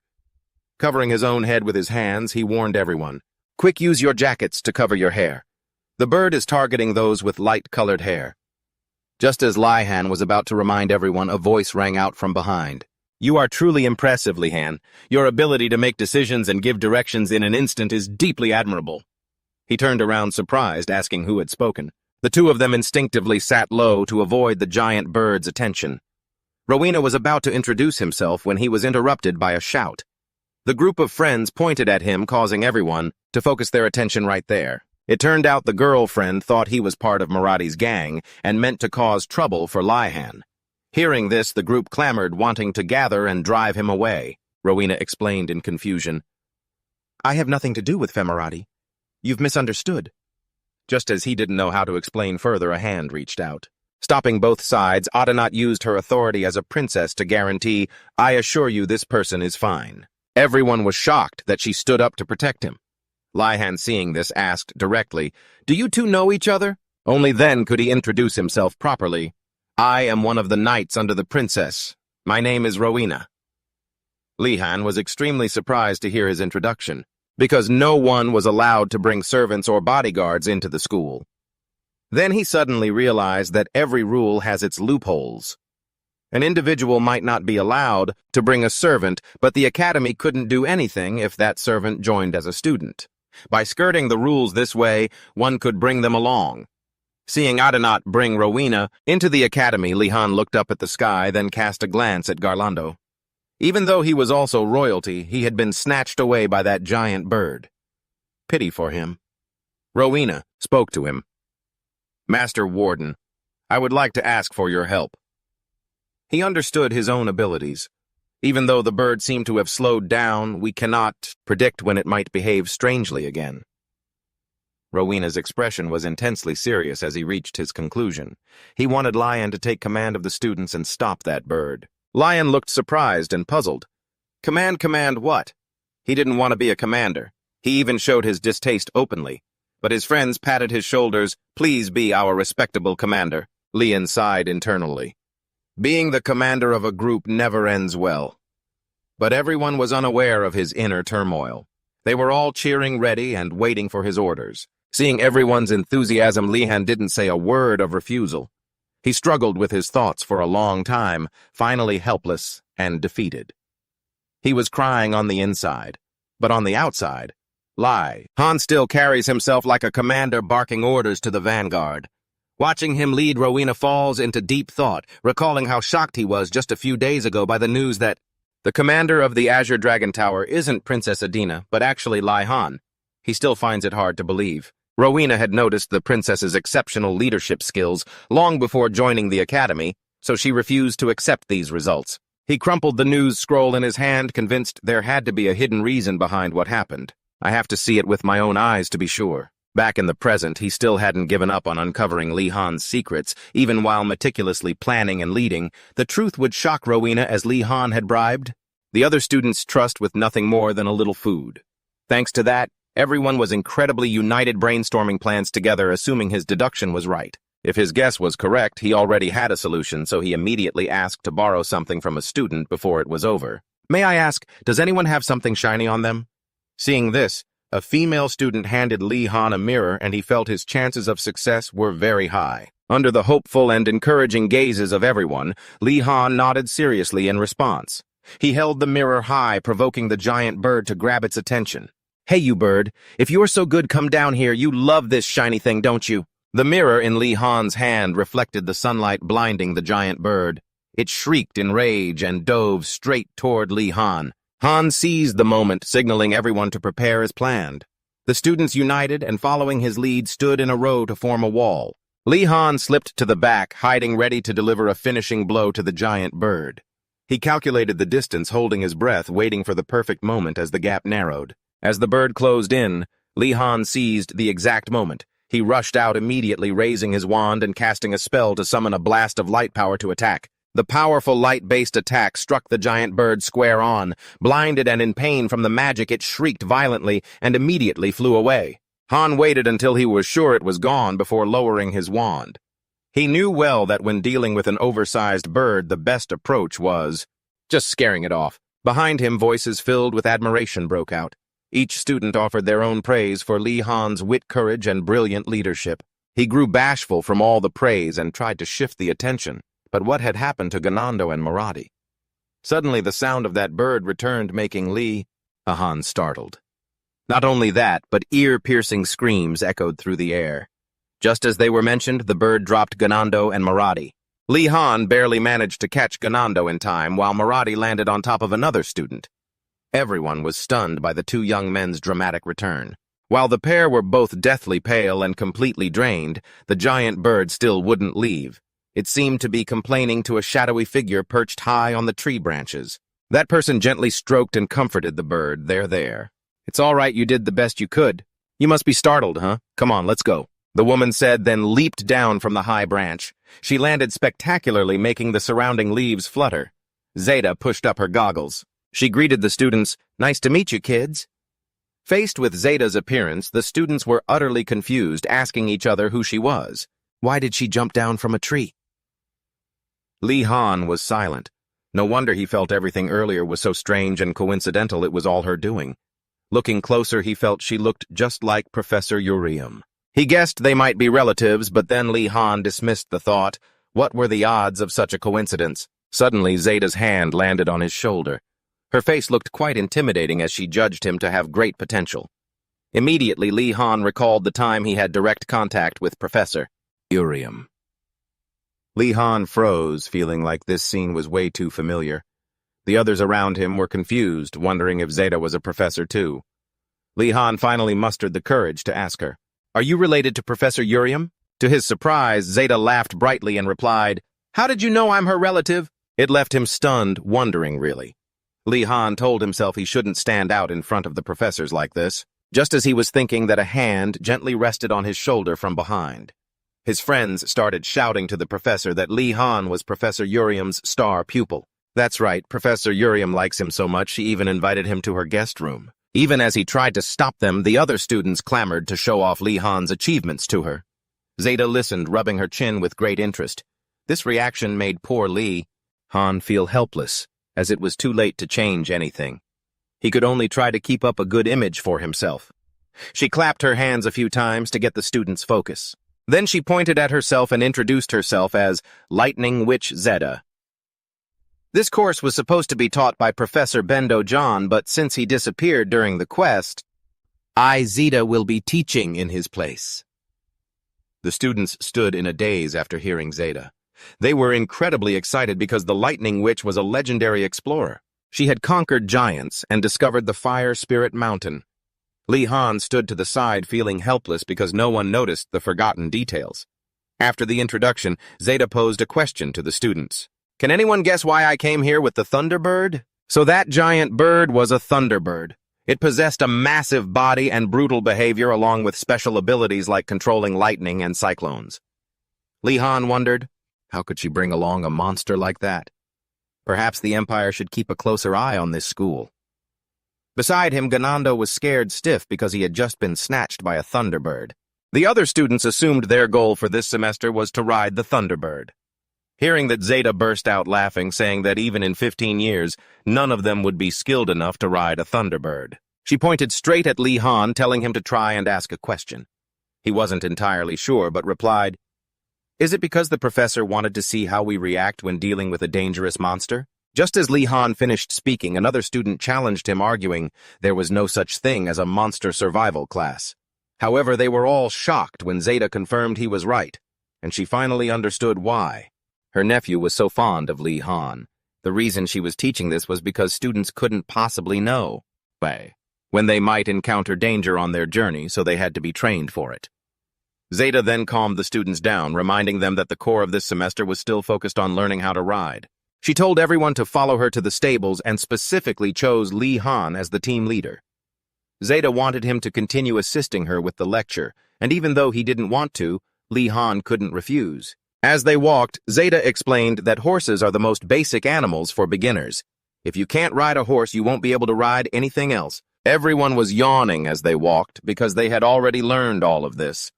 Li Han looked around and saw everyone seemed relaxed since they were already used to horse riding, but then Zeta turned around. She gave a warm, motherly smile, but Li Han only felt a chill down his spine. Feeling like something was wrong, he turned to warn Jonah to be careful. His expression was deadly serious because Li Han realized today's lesson wouldn't be as simple as just riding horses. Standing in front of the stable, Li Han looked around. Zeta led the way, introducing the place. "This is the stable." It was Engorgadi, and the students were in awe. They were overwhelmed by the rare, high-quality horses. Zeta asked if they were ready to ride, and they all answered with a resounding yes. She had prepared a lottery box because riding skills required luck, so she wanted each person to draw a lot. Once the drawing was done, Ganando went first. Everyone was jealous that he got to go first, but Ganando didn't care about their jeers. He quickly walked in a circle to choose a horse, then suddenly stopped. He chose a black horse that looked incredibly ferocious. Both Li Han and Jonah were confused, as even at a glance the horse looked impossible to tame. Ganando, however, didn't notice and still thought the horse was bowing to him, but in an instant he was sent flying. Li Han and Jonah didn't even blink. Poor Ganando was tossed aside in a heartbeat. Everyone was panicked because the horse was so aggressive. Everyone rushed to check on Ganando, looking at his swollen face. Poor guy.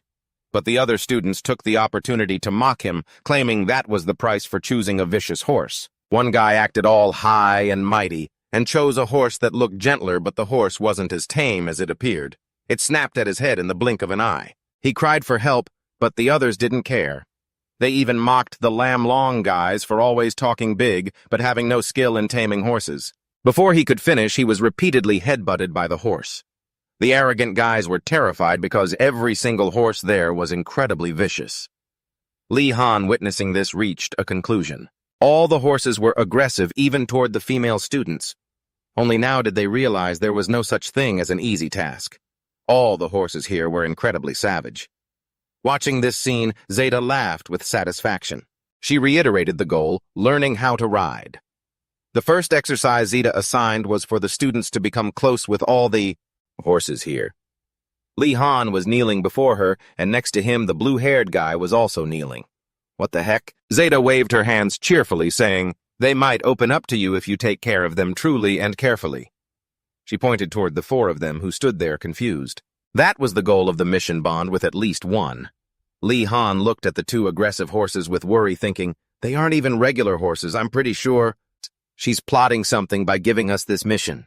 First, I'll pick one that looks the most obedient and... As he was thinking, a hand reached out. Zeta grabbed Li Han's hand and said, "Follow me, Li Han."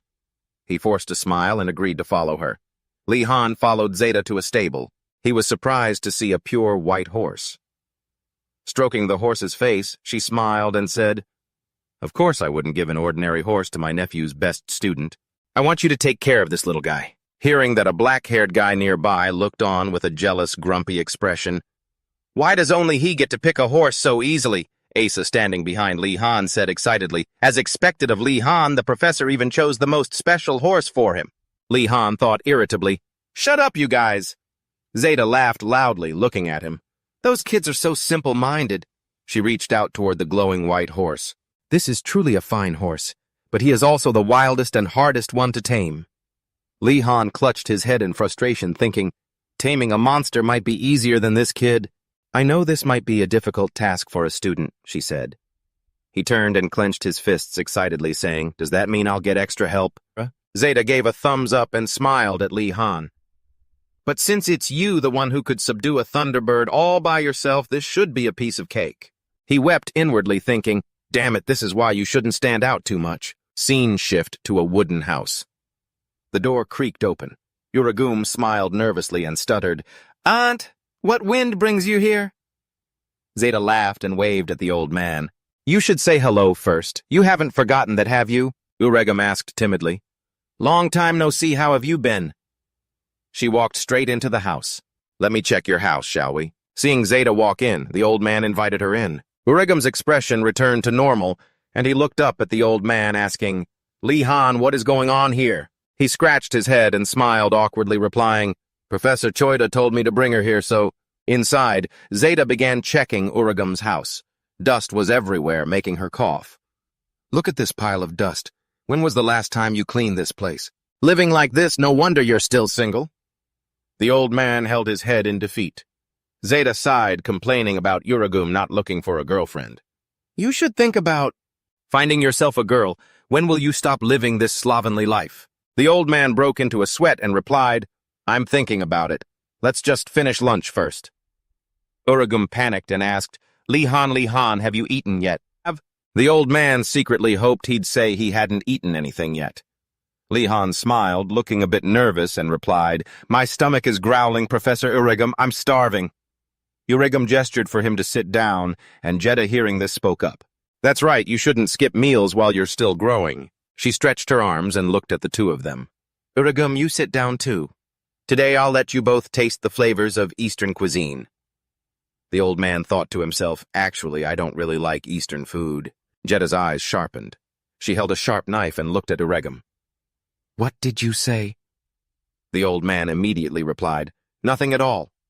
Li Han and Uragum sat at the dining table, the old man covering his face and sighing. The thing I was worried about finally happened. Uragum asked him, "So how have you been lately, my boy?" Before he could finish, the old man suddenly slammed his hand on the table and shouted, "Wait! What is that on your chest?" Li Han looked down at his chest to see a small, glowing twig. He reached into his shirt near his chest.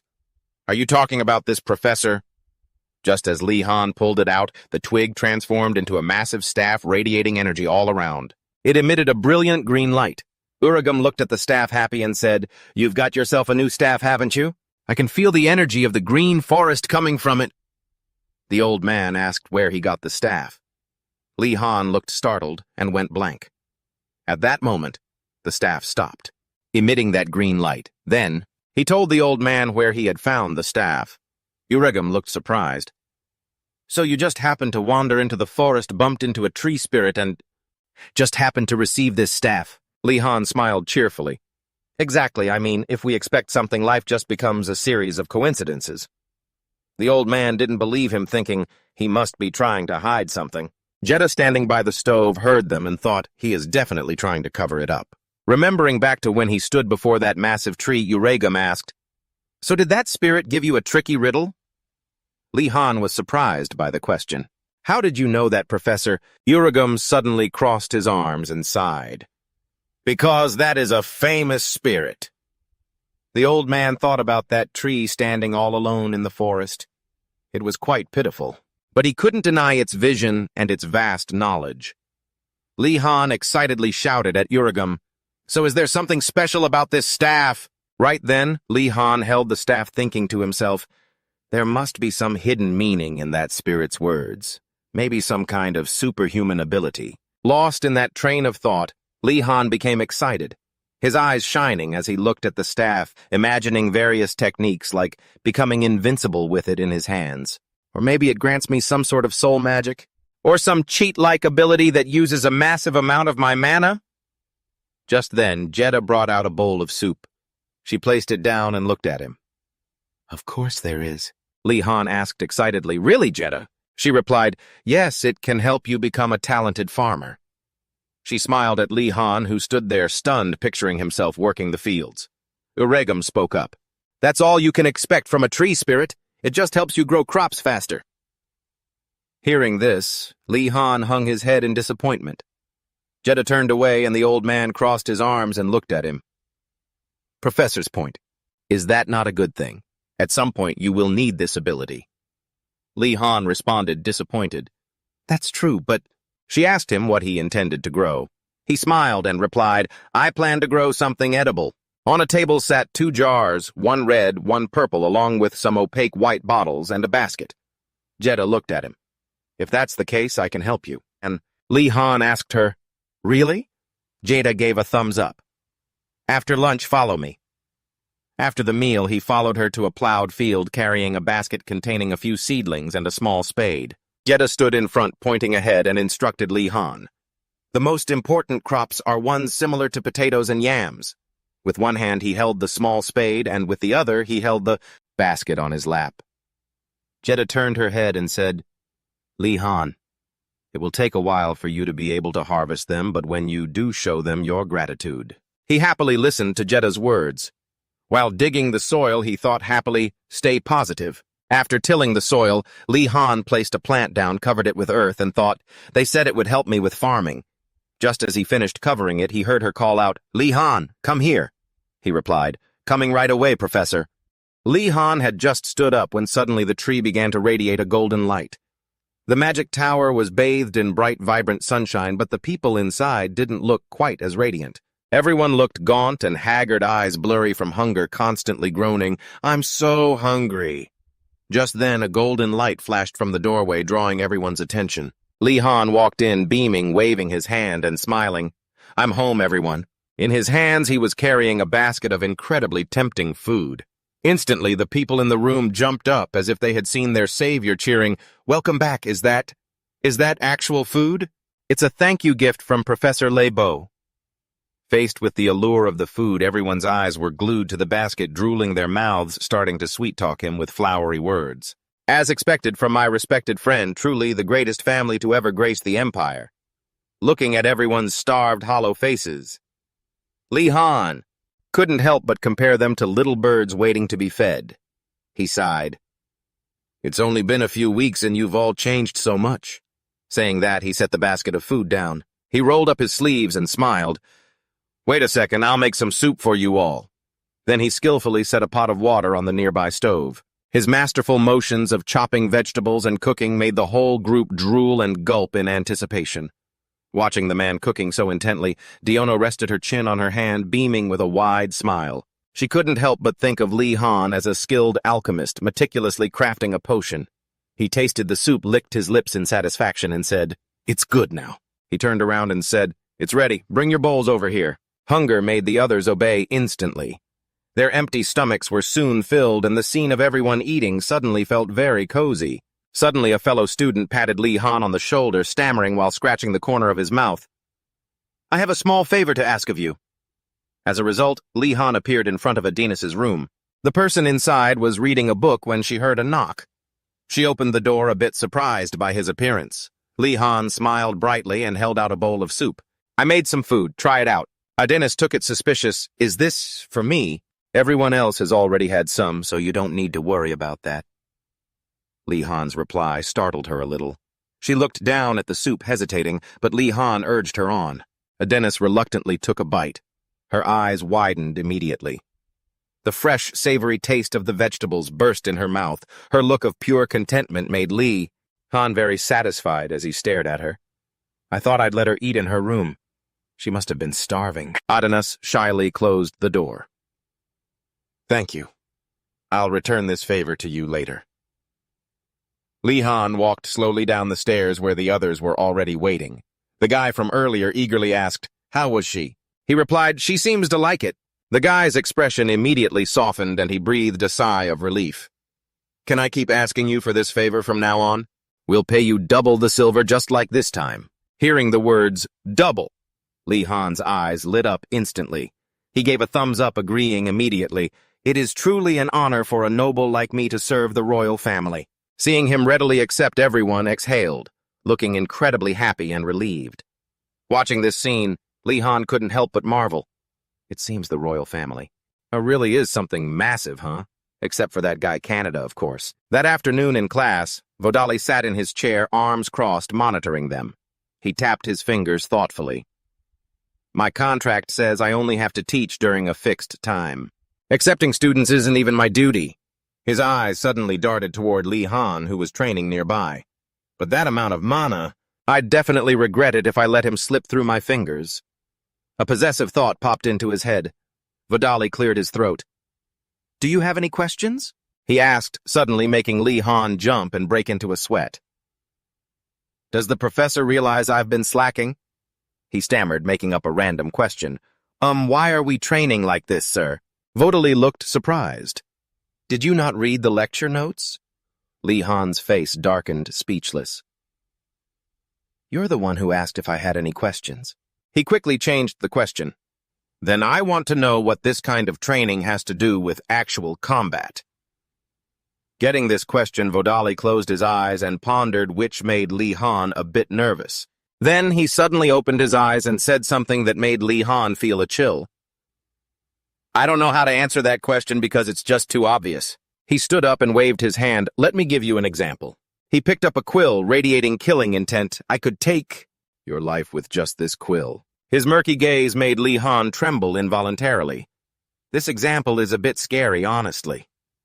Vodali turned away, explaining, high-level magic isn't the most important thing in combat. All you need is a weapon you can use to kill your opponent.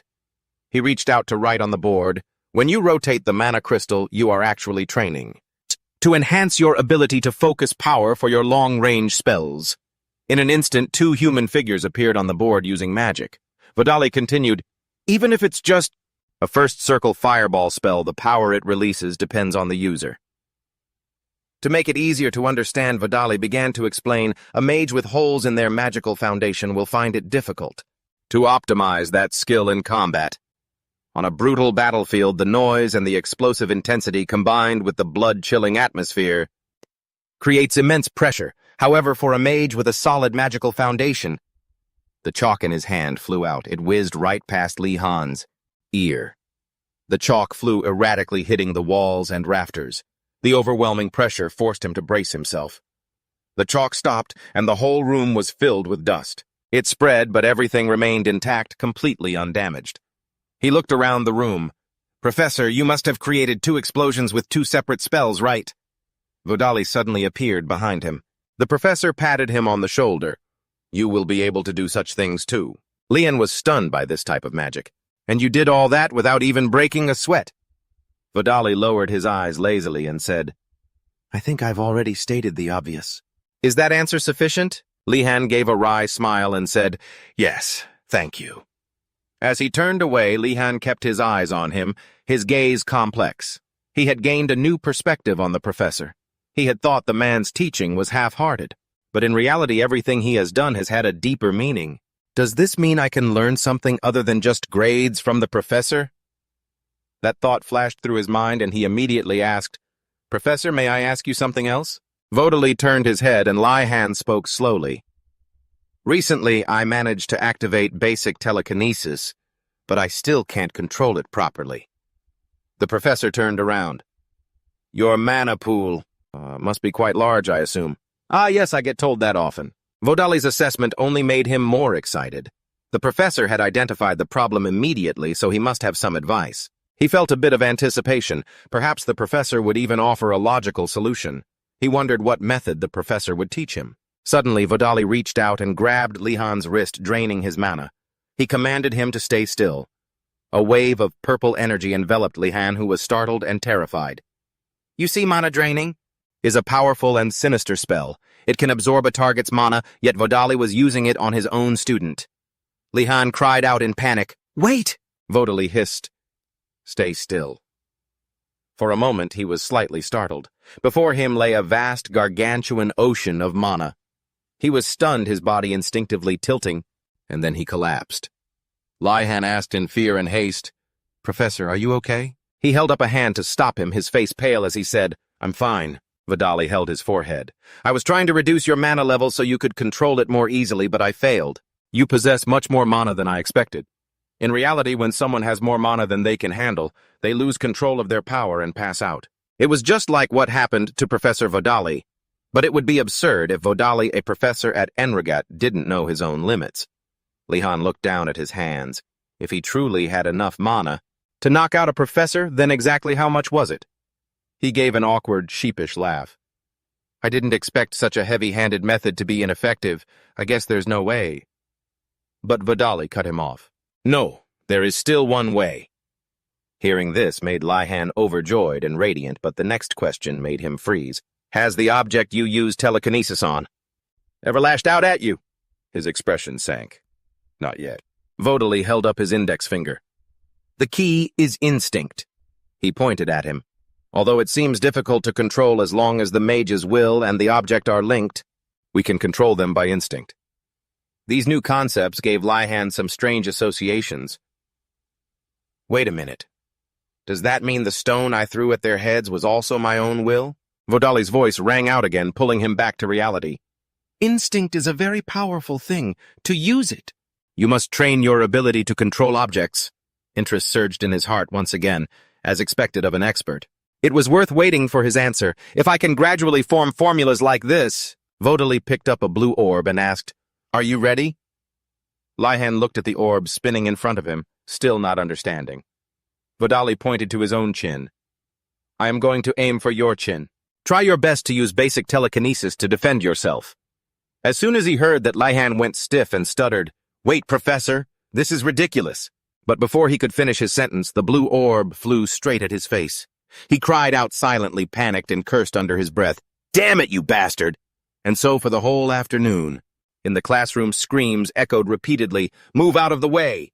But the blue orb controlled by Vodali remained hovering in the air. While Lihan was exhausted and collapsed on the spot, Vodali crossed his arms and said with a faint compliment, "You've succeeded. Now you've finally felt the power of control." Although his limbs were limp, Lihan tried to force a happy expression. "Thank you. Thank you for the training, Professor." But deep in his heart, his tears were becoming a vast ocean. "I'm such a fool for believing in a professor at this school." Professor Vodali reached out a hand to him. "No need to thank me. This is all the result of your own efforts." His tone sounded kind, but that was a given considering Lihan had almost died practicing. But he still smiled and grabbed the professor's hand. "You're too kind, Professor." He helped him up and held out another sphere. "All right, this is an ordinary iron sphere." Having said that, he held it up.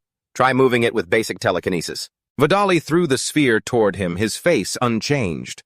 Lihan, though confused, still pulled out his wand. He pointed his wand and said, "Move!" The iron sphere stopped in midair. Professor Vodali demanded again, "Now try to make it move like I told you."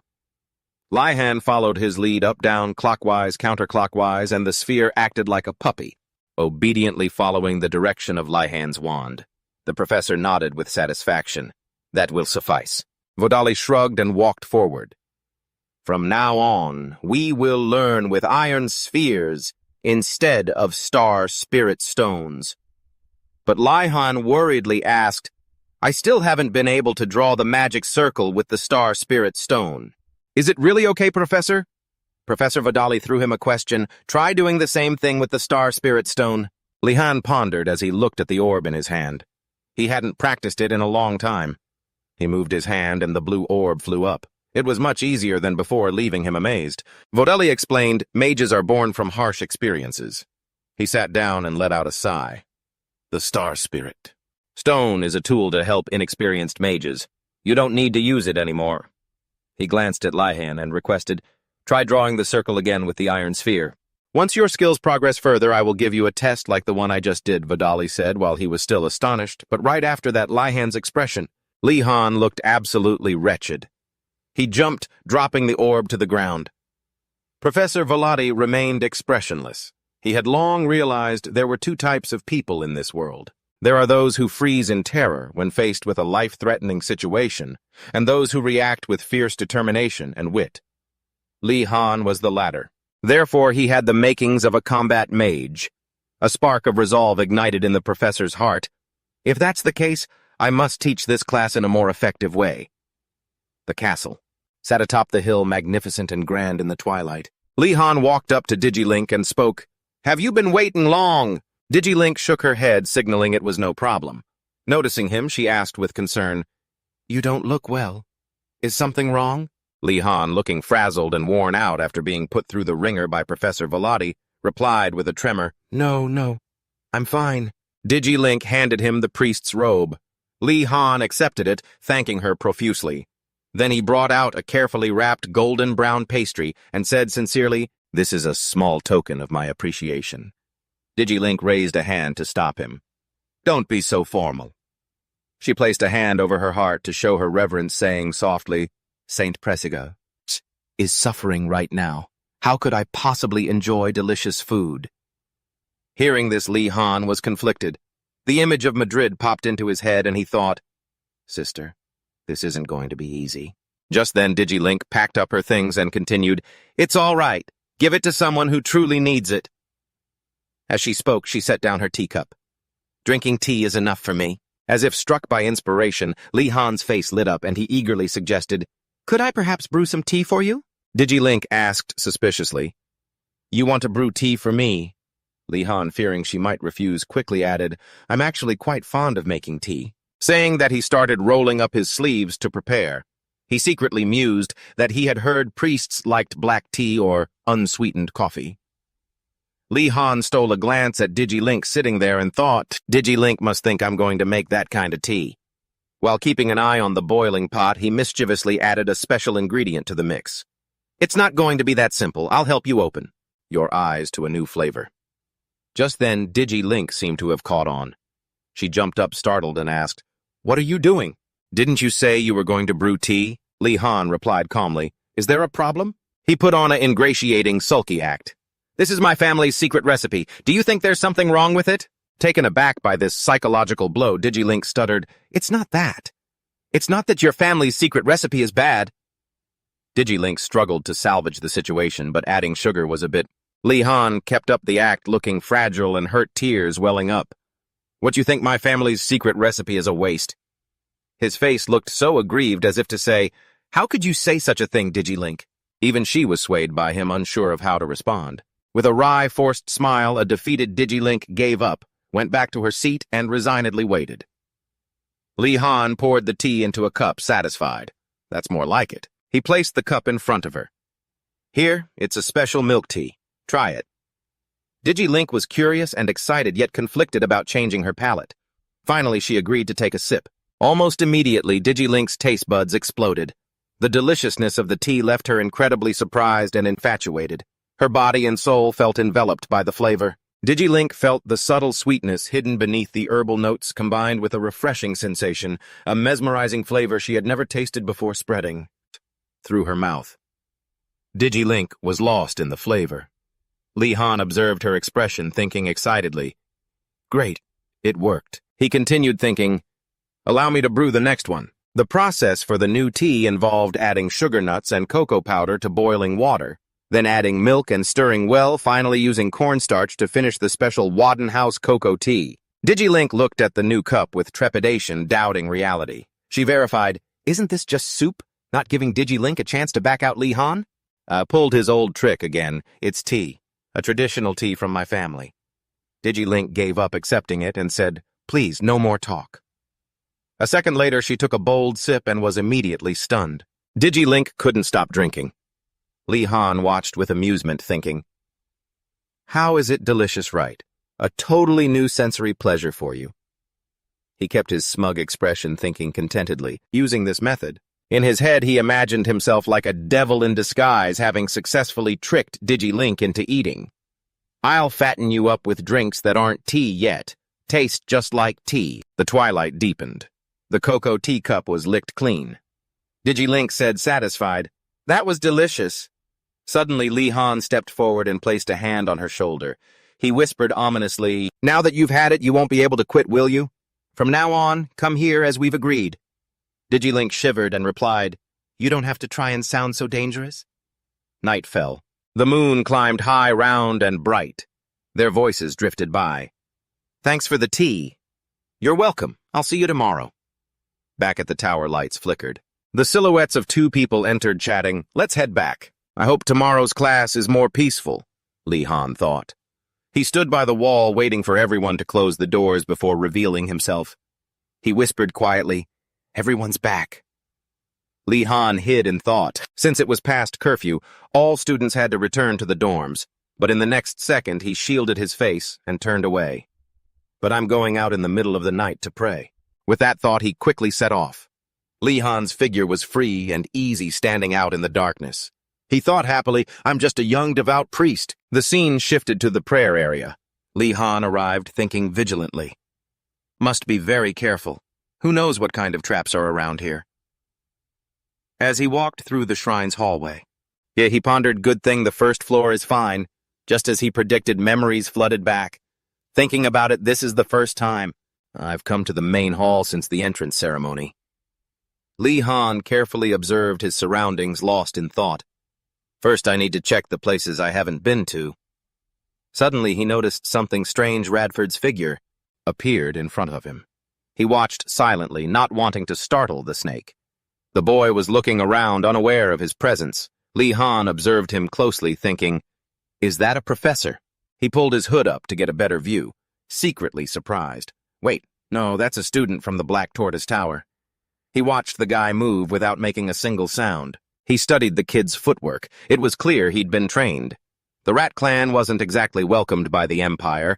Most of them had records for theft or were just drifters. He really wanted to believe that was just prejudice, but seeing the key in the kid's hand made his intentions all too clear. He figured if they were both after the same thing. He stepped out, pressed a blade to him, and hissed, "Don't make a sound or I'll kill you." The kid was terrified but obedient, staying completely silent. He smiled, satisfied teaming up with him might be a good idea after all. A moment later, a reproachful whisper echoed, "You scared the life out of me." The kid clutched his chest, exhaling in relief. "I thought you were a professor. I didn't expect another student." He apologized for the earlier threat. Then he asked for the kid's name. The kid started to introduce himself. Raphos, a professional thief from the White Crow Guild.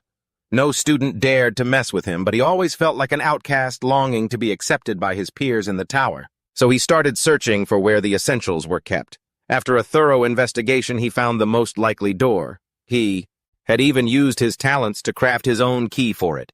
He took the key from him, praising him, "You're pretty skilled." The kid replied happily, "That's because I spent all my free time making it."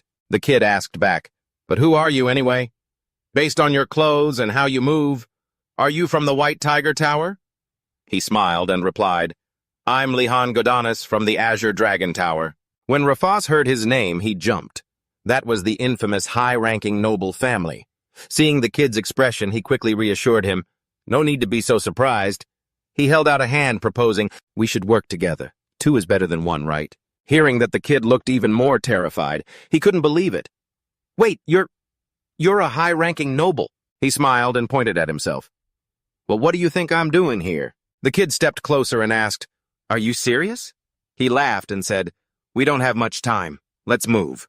He looked at the locked door and asked, "Will it open?" Raphos replied, "It won't budge. It's probably protected by magic." He crossed his arms, thinking, just as I suspected, ordinary methods won't work. His eyes landed on the symbol on the door. Looking at the symbol, he was stunned. He told Raphos to stand back. He took the key. It had the same symbol as the door. He slid it into the lock and tried the handle. Raphos was absolutely amazed when the door actually opened. The kid asked him where he got the key. He said he stole it from the principal's desk earlier. He hadn't told anyone, but he'd found it along with a note from the principal. He'd kept it just in case. He never expected to use it here. Raphos stared at him, terrified. What kind of person is this guy? He told himself to be careful. He smelled a trap. The two of them slowly opened the door, and a passage downward appeared. He said, "Let's go." But Raphos didn't move. Suddenly, he pressed his ear to the floor. He heard movement down below and realized people were there.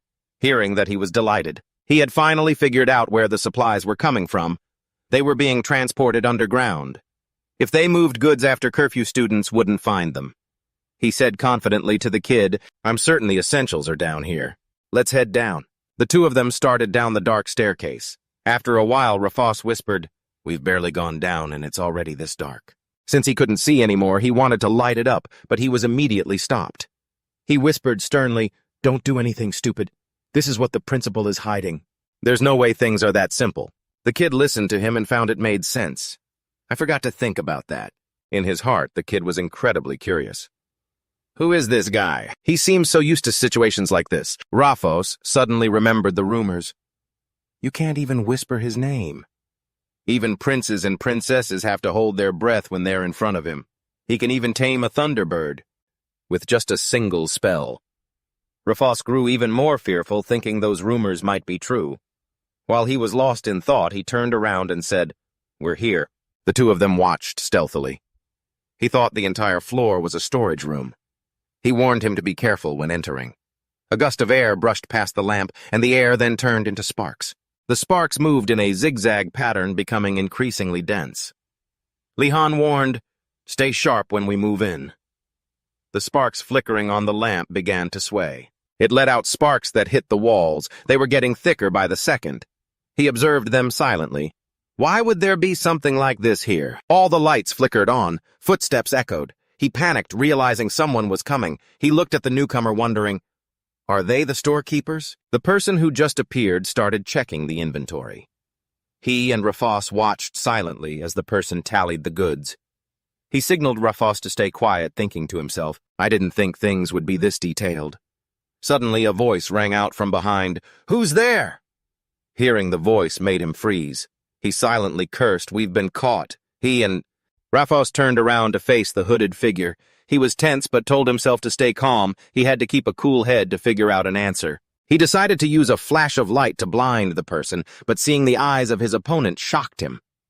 There were stories about how losing one sense would heighten the others, but he still felt it didn't make sense that Banton had found them since they hadn't made a sound, and Banton, it would be impossible to tell them apart from the other things around here. Bon Patan was unaware of Li-Han's thoughts at that moment, but suddenly he felt something. Through his blindfolded eyes, he saw two shadows in front of him. One of the shadows emitted a rich mana, transforming into a powerful flow of water. It was vast and infinite, as if it could swallow everything.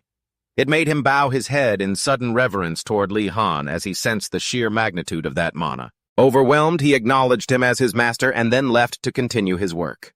Li-Han watched Bon Patan's departing figure, feeling incredulous. He pondered the master that Bon Patan had just referred to. He told Raphael, "It seems he can identify us through mana. Things really aren't as easy as you thought." He patted Raphael on the shoulder to reassure him and continued moving. He carried the regret of not being able to take this place with him. Because the inventory was detailed, the two began looking for the entrance. Raphael seemed to spot something. He hurriedly said to Li-Han, "I can hear a lot of things moving in this direction." He led the way through the turns. Li-Han couldn't help but praise his ability to navigate, even though it was his first time here. "That's incredible." He curiously asked, "But why were you talking to me so formally back there?" He didn't answer, telling him not to mind it. Raphael suddenly felt they were close to their destination. Their footsteps suddenly stopped in front of a dead end. Raphael was extremely confused because he was certain there was something here. Li-Han silently observed, looking toward a brick on the wall, thinking he knew the reason. Unlike Raphael, who had grown up in a small town. Like a thief, Li-Han had grown up with countless stories from around the world, and thanks to those stories, he was more imaginative even while acting like a thief. He placed his hand on the brick in the wall. The brick receded, and the dead end in front of them turned into a door that slowly opened. Behind the door was a long, wide corridor. Inside, Raphael silently exclaimed based on the width and the light here, "I'm sure this is the exit." He turned back to look at Li-Han, feeling confused. How did he know? Raphael suspected him. "Are you a member of the Godana's house, aren't you?" Li-Han was extremely happy at this moment, and burst into laughter because he could finally escape.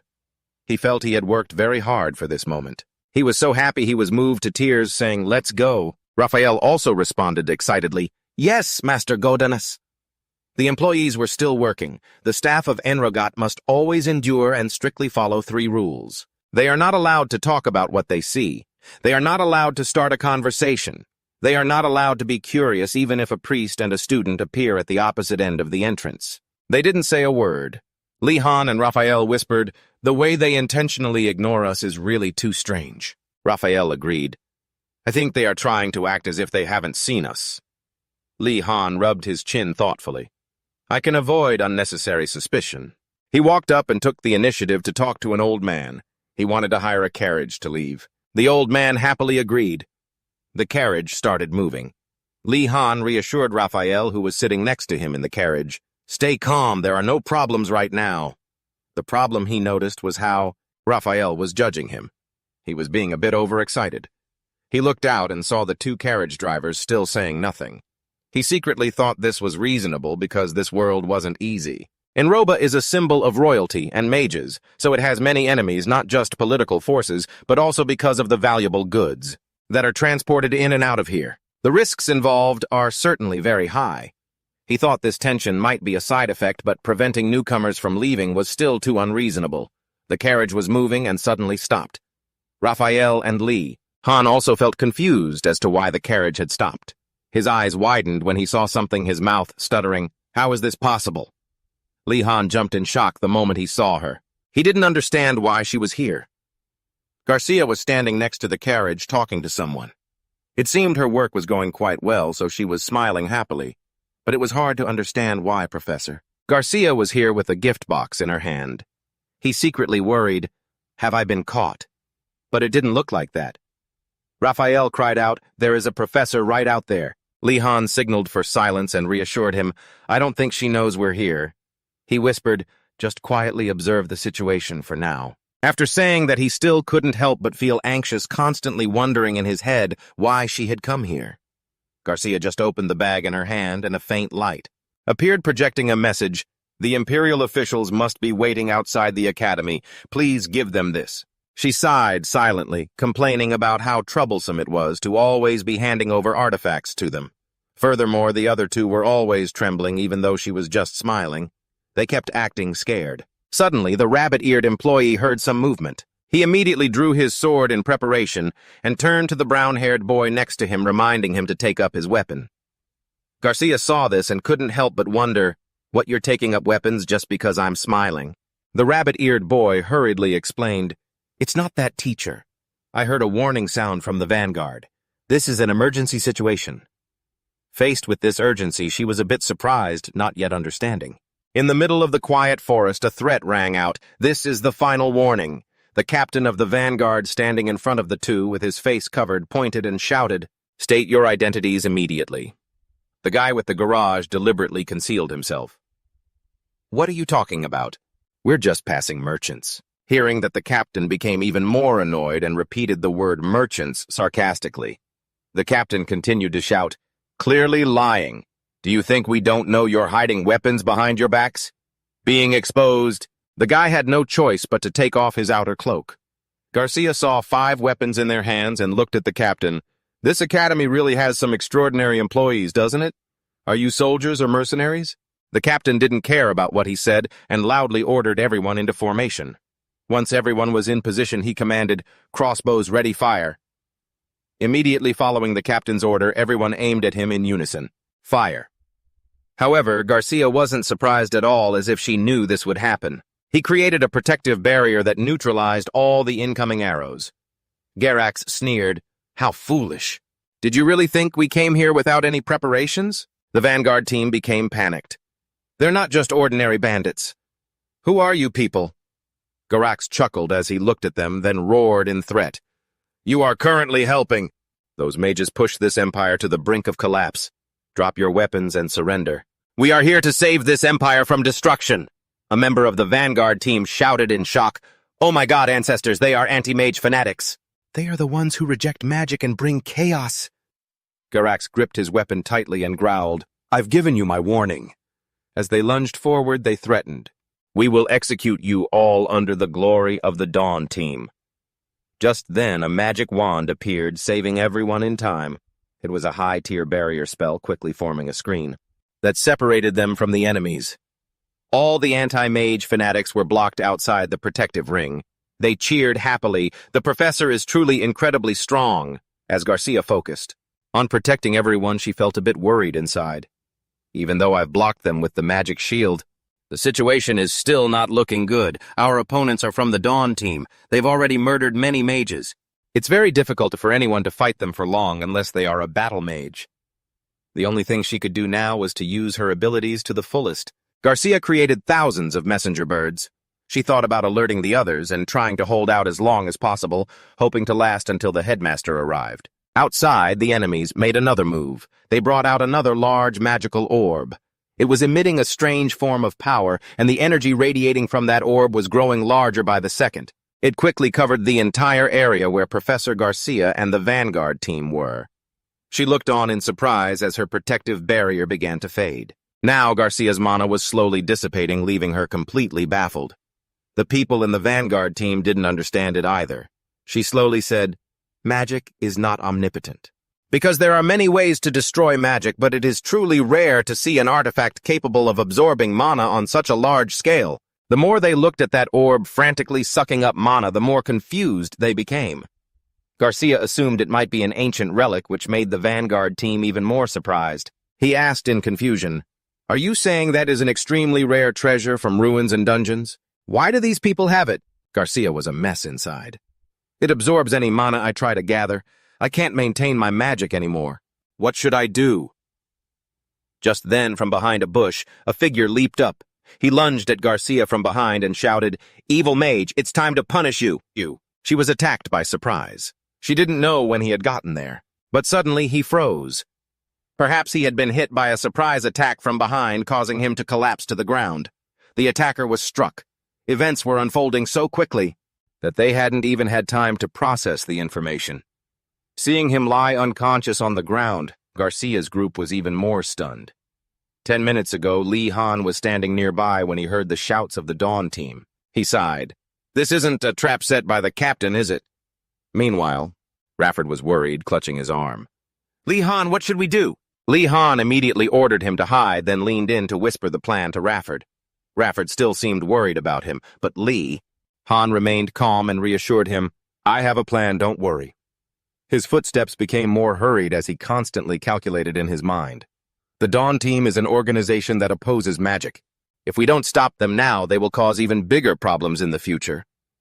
Thinking this, he became more determined to hide in the darkness to conceal his movements. Garcia and the people in the Vanguard team were still in shock, looking at the man in front of them who had been knocked out. Li Han approached and called out, "Professor," which startled her. "Li Han, why are you here?" Garcia looked around but still couldn't see him. Li Han vaguely explained, "Professor, you just need to know that I am currently using invisibility magic. This is a long story." After that, he suggested the professor give orders. She quickly understood the situation and hurried to instruct everyone behind her. "Everyone grip your weapons tight because we have requested reinforcements. From the school, they will be here soon. Until then, Li Han, we need you." Everyone quickly prepared their crossbows to fire at the enemy. Garcia loudly instructed him to just hide so he wouldn't get hurt. The Dawn team tore through the rain of arrows like a storm. Li Han saw the speed at which they were fighting and couldn't help but be startled. The enemy's speed was formidable. They were all assassins. He was surprised that the professor wasn't using magic, Garcia explained, "because all my mana is being absorbed." A second later, she realized, "Wait, why are you still able to maintain your invisibility spell?" That was when he realized. A vague thought crossed Garcia's mind.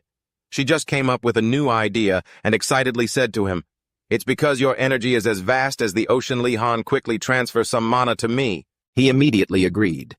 The two held hands, creating a connection.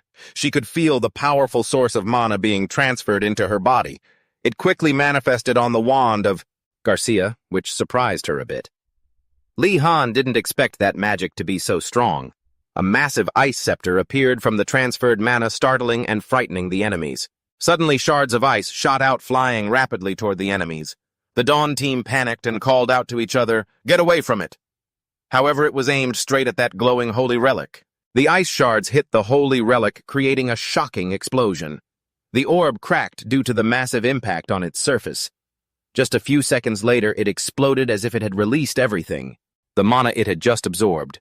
Garcia excitedly said, "We did it! My mana is returning." She took responsibility for handling the other areas so he could focus on the main target. The mana source on her wand flared up again. Garcia immediately summoned a lightning wolf, and a few of the enemies were so terrified that they dragged each other and ran. Li Han just realized something. He felt a faint, lingering sensation. It seemed like mana from that relic was still flowing out elsewhere. Even though the artifact was cracked, it appeared to be active. A single glance revealed a strange light radiating from it. Li Han quickly warned the professor. "Professor, the relic is still active. The Sunset Dawn squad is guarding it." Without paying attention, the enemies rushed in. "Attack them now! Don't let that mage cast any spells." The mage cursed in frustration. "Damn it! They closed in on us while we were busy with the relic." Li Han rushed to provide cover for the professor. A single strike from his staff sent one of them crashing down. The others stared at their comrade, stunned. He had collapsed for no apparent reason, as if nothing were around him. One of them was sharp enough to realize, "Everyone stay calm. There's definitely someone using invisibility magic around here." Just then, Li Han was hit by a heavy blow. He wondered to himself, how did they react so quickly to an invisible enemy? Besides, this guy in front of me isn't just anyone. Li Han could sense a magical aura from that man that was different from the rest. Seeing Galax struggling against his subordinates, he told himself he couldn't let him get close to the professor. Li Han pulled his cloak hood up to hide his face and whispered a spell to reveal himself within the light. Galax smirked at him. "I didn't expect the one pulling these little tricks to be just a kid. We're going to teach you a lesson for getting in our way." Li Han showed no fear. "Do you think I'm an idiot?" The very next second, he bolted past them toward the relic. Li Han didn't need to fight them all. The members of the Sunset Dawn squad realized his intention and shouted, "He's heading for the relic, stop him. Don't let him get his hands on it." Thinking that a direct confrontation would be too dangerous, he switched back to invisibility. Galax shouted out an order, "I'll handle him. You guys head over there and attack the mage." While they were distracted, he stayed calm, looking for a way out. He pulled a small orb from his chest. With a flick of his wrist, it shot forward, duplicating into countless smaller orbs. One enemy was hit by his attack. "Watch out. He's using invisible weapons. He has real combat skills. Don't let your guard down just because he's a kid." Li Han started feeling uncomfortable. This was completely different from his practice sessions. His brain felt like it was on fire, but he had to focus. If I relax for even a second, my life is on the line." He kept repeating the cycle in his head: shoot the iron orbs, retrieve them, repeat. The constant mental strain gave him a splitting headache. Suddenly, droplets of blood hit the ground. Li Han was pushing himself so hard his nose had started to bleed. The moment he realized he was bleeding, his expression darkened. The enemies behind him were chasing, and behind them the floating circular orbs drifted. Li Han ran while pinching his nose, thinking to himself, "A nosebleed? Don't tell me I'm running out of—" Before he could finish his thought, he realized something and countered his own logic. A purple light wrapped around his waist. Li Han turned back to look at the group. Could it be that I'm over-focusing? He kept running forward, his eyes determined. No matter what, I can't keep this up much longer. Light radiated from the orb behind them. They screamed in panic. "The artifact, it's been activated again!" Li Han turned around and shouted to the group. "First, I should limit their movement." A figure fully covered in armor, wielding a weapon, lunged rapidly toward the orb. It was Garrick. Li Han panicked and looked back at him. Garrick moved to quickly deal with the orb, slicing it in two. Suddenly, he smelled blood and realized something. Galax. Shouted his orders, "Follow the scent of blood. Head toward the artifact." The subordinates obeyed quickly, giving chase. Suddenly, the orb on the ground reactivated. "Too dangerous!" He immediately picked up a sword from the ground. Feeling uneasy, he gripped the blade firmly in his hand, aiming directly at the person in front of him. He slashed. A precise strike, blood splattered. Galax saw his subordinate fall and thought, these wounds, they were made by a sword. Did they change weapons? He quickly ordered his subordinates, "He's somewhere around here. Throw some luminous powder around the artifact." The subordinate obeyed, tossing the powder toward Li Han. Reflexively, he scrambled back. His nosebleed mingled with the glowing powder. Surprised, he thought, "I can see the blood sticking to the glowing powder." Li Han cursed at the group. "Do I have to give up on destroying the artifact?" He suddenly thought of something. If it's that thing, a guy there shouted, "Captain, I see blood." It must be that guy's blood. Galax calmly directed the troops, but suddenly he realized something. If we follow the scent of blood, he shouted, the scents are all mixed up. Irritated, he cursed, "Don't let him distract you. He must still be—" Before he could finish, he sensed something wrong and spun around. Galax stared in shock at his subordinates who had been taken down by someone. So that's how it is. Impressive. Truly decisive. Lehan's feet stood silently there. Galax thought to himself, admiring him. Lehan, to think that even when backed into a corner you chose to hide among the wounded. Lehan stood behind him, sword in hand. Galax pulled his face mask down, smirking. "It's been a long time since I've met someone like you." He leaned over, picked up a sword from the ground, and pointed it forward. He introduced himself. Galax shouted his challenge, "From now on we play for real." He lunged forward while mocking him. "Now that you've hidden your scent, I bet you think you've hidden yourself perfectly with that ridiculous spell." The two immediately clashed, gripping their swords, fighting with all their might. Lehan was pushed back, gritting his teeth, thinking, "How is he?" Galax saw this and spoke with disdain. "You're still green. I can hear your shaky breathing clearly." He roared, lunging at him. "Do you think only the scent of blood will give you away? How foolish. And thanks to you thinning their numbers, I can hear your voice much more clearly now." His gaze sharpened, cold, and detached as he said, "Let's put an end to this." Something like spectral blades materialized, and Galax's face warped into a terrifying expression. The blades formed a circle around him and then shot toward Lehan, who frantically dodged to get out of the way. He stepped back to keep a safe distance, but the relentless assault continued. Lehan couldn't counterattack. He could only dodge. Noticing the water on the ground beneath his feet, he thought to himself, "If I were even a second slower, I'd be in real trouble." Lehan looked at him silently, acknowledging that the man's swordsmanship was far beyond his own. He was barely holding on against every strike. "It's unbelievable. Facing an opponent I can't even track, all I can do is parry." His opponent's eyes were blank, charging toward him at high speed. The sword was wreathed in a surge of energy. Galax attacked repeatedly, making it difficult for him to parry. Lehan clicked his tongue in frustration as he was knocked backward by Galax's blow. His face went pale as he glanced at his trembling arm, mocking himself. Am I really in that much danger? The man stood there watching him, thinking, is he in the aura state that Alalong mentioned? Then, with a voice full of contempt, he spoke, "Your breathing has betrayed your fear." Galax pointed his sharp blade right at him, droning on incessantly. "It makes me a bit curious what your terrified face looks like right now." Lehan steeled his gaze, reminding himself, "I can't die like this." Previous memories suddenly flooded his brain. "I heard that swordsmen who go through training can infuse mana into their blades." Lehan gripped his sword tight. With the sword in his hand, what if I try this like a mage? Suddenly, something like a blue flame erupted, startling Galax. He lunged up abruptly, swinging his sword down hard at him. Galax calmly brought his sword up to block the blow veins popping on his face as he screamed, "What the hell is this?" He seemed to realize something. Lehan gasped for air, whispering to himself. It worked.